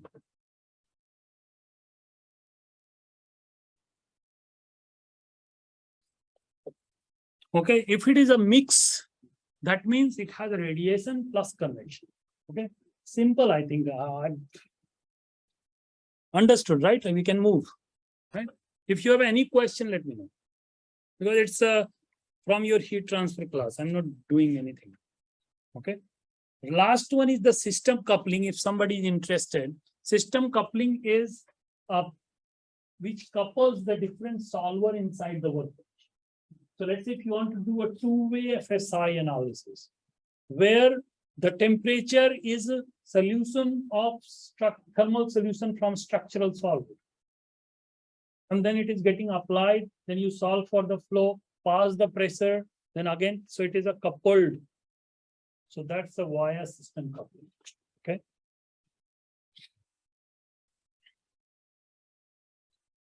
All right, so next topic.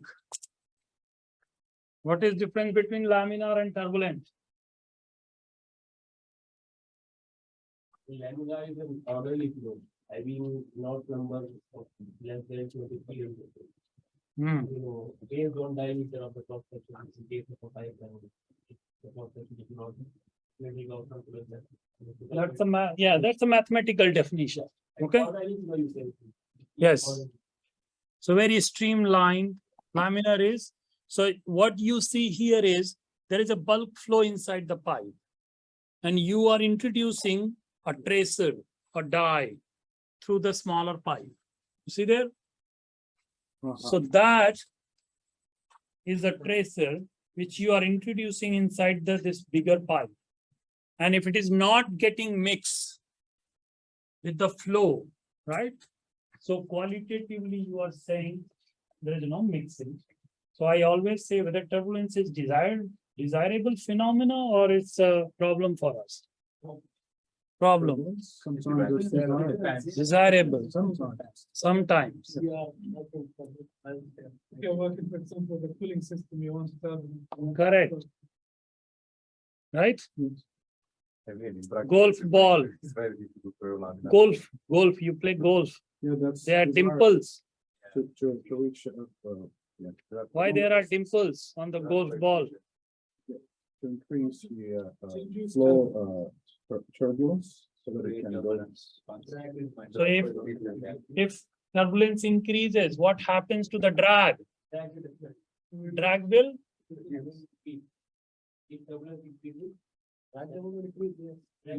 No. So if, okay, No. the food for you, if drag increases, both of you can discuss with each other. Okay. So he is saying the golf ball dimples are there to increase the turbulence and hence reduce the drag so that the flight can be longer. Or you are saying if you increase the turbulence. I'm not talking about golf ball, I'm in general. Okay. Okay. So turbulence is, yes, sometimes it's problematic, but he rightly said in cooling situation, you need turbulence, right? You increase the roughness so that it's good for you. Mixing, where you need a mixing, turbulence you require, right? So sometimes, I don't know, I'm from India, so I'm fan of cricket, right? Okay. So whenever you are swing the ball, so they rub the ball here, you know, just to create the, again, one side, you know, so these are the, you see on daily basis turbulence, okay? On the, so many things you see around your car, noise, you see here the noise of the side mirrors. Yeah. Like when you are driving at 140, you see the noise. So other than the tire noise, okay? I would say that it's much more difficult to see a laminar one in real life. We will have always most of them are turbulent. So even our life is turbulent, right? So life is turbulent, people around are turbulent, and that's what I was saying. This word is a VUCA word. Okay. So anyway, so coming back to the topic, from laminar, That's what. But if you are introducing a tracer, it gets mixed very fast with the bulk flow. That means it's a turbulent. Okay. But we need to quantify it. And to quantify, we have one in fluid mechanics, there are so many non-dimensional numbers, right? Yes. And I was really, I mean, how to remember this number, Prandtl number, Reynolds number, so many numbers. That become higher. Yes, Rayleigh number and this number, right? So many numbers. So Reynolds number is the quantification of turbulence. It's a ratio of inertia force to the viscous force. Okay. So if your viscous force is high, that means the viscosity is high. So it is on the denominator. So viscosity is high, Reynolds number gets smaller. Okay, inertia is high, Reynolds number high. So higher Reynolds number, more inertia. Yes.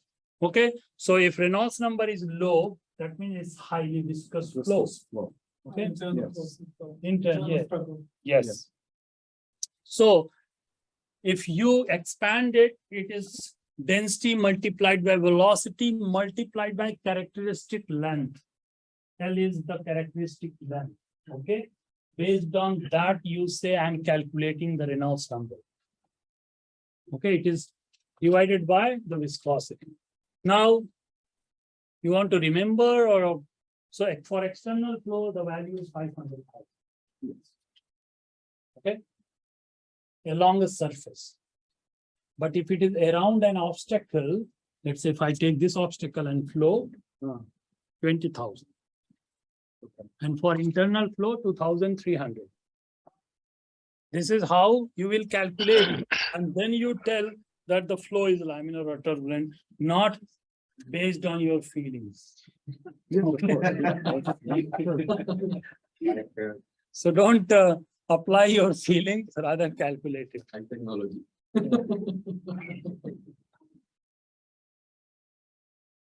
So, okay. So by default, inside the Fluent, there are many models because there is no universal turbulence model has been developed so far, which can handle all turbulence regime or whatever you say.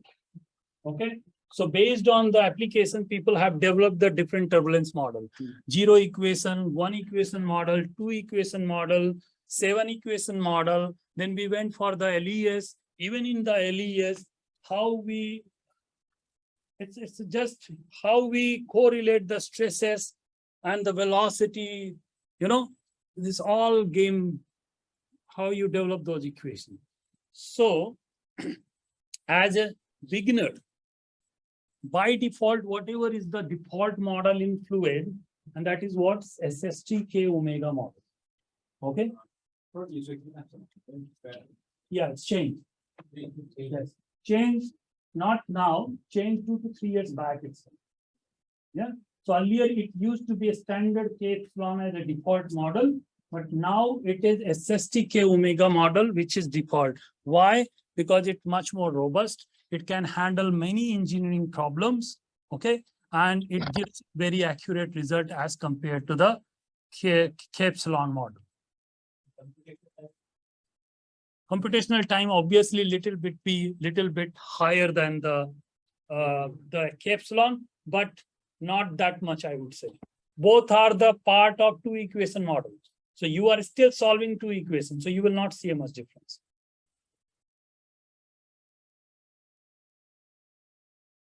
Okay.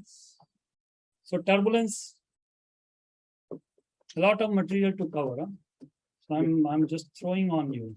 But one question about the turbulence models. So should I, do I have to go to the literature to learn about the limitations of each model, or is there a way to learn about them from Ansys?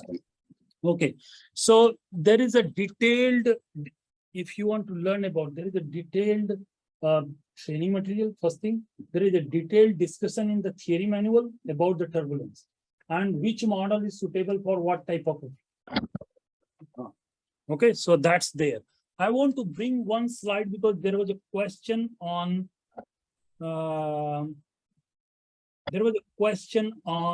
Y plus, and I want to finish that. Brother Saad, Yes.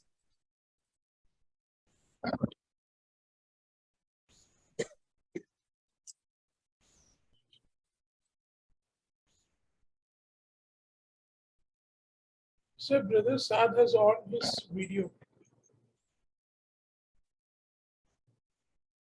All right. So I want to, like, there was a question also how to generate a mesh, how to know the mesh size, you know? Yes. So turbulence is a part of that. So let me just take this before I go to the other part. It's important and I want to cover that. Okay. So this slide, you saw that just now we discussed. Yes. Okay. This slide also you saw that. Now I will introduce you a little bit. DNS. Okay. What is DNS? Direct numerical simulation. Okay. That means I'm not doing any modeling. Okay. Modeling means whatever is happening near the walls, I'm not applying any model to establish the relationship. Rather, I'm resolving each and everything. That is called DNS. Okay, it's called direct numerical simulation. Still, there is no supercomputer in the world which can solve the DNS for engineering problems. Okay, for academic problems, yes, people started doing some DNS. Because my cell counts are going to be billions or trillions, I don't know. Yes. Okay. So there is no computer right now which can handle or which can give me the DNS secrets. Okay. But it may be in future.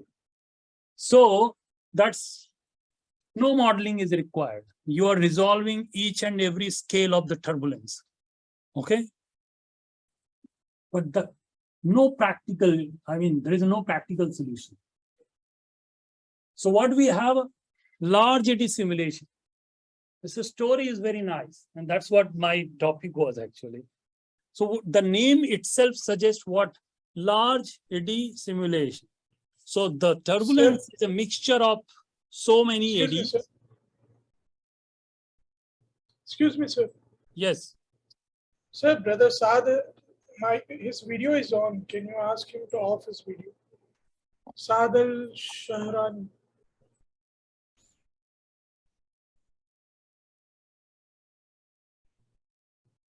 Yes, sir, we can proceed. Yes, hello. Yeah, I think, yeah, we did that. Thank you. So, large eddy simulation, as the name suggests, large eddy simulation. So what they did, they said, okay, we cannot resolve each and everything. Okay. So let's separate the eddies into the some form, large and the small. The smaller eddies are, means as they become smaller, you need a smaller cell size, right? The mesh size.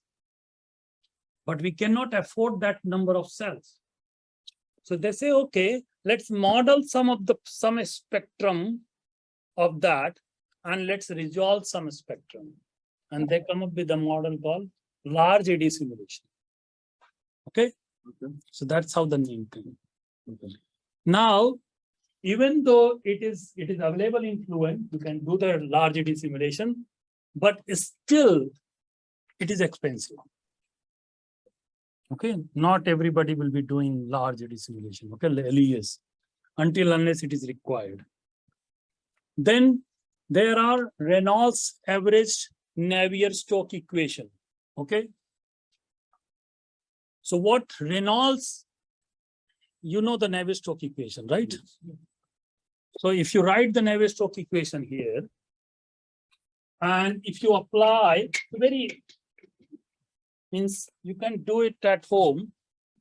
If you apply, so you have a, let's say, del U by del T plus rho. I'm not taking rho here. So U del U by del X plus V del u by del y, and so on, and go minus del t by del x plus mu del square u by del x square. And here is a row, whatever. Now this, if you look at this u in a turbulent situation, what it will be? It will be u prime plus u average. What I'm saying that there will be a, if you take any signal, velocity or pressure or anything will be of this nature. So you have an average value, any signal, and then you have a fluctuations. Can I represent any instantaneous quantity in an average value plus the fluctuations, right? You put this u equal to u bar plus u plus in this equation and assemble everything, you will get the Reynolds stresses. And the whole game is how to model these Reynolds stresses, okay? So people have developed Reynolds average Navier-Stokes. So that equation is called Reynolds average Navier-Stokes equation, okay? And then there are many models under the RANS category, which is called, we will see that inside Fluent, I'll show you, but these models are very much practical for our problem, okay, engineering problem. And 𝐀𝐍𝐒𝐘𝐒 is one of the RANS model, okay? Make sense? Now I want to touch, these are the models, by the way. So as you go from top to bottom,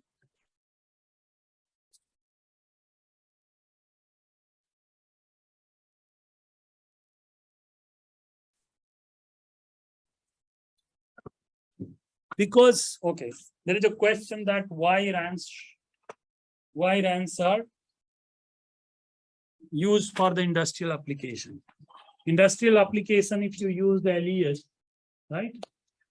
So you will not see, it may not be required to go to that level of accuracy, first thing, right? So why to use LES?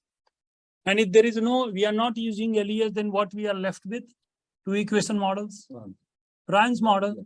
That's why RANs are cheaper as compared to the LES. Time, right? And give the results which we are looking for. So these are the reason we are using RANS model. So this slide is clear. You go from top to bottom, accuracy increases, but cost is also. So this is slide all fine. These slides I want to again a little bit mathematical. The Y plus concept I want to bring into the picture. It's not relevant right now much because 𝐀𝐍𝐒𝐘𝐒 model is a Y plus sensitive. How many of you know Y plus? If this is, yeah, CFD guys know, but anybody in the CFD should know Y plus because they are haunted with this number. So, okay. So what Y plus is nothing but it tells you the information about first cell height of your mesh. Okay. So what do you do? How the, you know the velocity profile as you see here. So what I'm doing is nothing but plotting the velocity. This is a nothing, right? As you go away from the wall, it's become right. This is the velocity. Now the same, what is happening near the wall, right? This is where the whole action is taking place. So I'm going to non-dimensionalize the velocity. I'm going to non-dimensionalize the distance away from the wall. The moment I non-dimensionalize the distance away from the wall is a kind of a Y plus. Because there is a, I don't want, there is a Y star. I don't want to into that. Okay. So you can imagine non-dimensional wall, the distance away from the wall is a Y plus. Okay, and that's what you see here. Okay, Go to say that online, there are many quite fast calculators. yeah, online, why you can write it in your Excel also. You will find. So what I'm going to show you in the next slide, I'm going to plot now non-dimensional velocity, and I'm going to plot non-dimensional distance. Same plot, but in the log scale. What question? So do I have to manually calculate the y plus or the y star? We'll come to that. Okay. So the moment I plot so let's say for high Reynolds number flow, this is the U plus and this is the Y plus in the log scale. The blue curve is the velocity and distance function. Okay. Now this is the whole story. This is the velocity variation as I'm going away from the wall. If in the turbulence case, if I can come up, because I'm not going to resolve this. So I need some curve fit equation which can represent this blue curve or the small red curve. That's where there is a wall functions comes into the picture. So if you look at the characteristic of this blue curve, up to this point, there is a linear relation between U plus and Y plus. But away from this one, you see the red line, there is a logarithmic relation between these U plus and Y plus. So some portion of this we can represent through the logarithmic relation, some portion we can represent through the U plus equal to Y plus. Now, based on that, what we are plotting in the x-axis is Y plus. So I can say that if this is my curve and this is the logarithmic relation, so it tells me if I have to resolve a buffer or sublayer, my Y plus should be below 5 or somewhere like close to 1. But if I'm going to in the logarithmic region, then my Y plus should fall somewhere here or somewhere here from where this start deviating. So that value is 30. So any value below the line? Any value below 30, Y plus 30, you cannot use the standard wall functions. Yeah. Okay. Okay. And if you want to resolve the viscous sublayer, you need to use Y plus equal to 1. There was a question online, and that's the answer to that.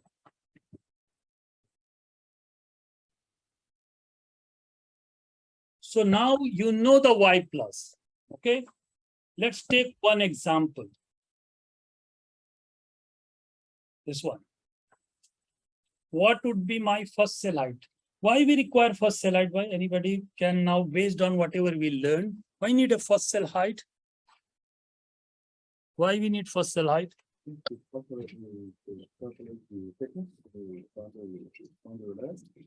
Yes.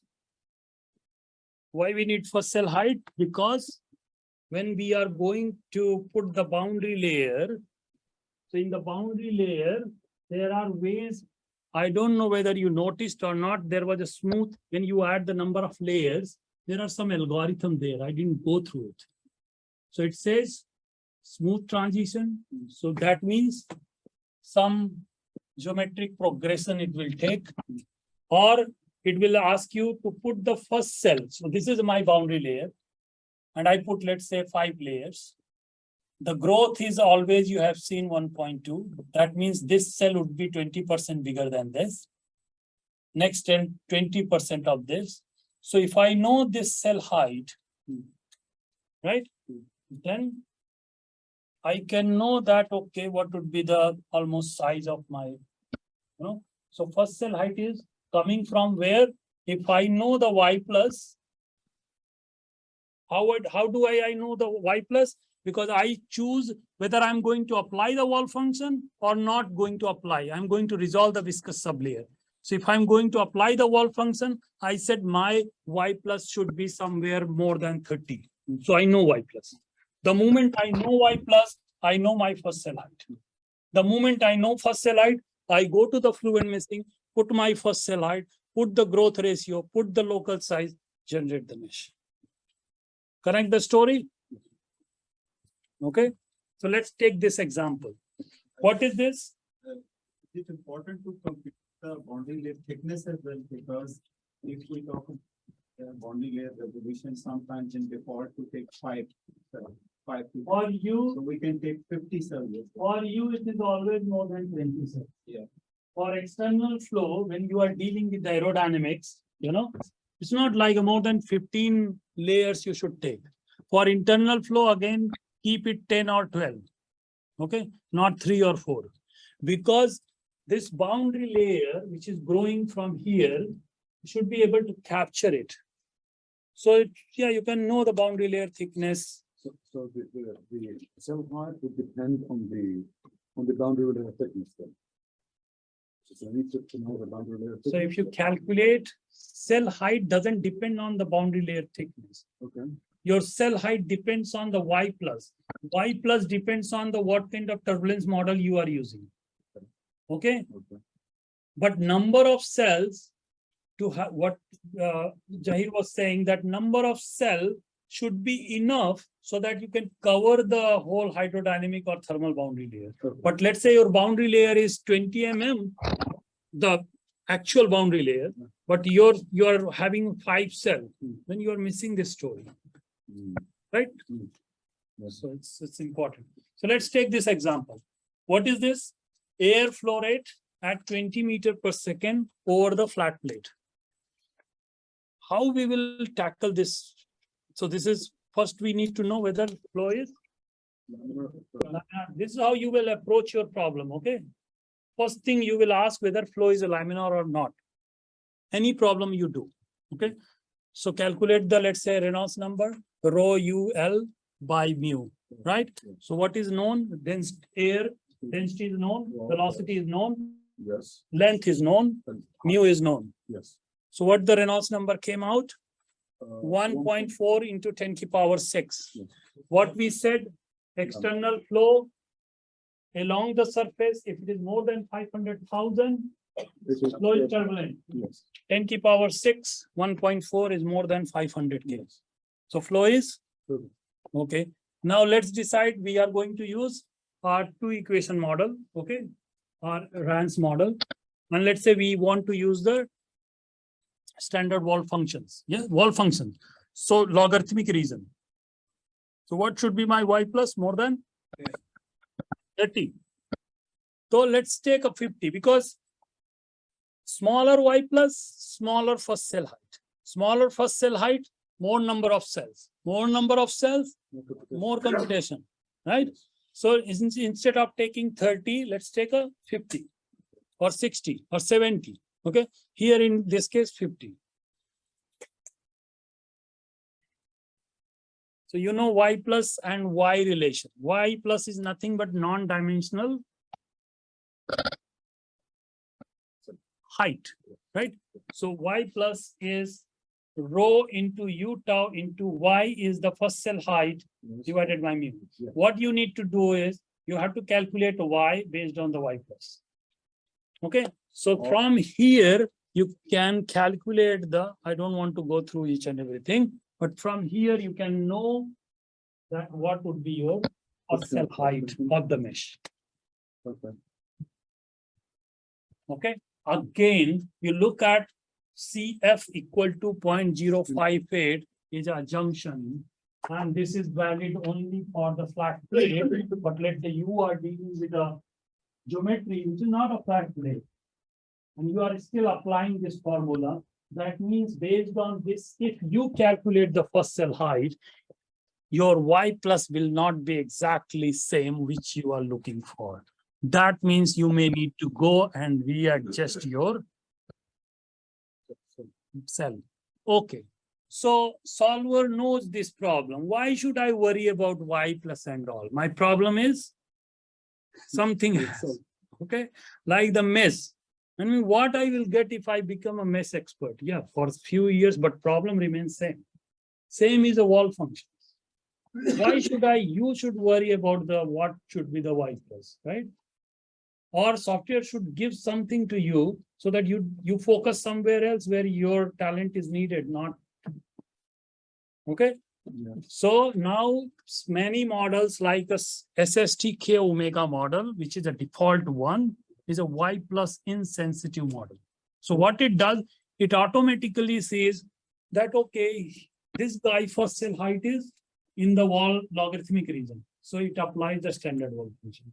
If it finds below this, then it do the numerical correction automatically. So you don't have to do it.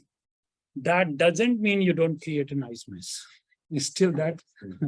Because if you're doing a heat transfer, you need to have a proper mesh resolution. Okay. So that's where it helps.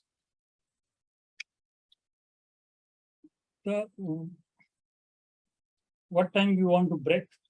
We already took the break, right? Yes. Yeah. I'll go a little bit, few things I want to show you.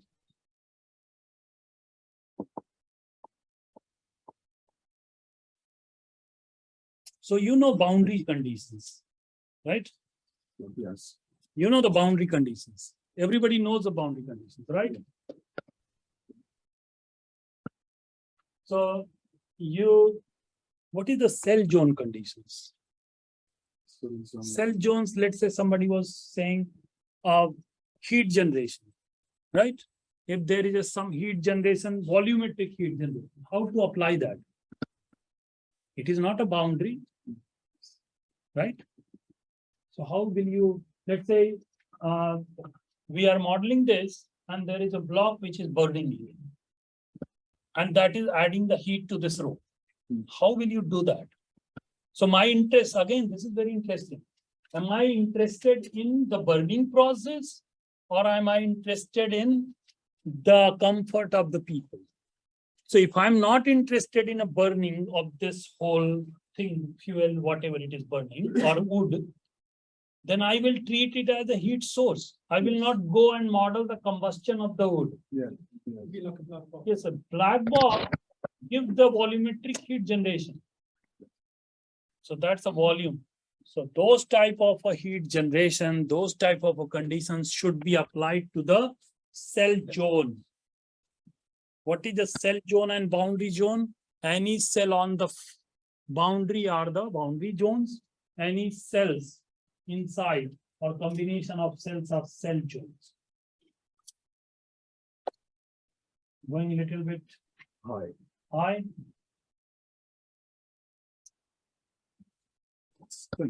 This is your model.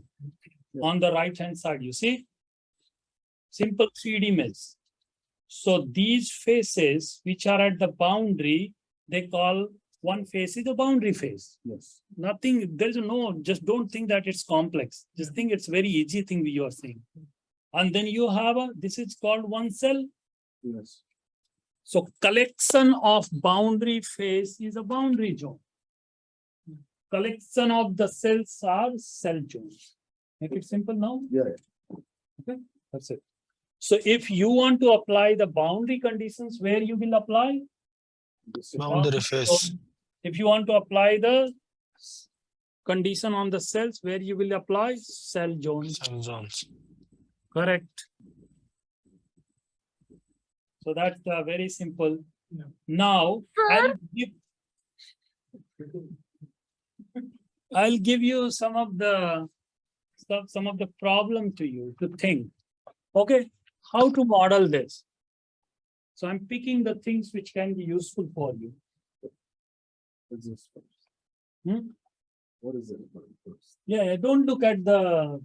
I will explain each and everything. You don't need to read. Okay. So you look at this picture here. This is a heating coil at your home. Let's say for water heating. Okay.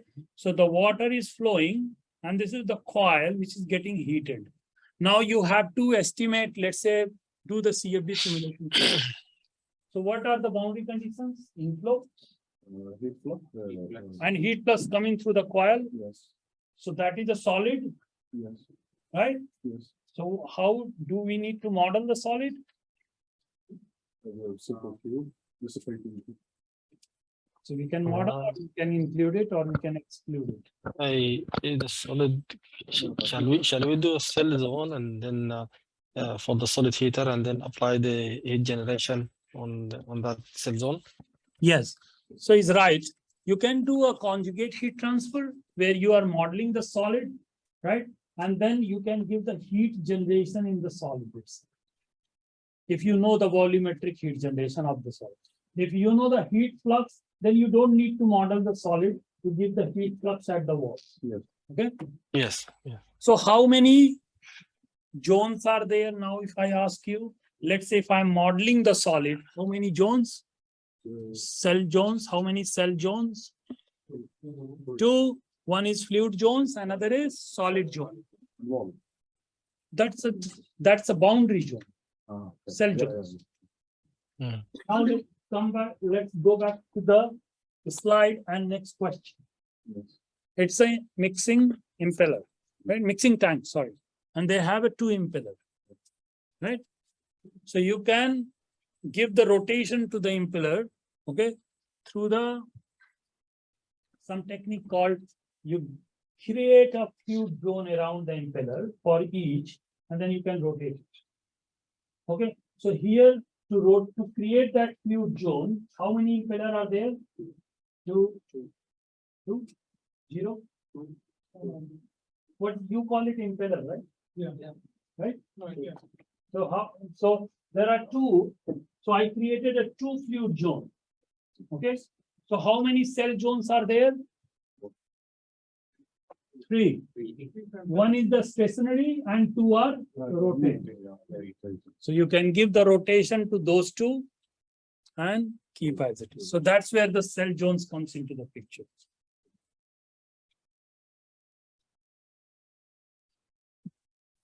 Okay.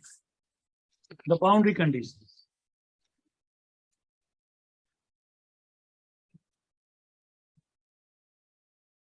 Mainly you will deal with the external boundary conditions. So there will be combination, right? Inlet and outlet. Inlet and outlet, right? So let's say if you look at this here, any flow, what I'm saying, any flow means whether it's a compressible flow, incompressible flow, you can use pressure inlet and pressure outlet. These are pairs always, okay? But let's say if you have a incompressible flow, what is incompressible flow?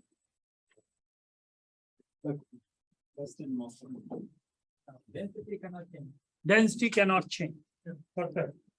Density is constant. It's incompressible. Okay. So if density is not changing, then it's incompressible flow. That means you can have a velocity inlet at the inlet or mass flow inlet also. Both are same, by the way. Now in case of incompressible flow, because mass flow is nothing but density multiplied by velocity multiplied by area. Area is a constant. Because incompressible, density is also constant. So velocity. Okay, so any combination you can use either velocity inlet or mass flow inlet for incompressible. And at outlet, don't look at, I think that needs to be corrected. Should be pressure outlet. Okay. Now come to the compressible flow. Can I use velocity inlet for the compressible flow? Velocity? No. No. Why not? Yeah, the velocity will change. Density will also change. Yes. There are 2 variables which are keep on changing. Point, yes. Okay, so you can use it, no issue, but your solution can be unstable. Yes. That's it. So you need to use mass flow inlet and pressure outlet. Because if you use mass flow inlet, you are taking the effect. Then other type of boundary conditions would be the wall. If you don't specify any condition, inflow and outflow, Fluent will treat that as a wall. Okay, you don't need to do that. Symmetry. What is the symmetry boundary condition? Yeah, if the model is symmetric, right? If this is the model, do I need to model this full? Cut it, make it symmetric, but geometry and flow both should be symmetric. What I have seen that the jets, right? So I have a very nice flow and there is a jet here. Okay, but jet in reality, it tends to one side. It's a characteristic, either left or right. And but if you cut it from the center, because it is symmetric, whatever is gets solved this side, it applies on the other side. So you will see the jet very symmetric. In reality, it may not happen. So here the geometry is symmetric, but the flow is not symmetric, so you cannot apply. Okay, so just be aware of your problem again. And then there are some internal type of boundaries, which call interiors, where the flow can pass. Like there's the green one. It's a why we need that. Sometimes we require to measure something. So we put that as a name selection and create it as an interior. So you can convert interior to wall and wall to interior. You can convert that. Okay. Let's say if I want to close this flow, I can convert this orifice, the green part, into the wall. And then there is outside of the green, which is a white one. It's a wall, internal wall. So both will be a part of the same. You know, so you can convert into each other.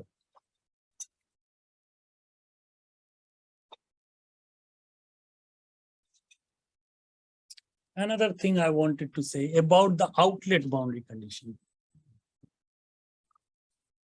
So it's self-explanatory. If you're a pressure outlet, let's say you have a pipe, okay, and there is something, and you started modeling, and there is a recirculation there, and you are posing what you are saying here is pressure outlet, a zero pressure, gauge pressure. At every place, zero gauge pressure. But if it is a recirculation, the pressure will be zero everywhere? No. So you are posing the wrong boundary condition. So how you can avoid such situation? Extend the boundaries. Even though physically it is not there, please extend it and apply the zero boundary. Okay. In the current version, Fluent has modified this. And there is from the neighboring cells. Take the pressure from the upstream cells so that it can avoid all such conditions. That will only be applied for the pressure outlet, not for the inlet, right? There is no need So to. pressure outlet, if there is a backflow, Yes. backflow can happen in pressure outlet because it's open boundary. Yeah. If this is an open boundary, flow is allowed to go out, flow is also allowed to come in. Yes. And that happens only with the pressure outlet. But in the velocity inlet, you are saying go straight. You cannot come back. Okay, so that's where it's not up. Let me take a pause because I was running now. So any question? Apart from pressure outlet, can we use outflow boundary? It's not recommended outflow. What I can give you, why we chosen, by the way, I don't know, why we have chosen those combination. Have you ever thought? Why we should do that?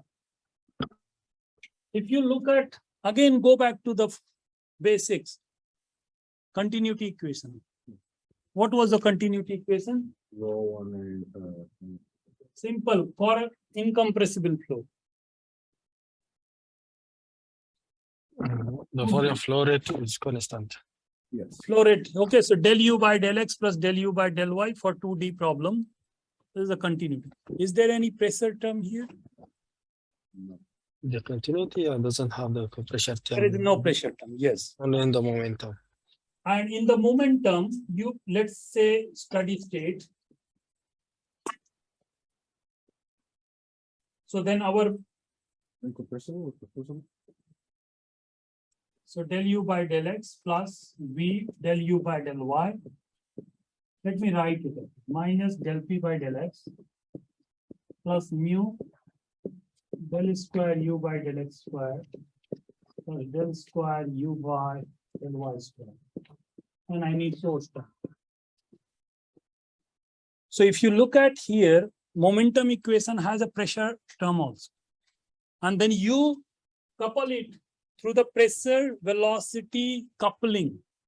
Well, both equations are not talking to each other. So you have to make them to talk. Okay. So now you look at the incompressible pressure inlet boundary condition and pressure outlet pair. Pressure inlet, if you look at, it has only pressure information. Pressure outlet has only pressure information. So it is sensitive to the initial guess how it will know that what mass flow it is. Only the way it can know is total pressure, because it has a dynamic component. From that, it will get the V velocity. So pressure inlet, pressure outlet is a universal boundary condition, but in many cases, it may oscillate, it may reach. Okay. Now look at the velocity inlet and pressure outlet. So velocity inlet has a mass information. Pressure outlet has a pressure information. It is adding to the value. That's why it's a good boundary condition. Similarly, mass flow inlet, pressure outlet. There was a one line. When we were doing that. Oh, they removed. Okay, very unreliable. This line. What is the very unreliable? Pressure inlet and outflow. Outflow is the most useless boundary condition. And whatever is coming in, let it go. That's it, nothing else. Okay, so pressure inlet outflow doesn't have any value. So you have just pressure information, not reliable. What is the next one? Mass flow inlet outflow? No. Go from here. Mass flow inlet outflow combination is okay if density is constant. Okay. Yeah, again, I never recommend that you go for the outflow until unless you have the split. You know that how you want to split it, you know? Yeah, so 20% here, 30% here, and you know that. Then you divide it. That's it. Yes, yes.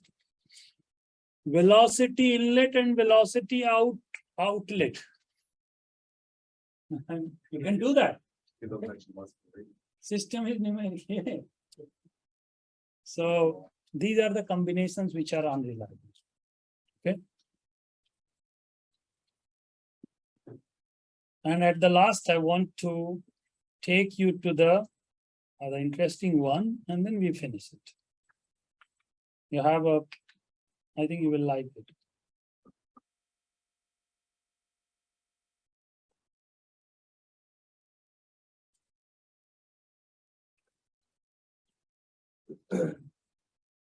We will do this and finish, okay? This is our last lecture.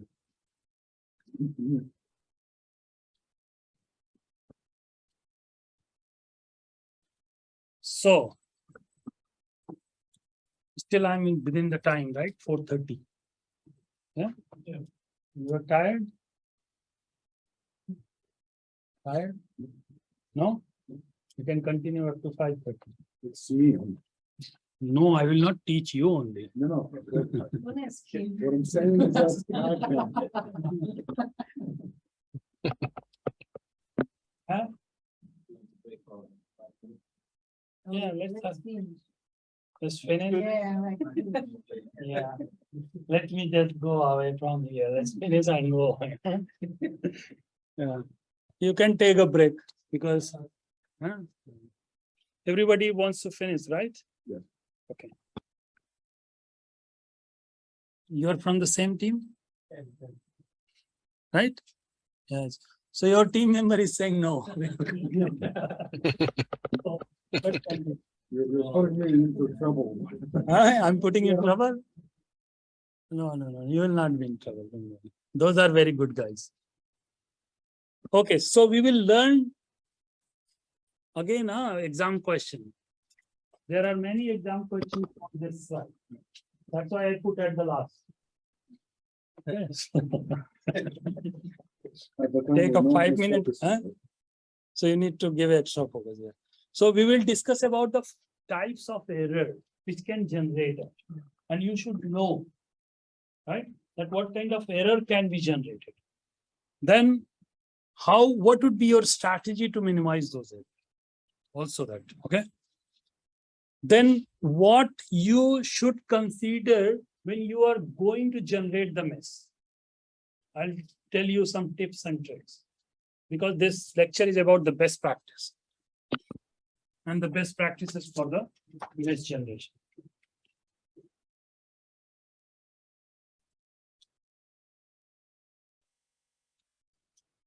So there are 4 types of errors: round off errors, integration errors, solution errors, and model errors. Okay. So round off errors, I think everybody is aware of round off errors, right? Computer is working on certain precision, so there will be error. Okay. So that iteration error, difference between converse solution and where you stopped. So let's say you had a converse solution is going to happen at 200 iteration, but you stopped at 100. So that's you get. Then you have a solution error. That's solution on a current grid and exact solution of the model equations. So like telling about the mesh, what you have used. And the model errors comes from the what kind of a turbulence model you are using, what type of assumptions you have, right? So those errors will be there. So if you want to avoid the round of errors, always work in double precision. Okay, when you are starting the Fluent, check the double precision option. Have you seen that? Right? Yes, so you check that. So it's here, double precision. And whether you are running on double precision or not, you can always see at the top, because you were running on single precision, the guy was running on 4 processor, and then he said, how you told me that I am on single precision? So they get displayed at the top, all the information, whether it's a double precision, 2D, 3D. By the way, Fluent meshing is not available for 2D geometries, okay? It's all what we studied for 3D. 2D is not supported, okay? So iteration error, I'm going to describe it through I don't want to read it. So let's look at this. This is a convergence. First, you need to check monotonic convergence means if all equations are going down together. If other equation goes up, then others are also going up, you know. So it's a monotonic, means they are in sync. Now, if you look at here, we are monitoring some variable of interest, which is efficiency, let's say, okay? So this efficiency, if I stop my solution at 35, the relative error is 0.18%. But if I stop it at here, it is a 0.01%. So you can see that so you should never stop unless the same principle we have been applying, that first monitor the quantity of your interest, always, right? There are 3 ways we can monitor the convergence, right? Residuals, monitors, and mass imbalance, right? So this is one of them. So to avoid the iteration error, you need to make sure that the quantity of interest is not changing with the iterations, okay? Discretization error. What is a discretization, by the way? It's changing the partial derivative equation to algebraic equation that the computer can Perfect. apply. Yeah, I think both of you are right. So how you convert your partial differential equation into the algebraic equation, you need to use some discretization techniques. When you want to write your CFD code, you have to go through all those things, okay?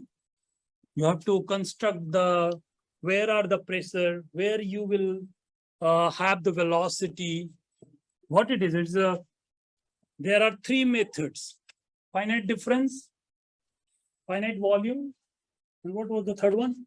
An element. Finite element. So finite element is very popular in the structural world. All the solvers are finite element based, okay? CFD, finite difference and finite volume.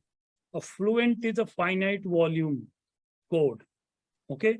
So you have to, whenever you are discretizing anything, where would be the pressure? Where would be the velocity? So here is a U n plus 1, UN. This is a V velocity. So you have to construct your each and every partial differential equation term. You have to discretize using some of the techniques. So finite difference method, you, for this one, let's say if I want to discretize del U by del X. So I can go to the finite difference and I can have a forward difference, backward difference, central difference. If it is a forward difference, I take the forward value minus the backward value for central value and divide it by the delta. So what I want you to remember, Fluent is a another exam question. I want you to pass because you guys have been, I think, no, I'm really, I have been coming here and Ru will, this is the class which is very interactive. I have never seen. And even online side. Especially online. The way you teach is good. Yeah, the way you teach is good. Yeah. Thank you, guys. I think online, people are talking, people are asking the question. I can see a lot of question on the chats, you know. Yeah. Yep. And still, I'm keeping the number same. Nobody is leaving. So number is same. So that's a.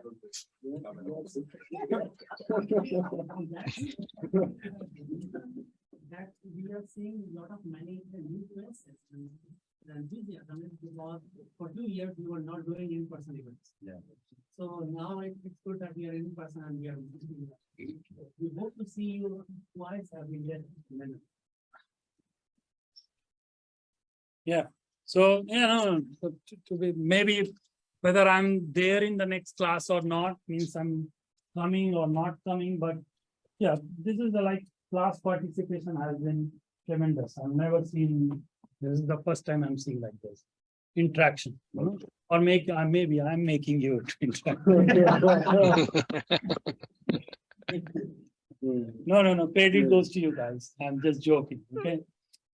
So, yeah, we can go on like, even on these three topics, it's a huge, there is a books, you know, on only how to do a discretization on finite. I have been reading J.D. Anderson, you know, all my, like, when I'm doing masters to discretize my equations. So you have to discretize the whole Navier-Stokes equation. Yeah. Now, so how the discretization error do the estimation? So I just want to tell you that inside the Fluent, I have not gone through that, okay? These equations are there. You can select what type of discretization scheme you are going to use. So let's say if I go to the solution controls, methods, you see here first order, second order, third order. As a beginner, you don't need to change anything, and that's why I have not gone. Okay, but it is there. Now I'm connecting with you that you can have, you can change if you want. Okay, so first order scheme are less accurate. Second order are more accurate, third order are better. So never submit your lesson. Never submit the results with the first order schemes.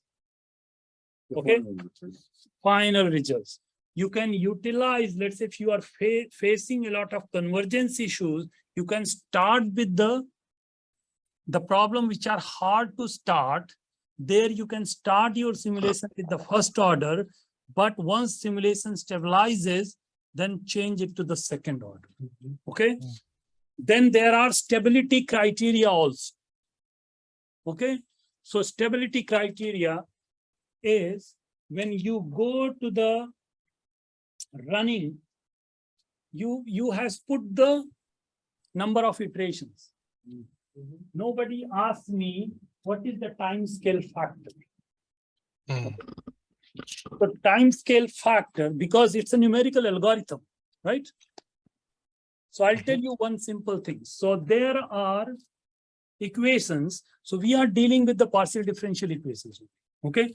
And what we are doing is we are calculating the value at iteration number 1, and then we calculate the value at the iteration number 2, then we calculate at iteration number 3, and we are comparing how much error, and that error is get displayed in form of residuals, right? After some time, what will happen? It is almost same. 100 iteration, 101 doesn't matter. Okay. So to go there, what is happening? One variable is there and it is getting changed because of the environment outside, boundary condition. Okay. The change, if I put the change in one shot, I may become stable, right? So there is a concept in CFD called under relaxation. Okay, that means I'm not going to give you a shock in one shot. I'm going to give you under relax, means 50% of the shock you will absorb right now. Okay, so that is called under relaxation factor. That's the one stability criteria. And for each equation, you can define the under relaxation factor here. So for the pressure equation, it is 0.5. For momentum, 0.5. Okay, again, you don't need to touch as a beginner any of these numbers. These are highly optimized for you. Only once you go to the start using it, then you need to use. Okay. Another stability criteria is if I'm using a pressure-based coupled solver. Pressure-based solver, you remember, density-based and pressure-based. Under the pressure-based, there is a coupled solver. Let me show you here under the methods. It is coupled. And if I am don't using the pseudo transient, so there is a called current number. You know, current number is in fluid mechanics, CFL condition, not the CFL bulb. Right? No. So condition. Okay. So I'll tell you the very simple thing. The equations are how would be your algebraic equation?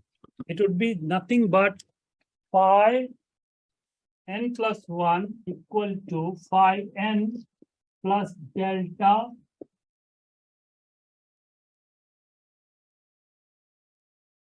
alpha into delta x. Delta x is nothing but delta phi.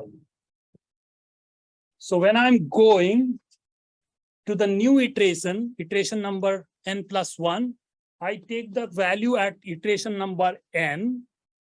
Then whatever is the change, I apply the under relaxation. Alpha is nothing but under relaxation factor. I'm making my algebraic equation stable. If I put the whole change, my equation may get stable. Same is a story with the CFL condition. CFL is to make the equation stable. Let's say if I want to go to the place where 𝐀𝐍𝐒 is sitting, right, at the end, I want to take one jump. In one jump, I want to go there. Okay, I may fall, you know, right? I may fall. But if I take the small steps, okay, definitely I will reach. So my under relaxation factor or the CFL condition is not going to change my end solution. Only if you use very small values, you will reach to the solution in a more time. That means more computational time. But if I increase the under relaxation factor, or if I increase the Courant number, there are chances that I may never reach there because I will fall. So take the value so that it's not very small and not very high. And those numbers are already there, the optimal numbers. You don't need to change. The solution is diverging. Yes. The solution is diverging. Let's say I started with the CFL number 100. Okay. Courant number, sorry. So Courant number is 100 and my solution is diverging. Then I will reduce it. Okay, 50. Still diverging. Let me reduce it. So let's say, so solution becomes slower if I reduce, but it will be stable. And if it becomes stable, then you start increasing it so that you can be again faster. But don't increase that you again see the divergence. Okay. You know, we definitely have to stop. So make sense? Yes. So let's go back to our slide. Why? Because I have to complete. Many questions are in the. Yeah, this last portion is the most in the exam, right? Yes. It makes sense. Can we deactivate the current number? Yeah, use the pseudo tangent. Yes, see, the audience is now expert. I don't have to even answer. Yeah, so use the pseudo tangent and Courant number will not. Deactivate means what? Okay, let's look at this problem. Okay, this problem is nothing but 2D axis symmetric jet. Okay, and what we are comparing is two grids 50 by 50 and 800 by 800. What turbulence model we are using? SST turbulence model. And the discretization schemes are first order and second order. Second order are the accurate one, right? And what we are target quantities, heat transfer and Nusselt number.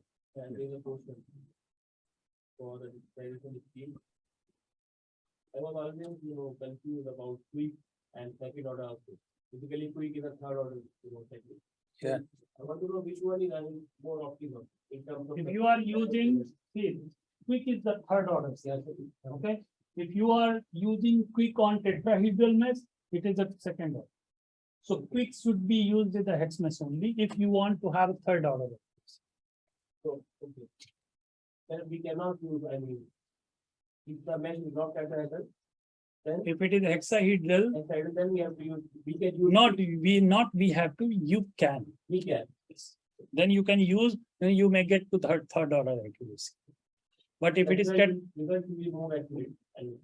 yeah, you have to see how much accuracy you achieve. But yeah, it's theoretically it is. Okay. Okay, this chart, whoever made it, I don't know. Okay, it's confused me always.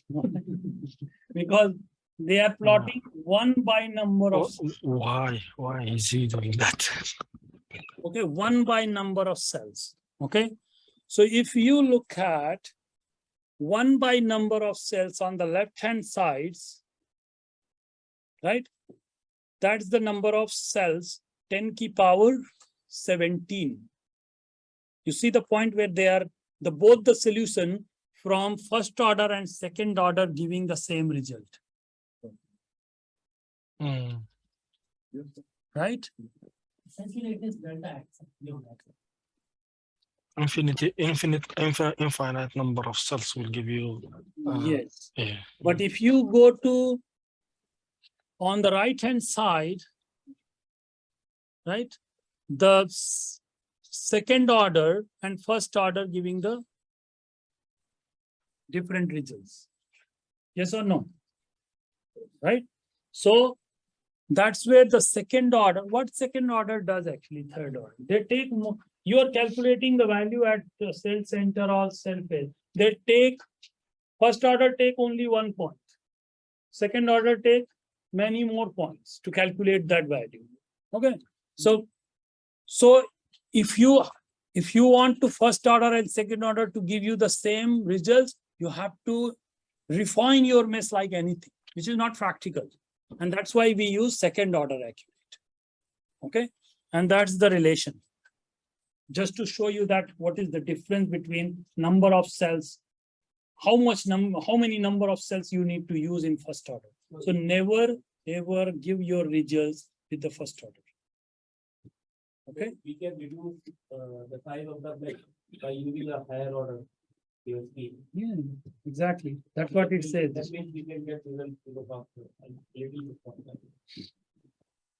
No, it won't be. See, yes, obviously 10 to the power 17. Even I don't know what is trillion or billion. No, it's a machine zero actually. 10 to the power 17 computationally, even in double precision, does not make any sense. Nothing, yeah. Nothing. Okay. Ajay, I have one more thing. Do we have this material uploaded in the link? Yeah, you know this. Its link is there. Material is uploaded. Because it says that he is not able to find this. Okay. Yeah, Yeah, everybody knows. only from yesterday there is not something. Yeah, see? Okay. Only this one. What's the problem? No, there is no problem. Can we talk maybe? Let me finish this. Okay. And then we talk. Right now, nobody wants to download that, please. So, 21R1? no, the training material. We will talk. Okay, so model errors. What are the model errors? The same problem I'm running with the 3 turbulence model. SKE is a standard 𝐀𝐿. RNG is a realizable RNG model in 𝐀𝐿, and 𝐀_𝐒 is the model. Okay. And we are comparing these 3 models. So what we are plotting is the Nusselt number. Okay, at the center line, R by D, from here to here. Okay, and you can see that this is the experimental data. The solid line is experimental data. Only 𝐀_𝐒 is able to predict. So if you use 𝐀𝐿 without understanding what is happening, then your result will not match. This is called model error. And then the error which you make, schematic errors, you can make errors. What errors? There was this small hump here, and when you are doing the meshing, you didn't put the right size. It's gone. Oh, right, it's gone. Now it's not there, but maybe in your simulation it's important. So it can ignore if you have not put the right size. Okay. So when you want to generate the mesh, always choose, it's a trade-off between accuracy, efficiency, and easiness to generate. Okay. Accuracy, again, what is the desired mesh quality? Don't get so much obsessed with that I want my skewness below 0.8. Why? Or I want my orthogonal quality to be always more than 0.5. Excuse me? Yes. Is it fair to say, I just wanted to comment on this particular part. Is it fair to say that normally you should actually, once you create your mesh, you need to do something called the mesh or grid dependency test. And this is one of the things is to create your mesh and do some results and see how it is independent from the mesh. And one of them is the turbulence test. And the other thing I would like to comment, this is just a comment I would like you to highlight what you think. And the other thing is the turbulence model is very close to the application. And we cannot say one is good than the other. Am I right? Yes. More related to the application. Yes. Application. So the 𝐾_𝐒 sometimes doesn't work and it's very tricky because it is good when there is more circulation and stuff like this from my experience. Yeah. So Okay. is it fair? That's please comment on that. Thank you. Yes. So grid independence, I think this is the, again, I explained many times. Okay. You can, based on certain criteria, you generate your first mesh. Okay. But if you still you want to be sure, either you can compare it with the analytical results or the any experimental data available, right? Or observation. And if it is not, if it is matching, then you may just say, no, this is the final grid. But if you still want to do it, just increase the cell by 1.5 or 2 times, one more time. See, in academics, yes, you can have a multiple grid independence and you can plot that how. But in industry, generally, we can have only 2 mesh and you need to generate that mesh, the first mesh, very, very close to the solution, you know. And there are ways you can do like Y plus, what kind of a first cell height, what is the growth ratio, where are the flow gradients, whether I'm resolving those flow gradients or not. Okay. Sometimes you don't know the things. That's where you use the mesh adoption dynamic and try to generate the mesh. Okay. Coming back to your second question about, yes, there is no turbulence model which can address all the applications. Rather, based on the application, you can say that this model of turbulence will be applicable. Now, Fluent has implemented in a current version, it's called 𝐀𝐒 model. Okay, so 𝐀𝐒 model, you can, it's kind of going towards a machine learning where the model itself correct, okay, for a particular, they come up, they optimize the constant of those turbulence model based on some runs. Okay, and then you can utilize that. You have developed that turbulence model or 𝐀𝐒 or constant. Then you can use that turbulence model for those specific type of applications. Yes, so your comment is right, but we are trying to go towards where maybe at least certain type of applications we don't need to struggle. Rather, there is some machine learning or AI algorithms there, which so through that we can tune the constant and apply those turbulence model. So we are moving towards that, but your comment is right. Okay, thank you. Can I just, the 2 things. First of all, yes, from the industry point of view, it depends on the industry itself. They have a historical experience about certain application. You will start normally with the mesh size, which is well known in the industry first, and then maybe you can refine it on another level. I cannot agree more. That's good. For this machine learning, is it already applicable on yes, the now, yeah, which there is version, in the current version, there is a, you can search a 𝐀𝐒 model. So you can do the model constant optimization. So you can tune the model because 𝐀𝐒 model is depends on the, it depends on the constant, and you don't know the constant for this type of a flow and then another type of a flow. So then you can train those constant based on the data, and that optimization algorithm is now available actually inside the current version of the Fluent. Oh, thank you very much, sir. Thank you. You can try that. Does that answer your question? Yes, so it is a recent model, yeah? The last one, Yes, correct? yes. Okay. I'll We are adding 2022 R1, am I right? Yeah, R2? 2022 R1, but in R2 they are exposing it more. Okay, thank you very much, sir. I appreciate it. So when you are generating the mesh, make sure your mesh is able to capture the boundary layers, heat transfer, shock, flow gradients, okay, both velocity and thermal. If you are solving thermal, okay. For internal flows, again, 10 to 15 elements across the boundary layer. You should put external also like more than 15, or that's what we need. The mesh expansion ratio, you don't need to change. 1.2 is good enough. But if you are dealing with a lot of heat transfer and transitional flows, then you should keep your y plus near to the 1. Okay. Now you understand when I say y plus near to the 1 means more number of cells, smaller cell height, right? So you can now correlate, correct?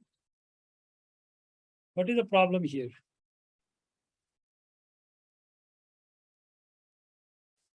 Answer is given, you just need to read it. Yeah, so you see here what you were telling, right? Here, you don't have enough cells to resolve that boundary layer. Boundary layer is not resolved properly. But if you look at, you put a more number of cells, first cell height, you see how beautifully the boundary layer is, you are able to solve the problem. The problem is that the solution is not good. Huh? We solved the problem. The problem is that the solution is not good because we don't have a current value. Yeah, we don't have a, so solution is not good because we don't have enough grid point in boundary layer. Then again, this type of cells, you can avoid adoption. Try the orthogonal quality more than 0.1. We all discussed this. Okay. So you can also do the adoption. It can be a dynamic adoption. The mesh quality here is not good. Why? Sudden change from this cell to this cell. Big jump, not allowed. Right? So then again, this nowadays it doesn't matter hex versus tri-mesh. Tri-mesh will be more diffusive as compared to the hex mesh. Okay, so these are the 𝐊𝐀𝐒𝐒. If you want to do a lot of validation, I think that's the database. Any fluid mechanics. So I think that brings us to the end of this whole compact, compact course. Okay, it will give you at least the start. Okay, so that now if you touch the softwares or you touch the meshing, you know the terminology. So now go back and you have the whole training material. Okay, and if you are really willing to learn, please do the workshop. Otherwise, what will happen? I'll tell you. The training, when we are taking the training, we get excited and we say, we'll become expert. But if you don't do the hands-on or make your hands dirty, after 1 month, I will ask you, let's say, you will not remember anything. And the next training will be again new for you. Okay. So with that comment, I think if there are any other questions, you guys have been really amazing. Thank you. And I don't feel tired, even the whole day I'm speaking because of you. So thank you so much. And tomorrow we will have a Roo here on Shaheen, because I take you to the setup, but what about the big problems? How to run those simulation on hardware, big hardwares, right? So that's also important to understand. What is parallel scalability? Whether these codes are scalable. I can keep on increasing the number of cores, whether software is able to scale or not. Yeah. So all those questions I think will get answered tomorrow. I hope so. So before I say anything, let's thank again and thank you for that workshop. Thank you. Good guys. See you guys all 9 in the morning. So your accounts are set up and you'll be able to. Thank you guys online. It was great seeing you. See you tomorrow. Thank you. Thank you.